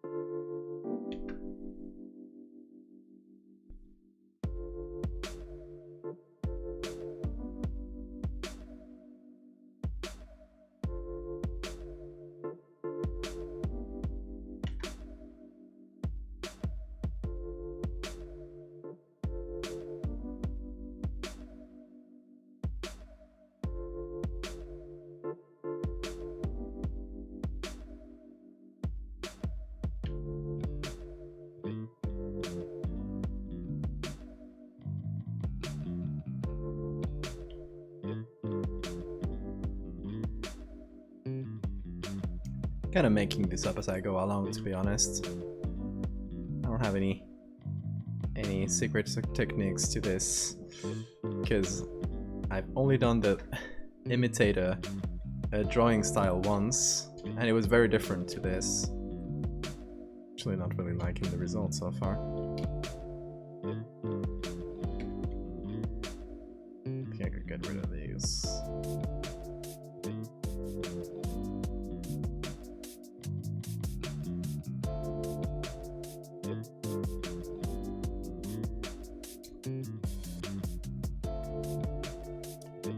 Like, I want it to look good on close up, not only at a distance.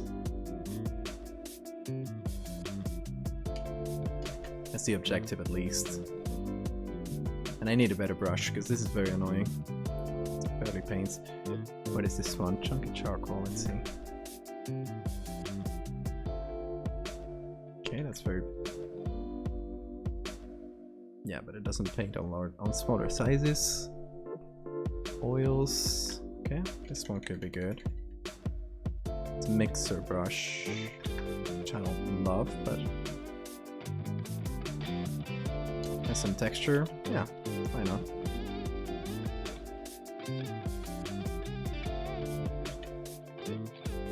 Let's try and use it.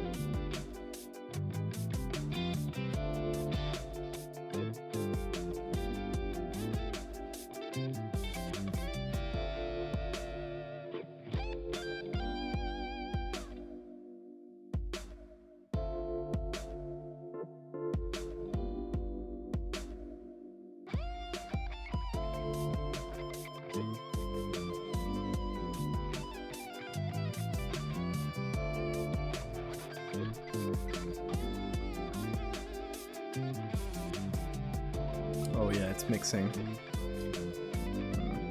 Change your Christmas icon. Let me see. Let me see how that looks.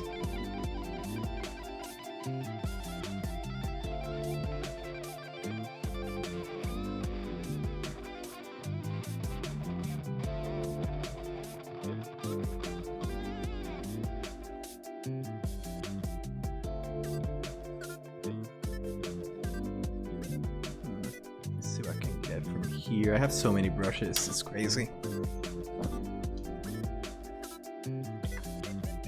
Maybe this? Yeah, why not?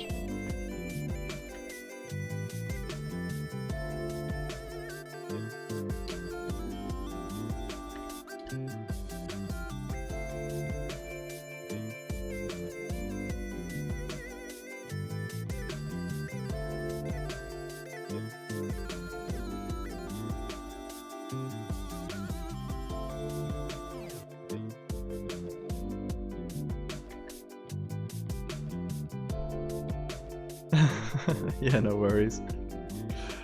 There's no rush here. Oh, this one is very smooth.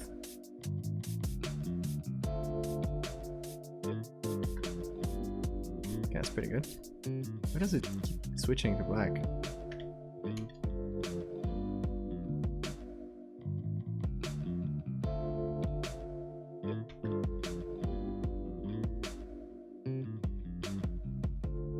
It's still too dark, isn't it?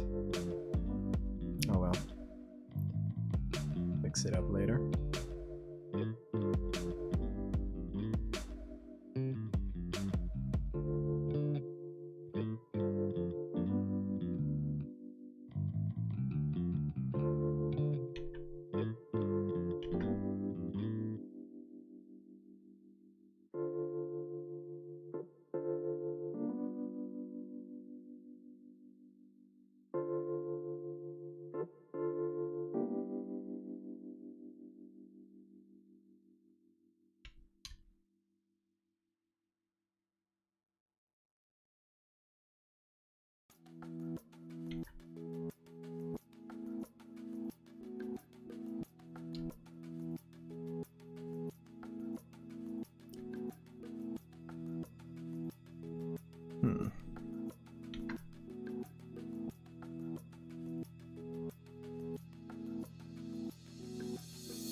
I need to simplify some of the shapes. So they look too like shaded right now.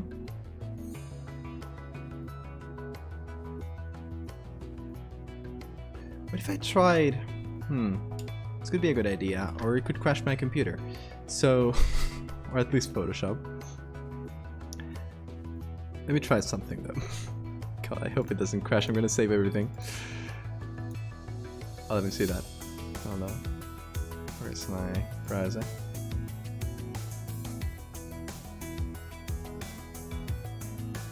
Oh, nice! Oh, I love the... How do you call those? Candy cane? Very cool.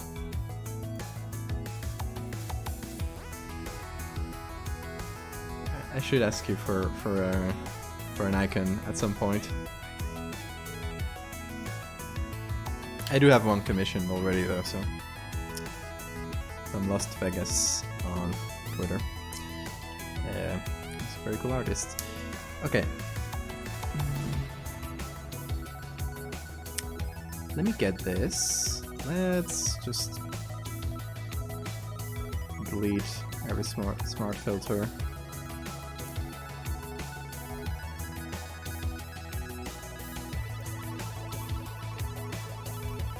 The levels and the hue saturation.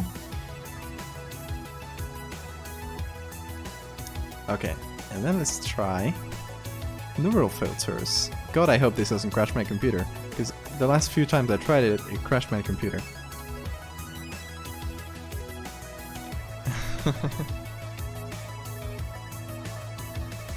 Okay, style transfer. If I turn this on, Photoshop might crash. So let's hope it doesn't. And let's see if there's some cross-hatching thing. Oh. It is chugging. I am afraid. Yes, it did crash. Well, it was always a risk. But it did crash. Hey, you. Just reopen. Yeah, I don't know. For some reason, that filter just crashes my Photoshop. And I'd love to use it, because then you could just style transfer and hopefully it would work a little bit better than the filter. Like the old filter. Okay, where did I save this one?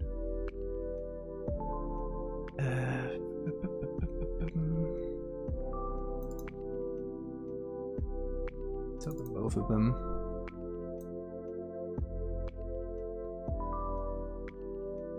Where's my boy? Good boy. Love him. You, I don't love you. I hate this imitating drawing style. Why do I get myself in stuff like that?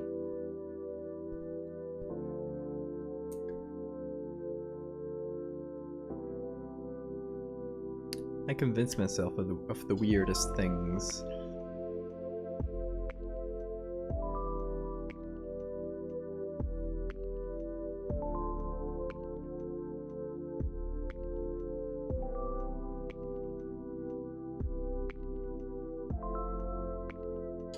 Okay, thus far, this looks okay, right?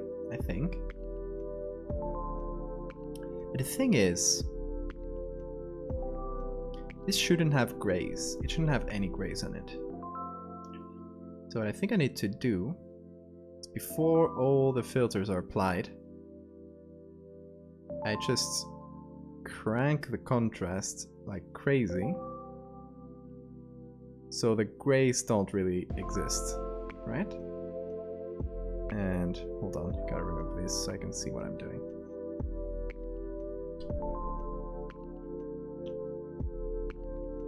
So it's just gonna be black or white.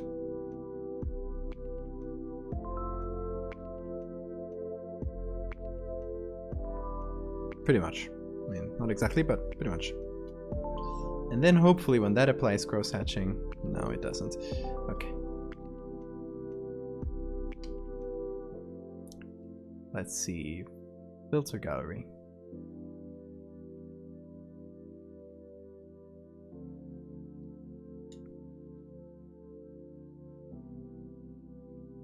Woodcut style. I need to see that now.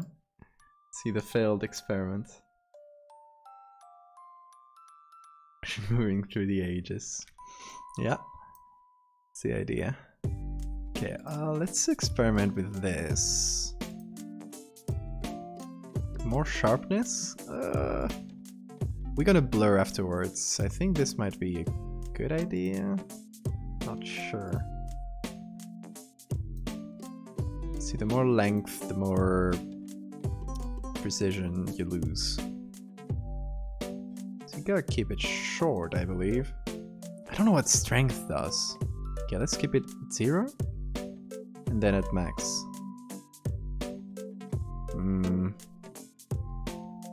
I don't really know what it does.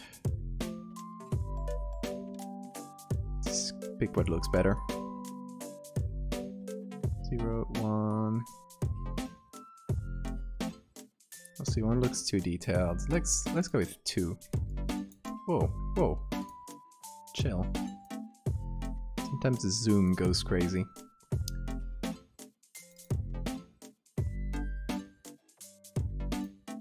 Make this edge a little bit more contrasty. Zoom is going insane. Okay, that is already, it's like better for a base, I think. See, we can apply this on top of the dark parts to give it still a bit of a cross-hatched feel. Did we do anything with the crosshatch texture? There it is.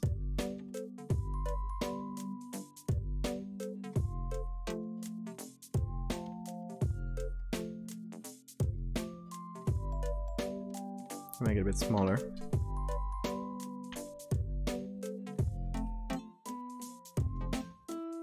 Hellkite spoke creation. Oh, that would be fun.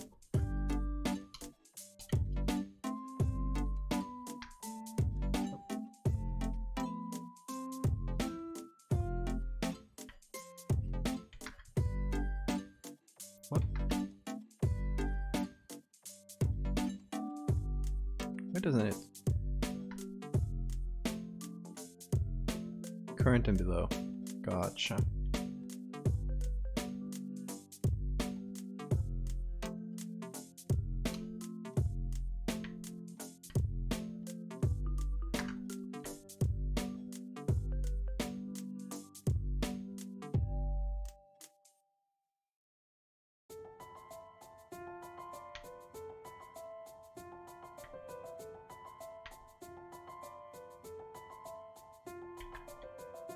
Okay, that's not terrible.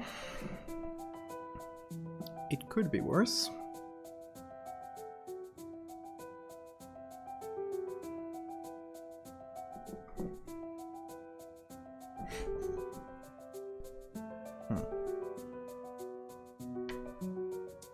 There we go. Some little parts.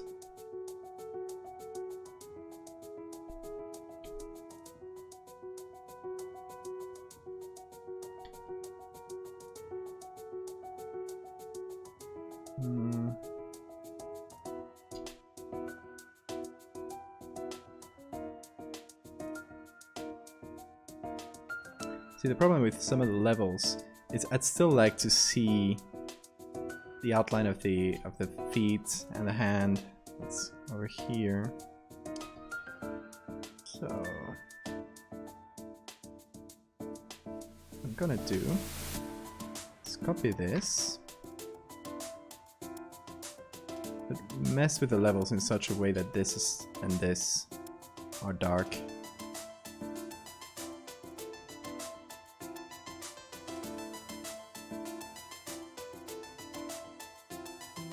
So that maybe by combining them both, I don't know, I can do something.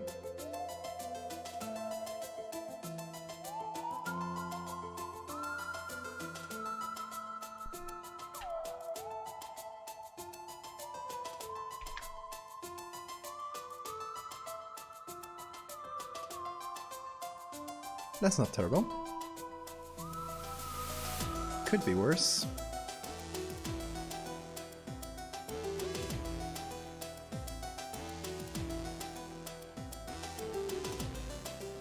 Oh, I should play Spore again. I tried a while back, tried to reconnect to my account, and it was impossible.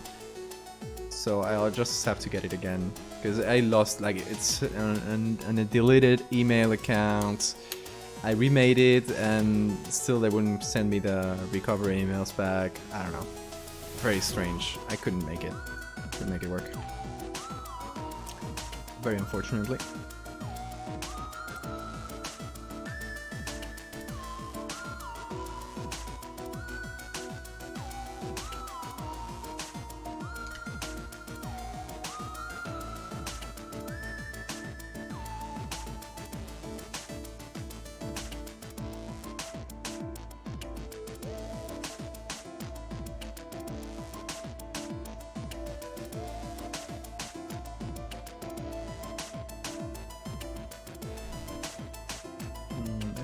What else?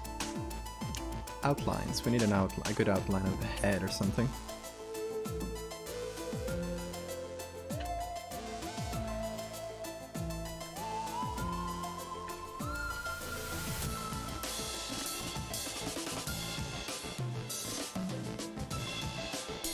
I'm gonna just go with a normal brush, because every brush I've tried is not too good.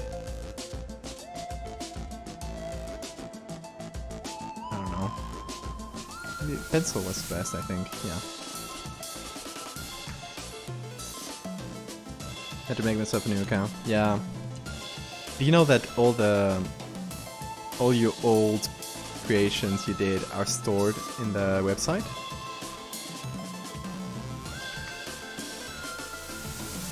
I had a blast looking through my, like, I don't know, 1,000 or more than 1,000 things uploaded.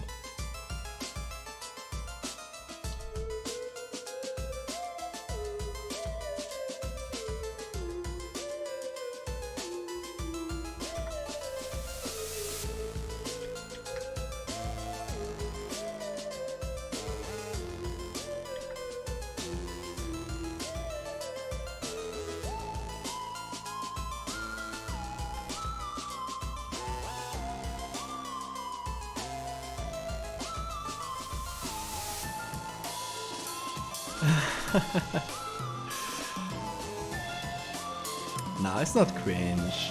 You're a kid while doing it, it's not cringe. I'll be hard on yourself.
Send them my edits of Dark Ages.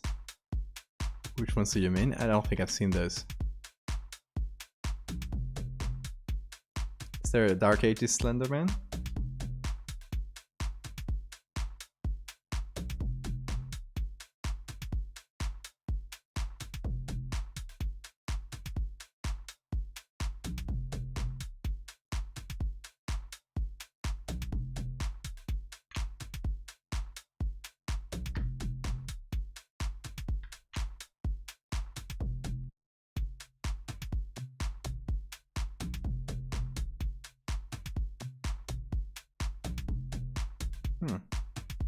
Oh, got it.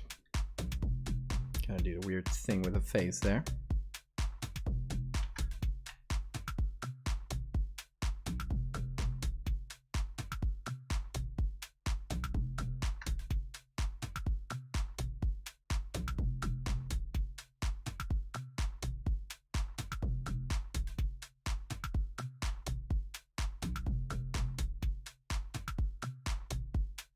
Oh, that's pretty good for the teeth.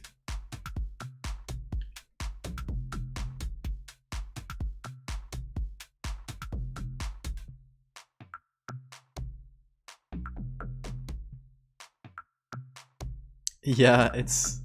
I was completely expecting the website to be down. But no, it's still there. Still kicking. Really impressive.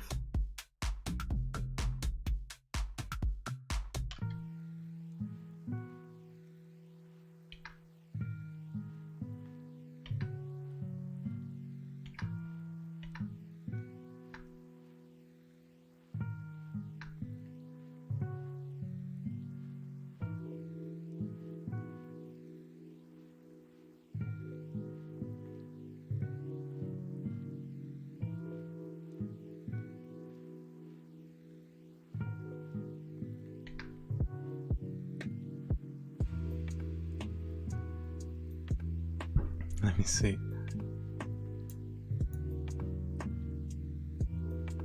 Oh, that's not cool. You know, I should have picked a picture that with the cross-hatching like that, like a simple version. Not that it's not like this fully shaded thing. That was a bit dumb in my image selection.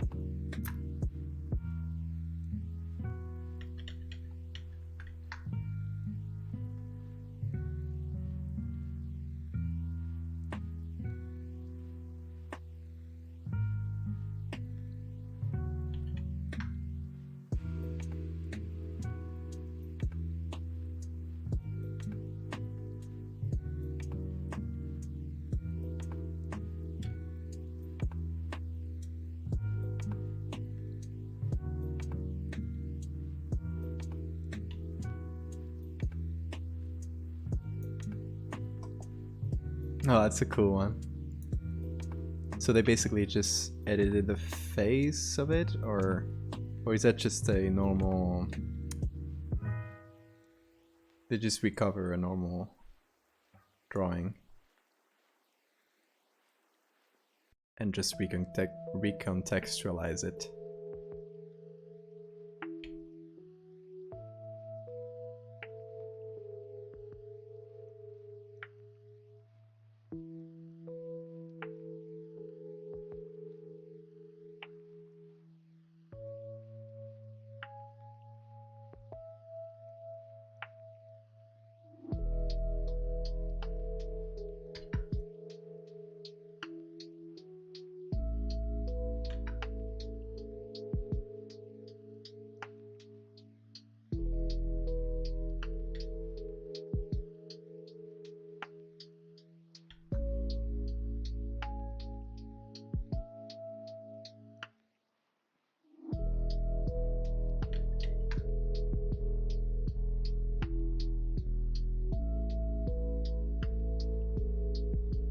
Originally it's just 2 legs. Okay. Oh yeah, I see that. They did edit the face too, right? Yeah.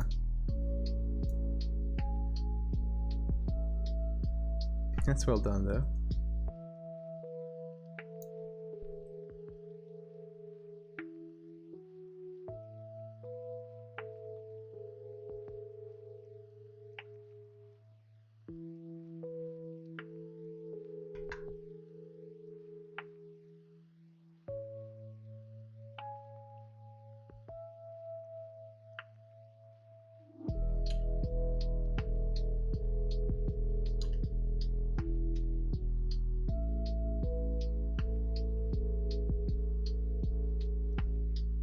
Okay, let's see now. Can we add some of that texture?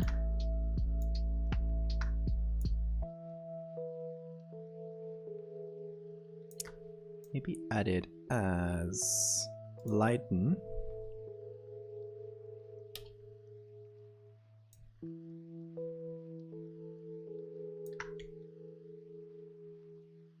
Here's an idea that'll save me a lot of work and thus is worth considering. It might look better than whatever I do. This is like a huge figure in the mist, like that, in the background. Could it be a good idea to first take this edge, create a new layer,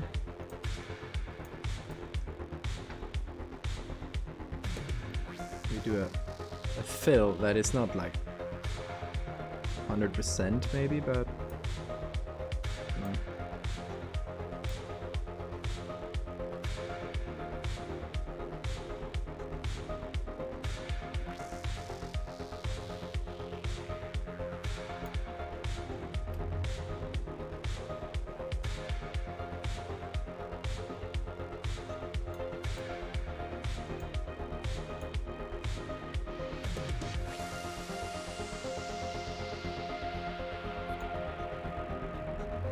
something like this.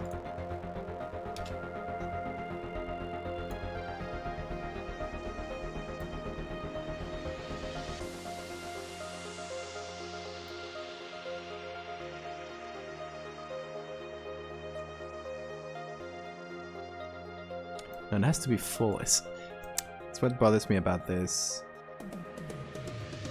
That you can't go with grays mostly unless the hatching is like really blending together.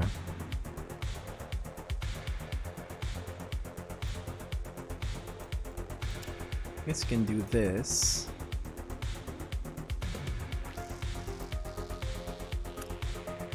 And then get this texture.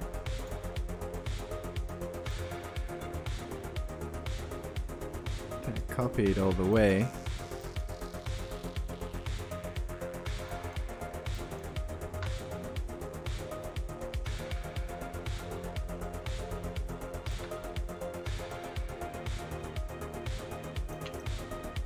There's that. Maybe to make the hatching a bit more intense. Do a darken. Maybe.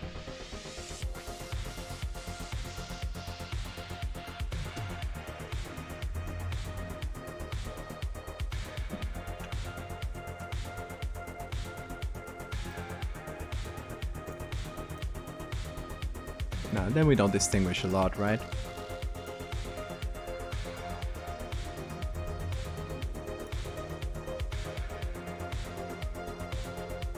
I don't know, I was just trying out.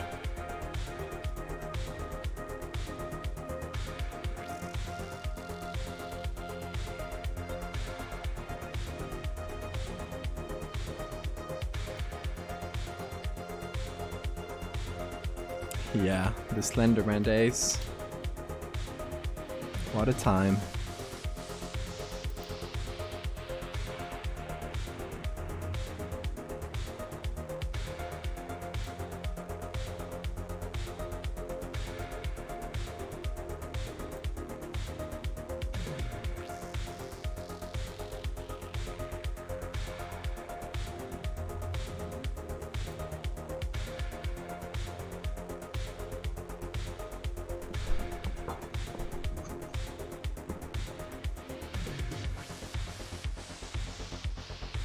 I mean, we could just say that nowadays it's just the same thing with Siren Head.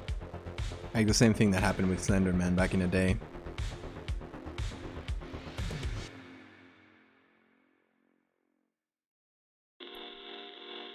So I don't think it's too different, but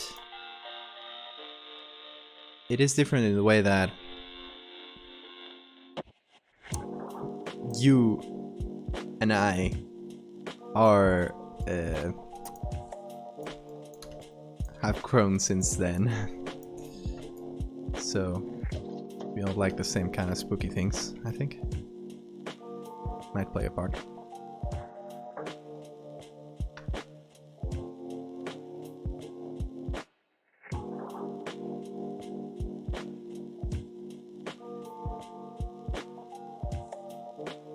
I'm just messing around with this, trying to see if I can make it look like it's coming out from the fog. Kind of foggy somehow.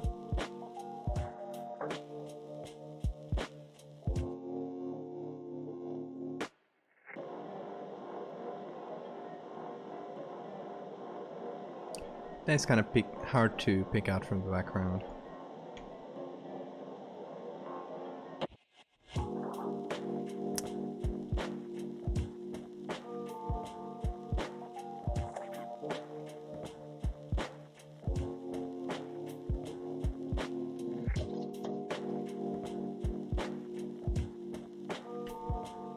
Maybe something like this.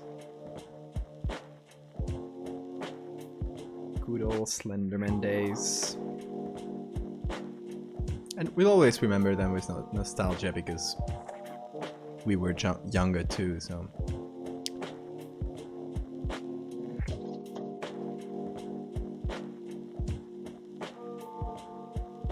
It's easier to see it like that.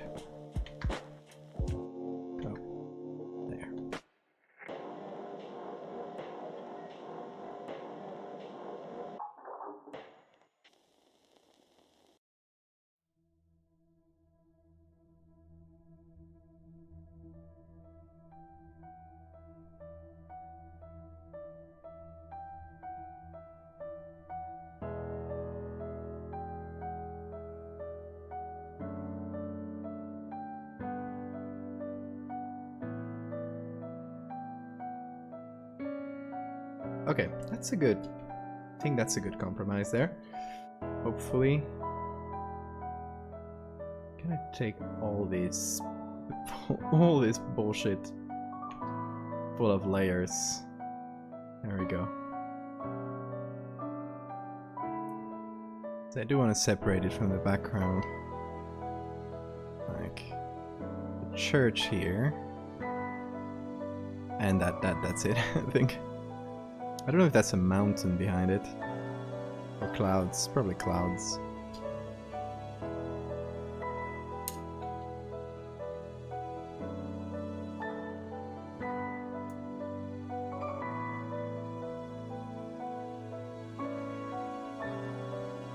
Okay, it's a bit subtle, but I like it.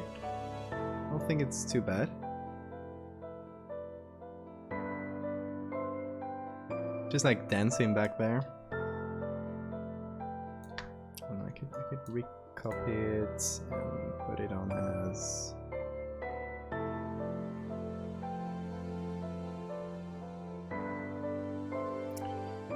multiply.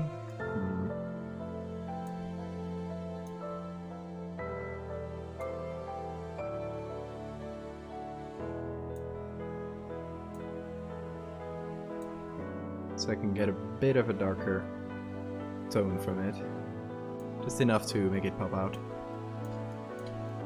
I think we could also get some levels on top of everything. Just to pop that contrast up a little bit. And some hue saturation.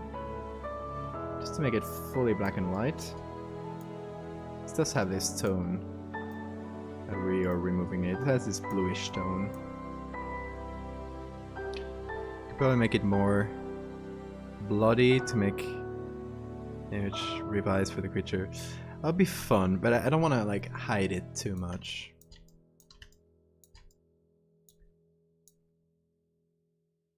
I don't want to hide this beauty. What do you mean for the drawing? Because I assumed picture, you meant the photo.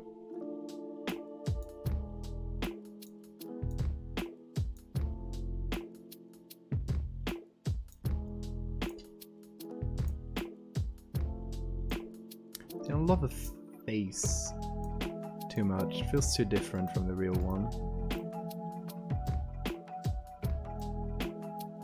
I think I need to recreate some of those lines there, maybe? Let's see.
What is...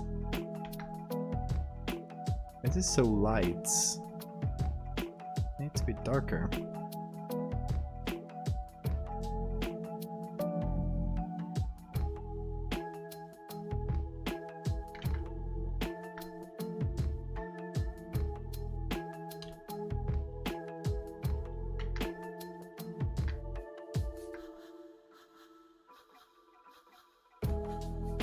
Oh, it's in the copy. I'm stupid. Of course. Copied the group. I'm a dummy.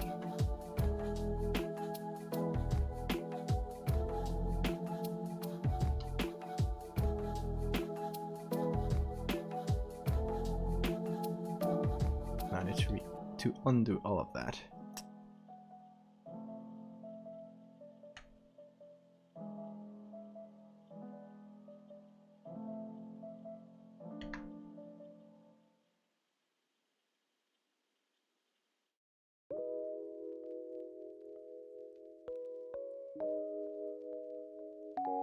See, I can't add all the lines.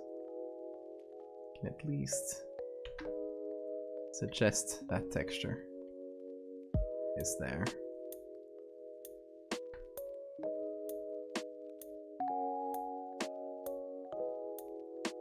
Same here.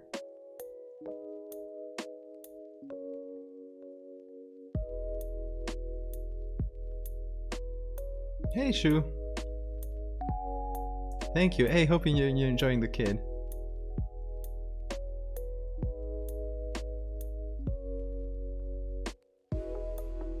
Congratulate Shu, everybody. Just got a kid. Named him Chat after us. That'll be good.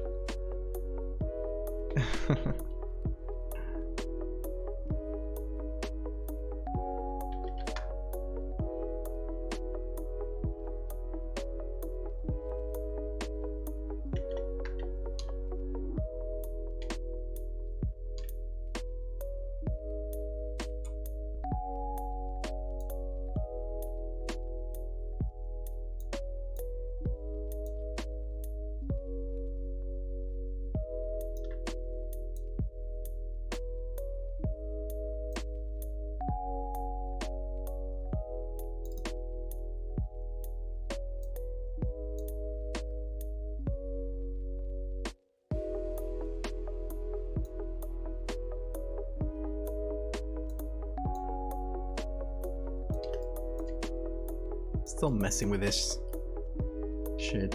So annoying. What a good texture.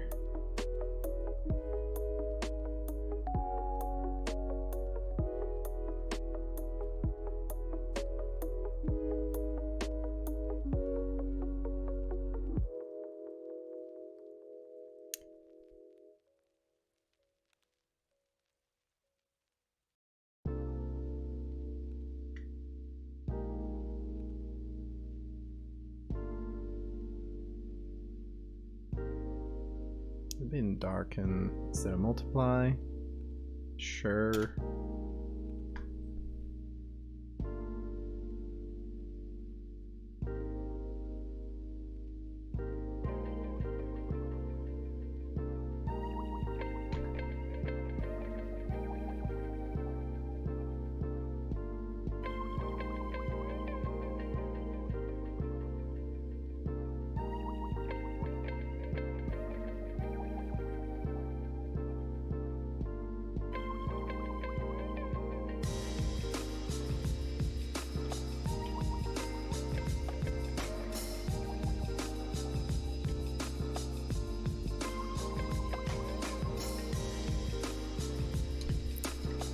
I don't know.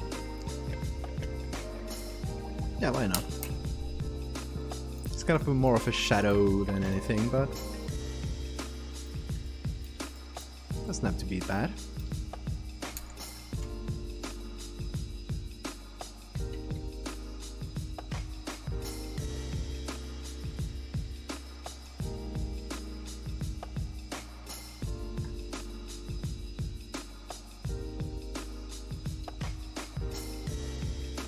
Okay, but how about move this layer? Okay, that's good.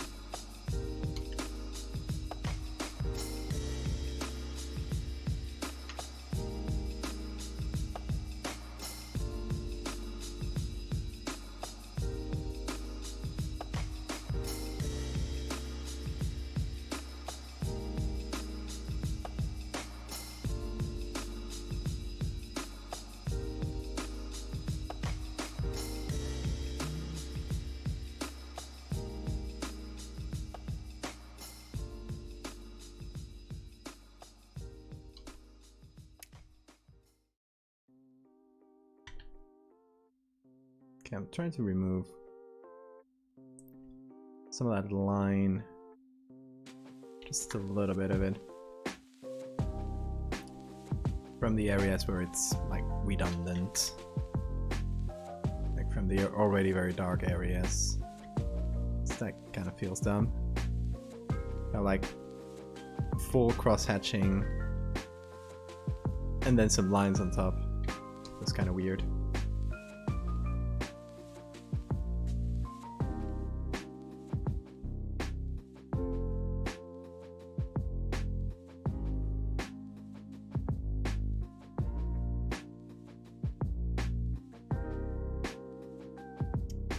this levels down.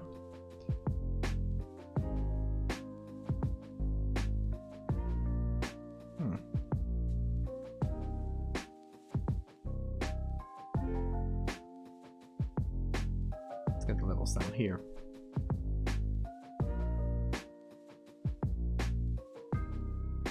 There we go.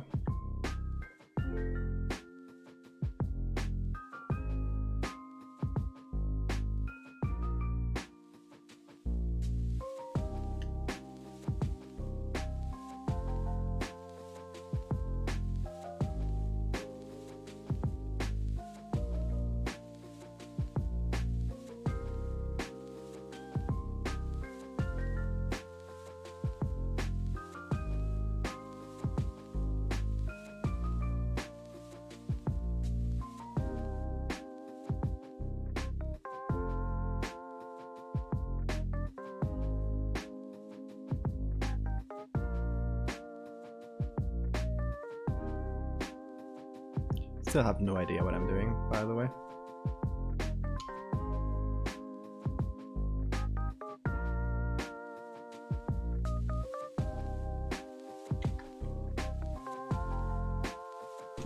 But I'm trying. That's important.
Alright, I think that's as good as that's gonna get. It's gonna be seen in the background, so it's not like this. A lot of these detail I'm doing is gonna be seen anyway, which makes me feel kind of dumb. But still, I like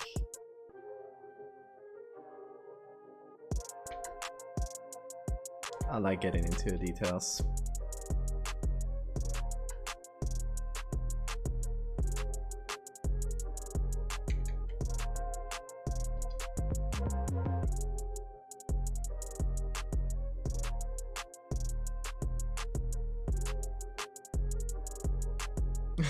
I don't think they're around to see it anymore. Luckily for us, because they might be horrified at our terrible work.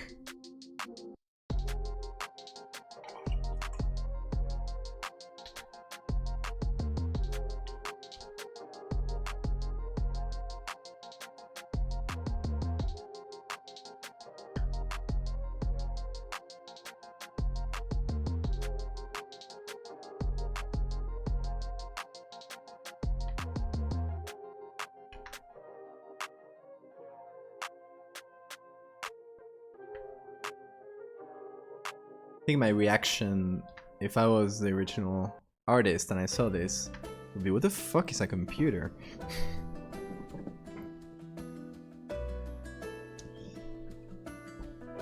What the hell are you doing? Or like probably something in Italian even. I don't know where the artist is from. Just assumed Italian, but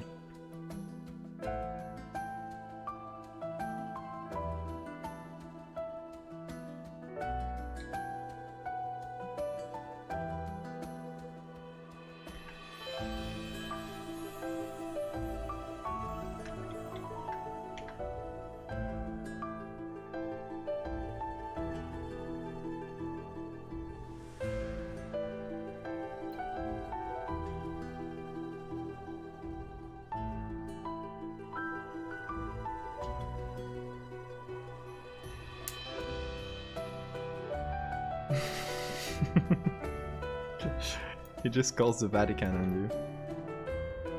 Like, hey, yeah, Pope, can you take a look at this? I'm pretty sure that's Satan.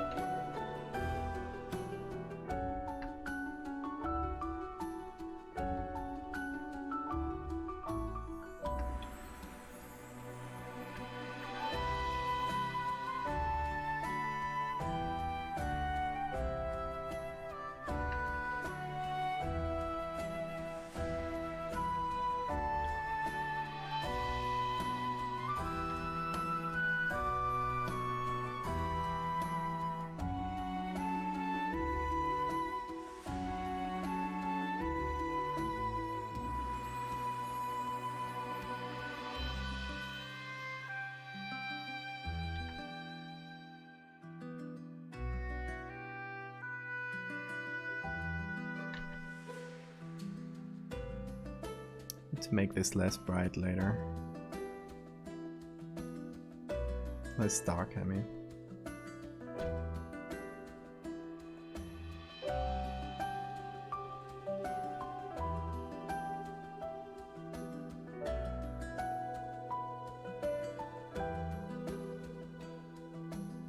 Thing is, from a distance it looks good. Once I get close, I hate it. The eternal problem.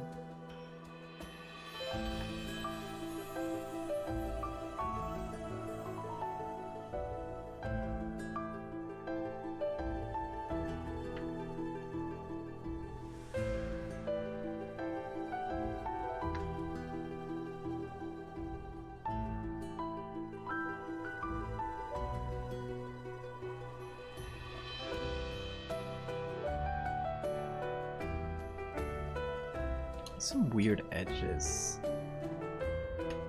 I don't really get. That.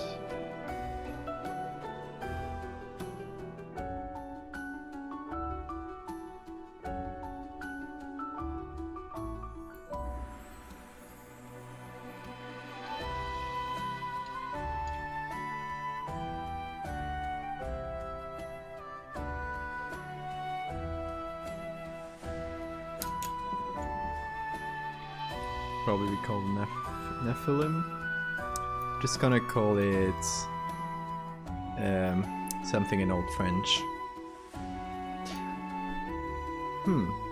Okay, maybe they would have spoken German because it's modern France where this like plague thing happened. It's in modern France, but it used to be the Holy Roman Empire at that point. So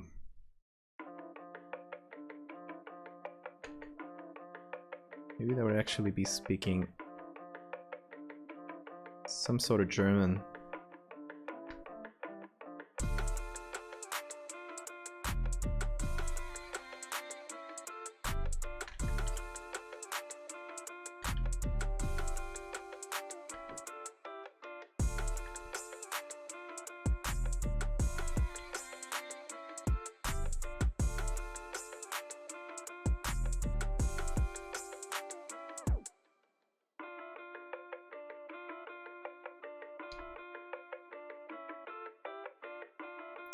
Gonna find out in a minute. What kind of language they spoke.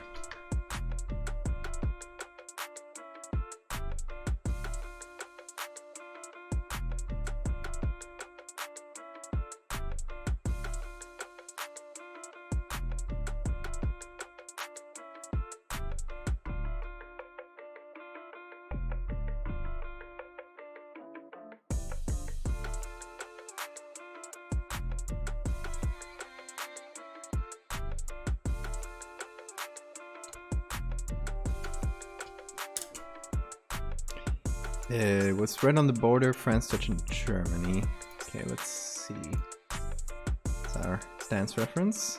Very nice. We matched it pretty well, I'd say. Okay, that's the dancing play of 1518.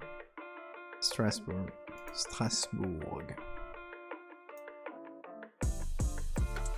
story. Oh, whatever that is.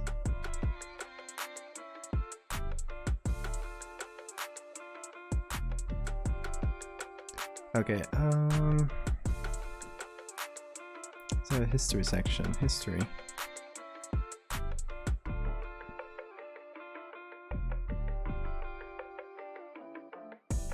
Or let's just say languages in 1500 Europe. Maybe there's a map or something that can just... Yes! Okay, that is tiny. Can I... have a decent...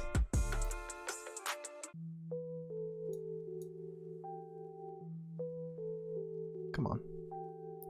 20th century. That's not... That ain't it.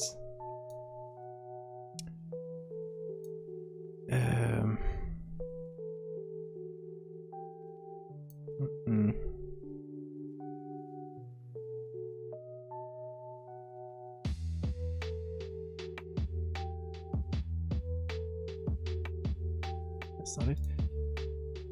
We have to find out in Alsace of the 1500s, what language would they speak? Okay, within the Holy Roman Empire.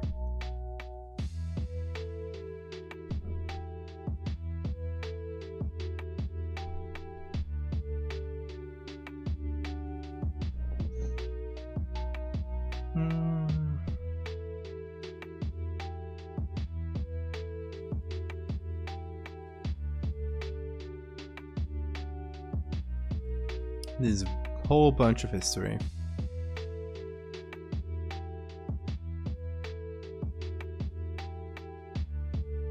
Habsburgs.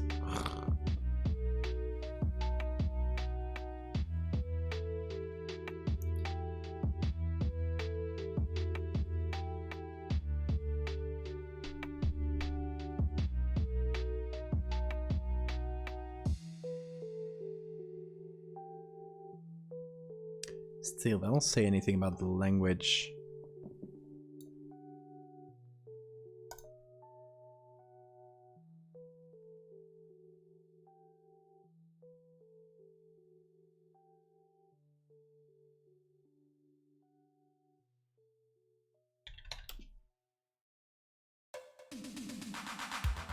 Seems to have been Romance.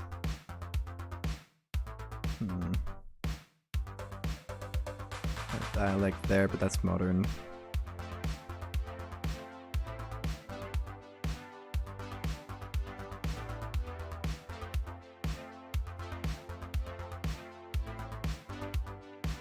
Alright. You're heading out to sleep earlier than me. We're in different continents. You have a good night, friend.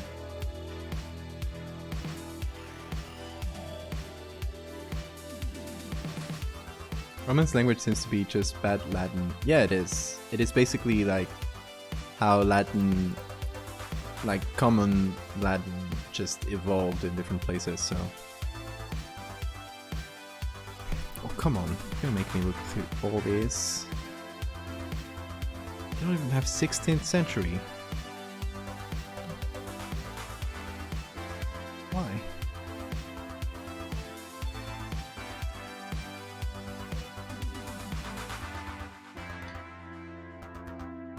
I hate this. There's so much. Old French, Middle French.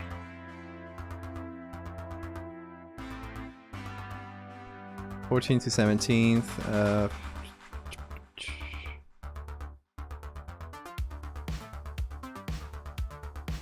Okay, yeah, sure. Where was it spoken, though?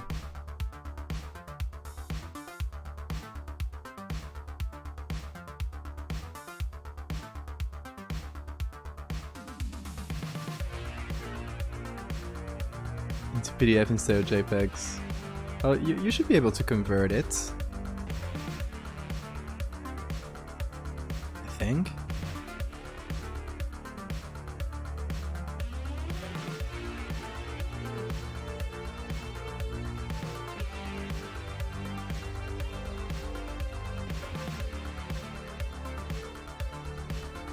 Still won't tell me anything, come on.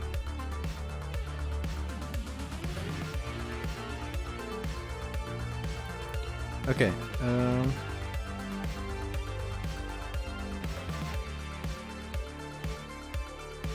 French influence in Alsace began at the end of the 1500s. So, didn't have French influence yet.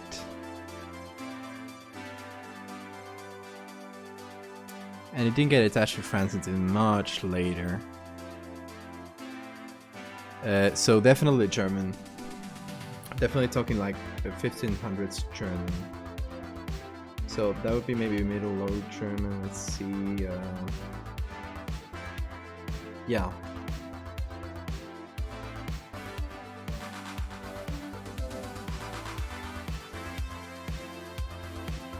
Although, no, it's not really spoken there. Oh, I hate languages.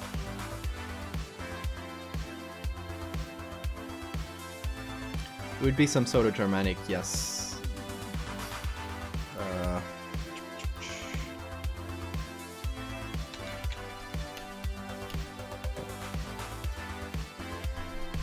Oh, let's see.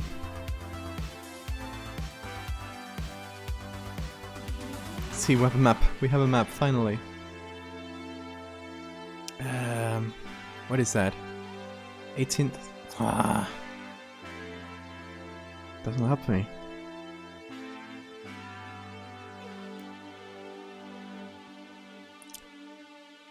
Middle German, that would be, right? No, as Bavarian, Austrian. I hate these.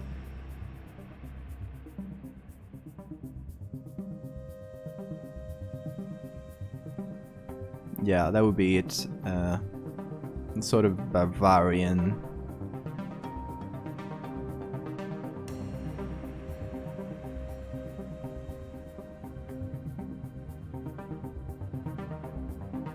Okay, let's see.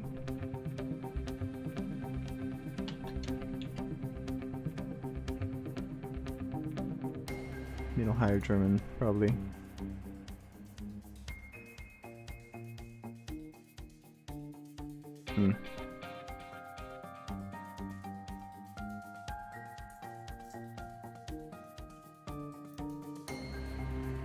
Early New High German. Okay, that seems to be it.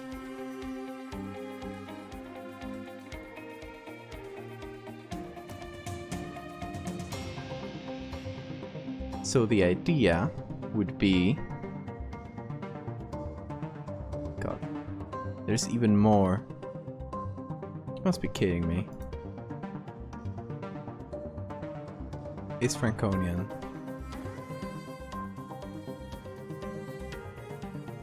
That's Strasbourg.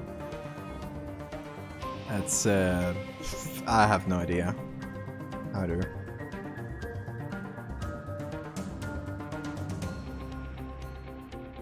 Is Franconian German?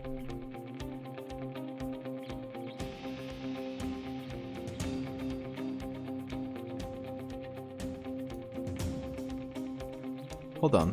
What if I just go to this document and hopefully try to find an actual document from the time?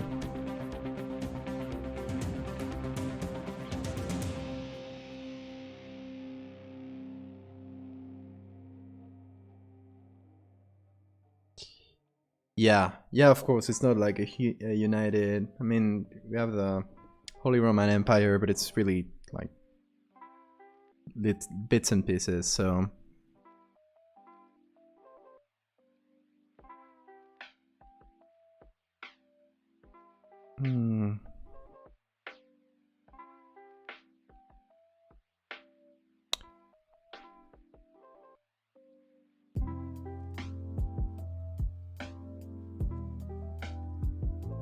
Let's see, it's like a lot of...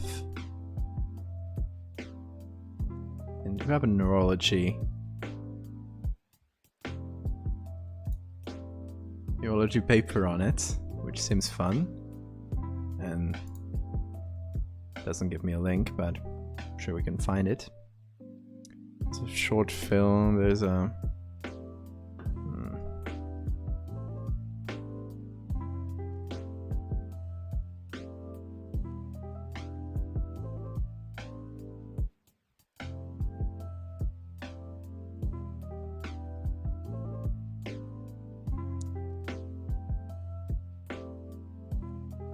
I hate when people don't source their information.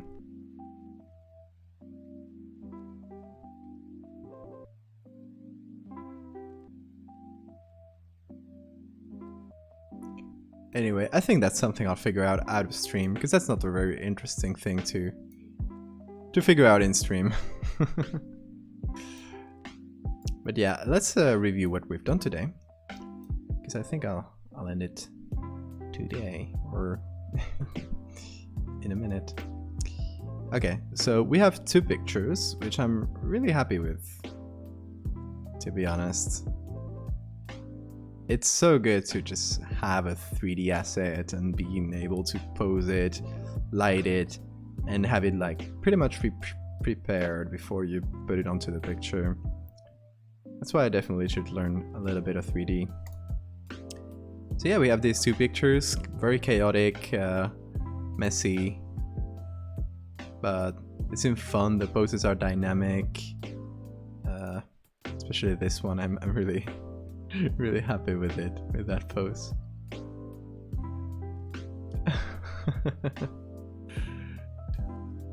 I mean, yeah, I'm a history nerd too.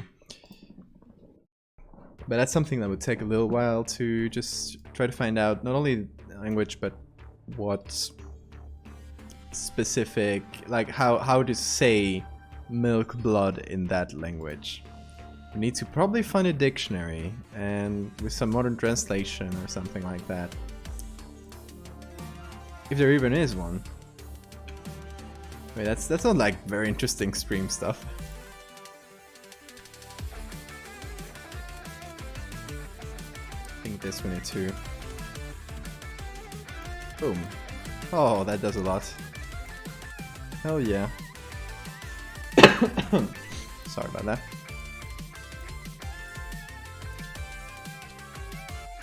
Oh, we need to sign it. I nearly forgot to sign this. Okay, let's sign it and we'll end it. Getting closer and closer. Indeed. It's kind of thing you eventually find out. Where do we sign this? I'm thinking there's markings on the ground. You could use that. I would sign this, but it's already some other artists, and I don't want to do that, you know? Like, yep, I'm just gonna take this guy's thing and sign it. Doesn't seem right. Alright, one of these. I think in this one, right? We could take these textures and do something with them. Okay. Layer. I'm gonna copy this.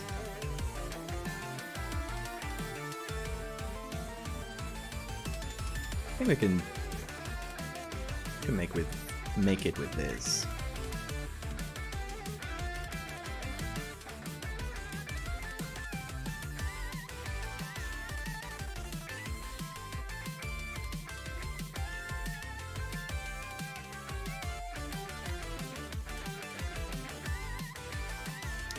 Got a straightforward line. Good idea. That's actually a fantastic idea. Oh, I keep pressing on this one because of Wikipedia. I have so many tabs open at this point. I hate it. Peter. Oh, there we go. Oh. Supposed to witnessed subsequent outbreak in Flanders. Okay, so maybe it's not even from the same time, right? No, he's not from the same time.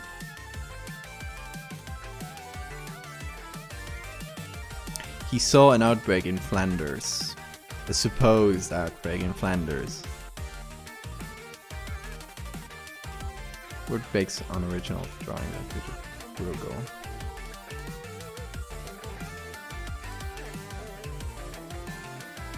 That doesn't help. Unfortunately. Okay, we got this.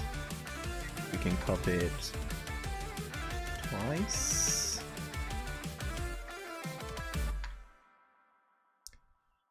Get a third one. Flip it. Actually, flip it.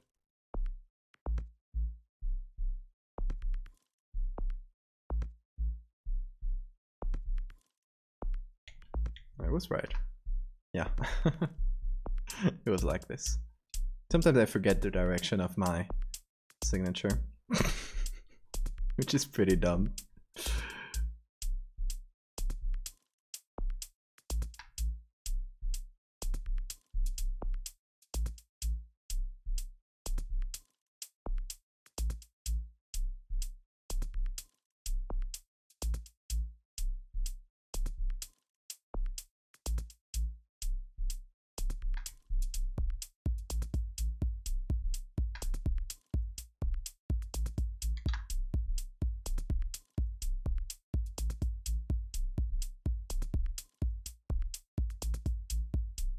Okay.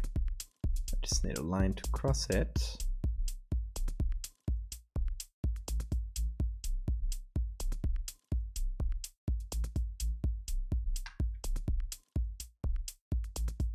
Put that on lighten. Put them all on lighten actually. There we go.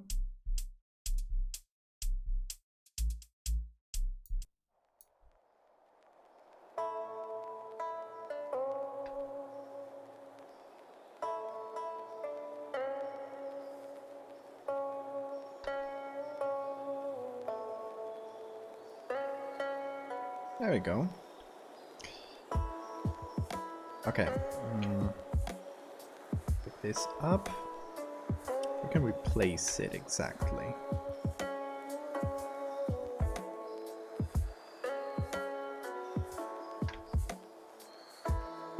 I'm thinking here. It's kind of inconspicuous.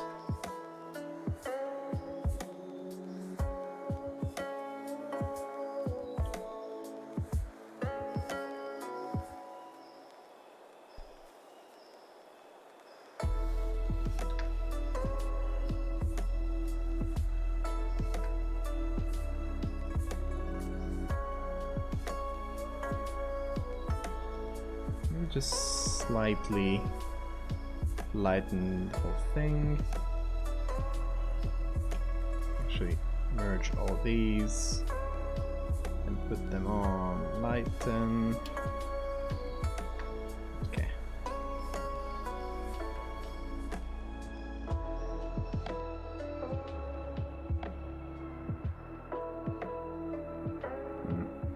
Doesn't really help.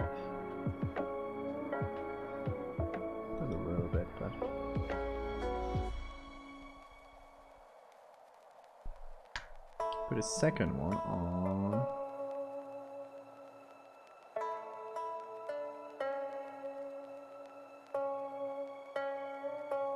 the screen, but it needs quite a bit of editing.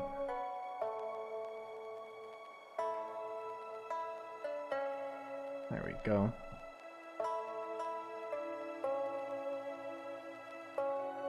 Seems about right.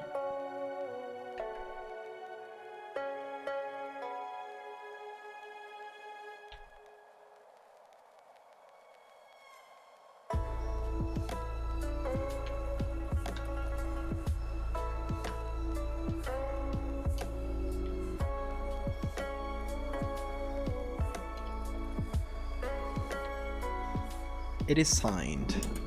Let's see if anyone finds that. It's like on the side. Kind of hard to see by itself, but still. I don't know.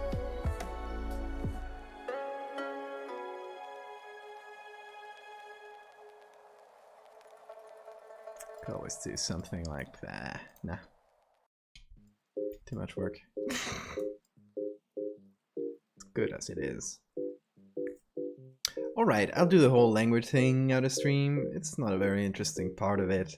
I'll just figure out how to say Milkblood in Middle Low German or something like that. It'll probably sound like pretty cool. Look, I'm imitating him. Yeah, that's it. Isn't that enough? Are you not entertained? Anyway, it's been a blast, you guys. Thank you to everybody who stuck around, who chatted, or who just like had this on the background while they did some work. Always appreciate that. And yeah, I highly doubt there's anyone to raid at this point, but I'll check anyway. It's a good habit to have. Not really. Well, you guys, I will see you very soon. Goodbye.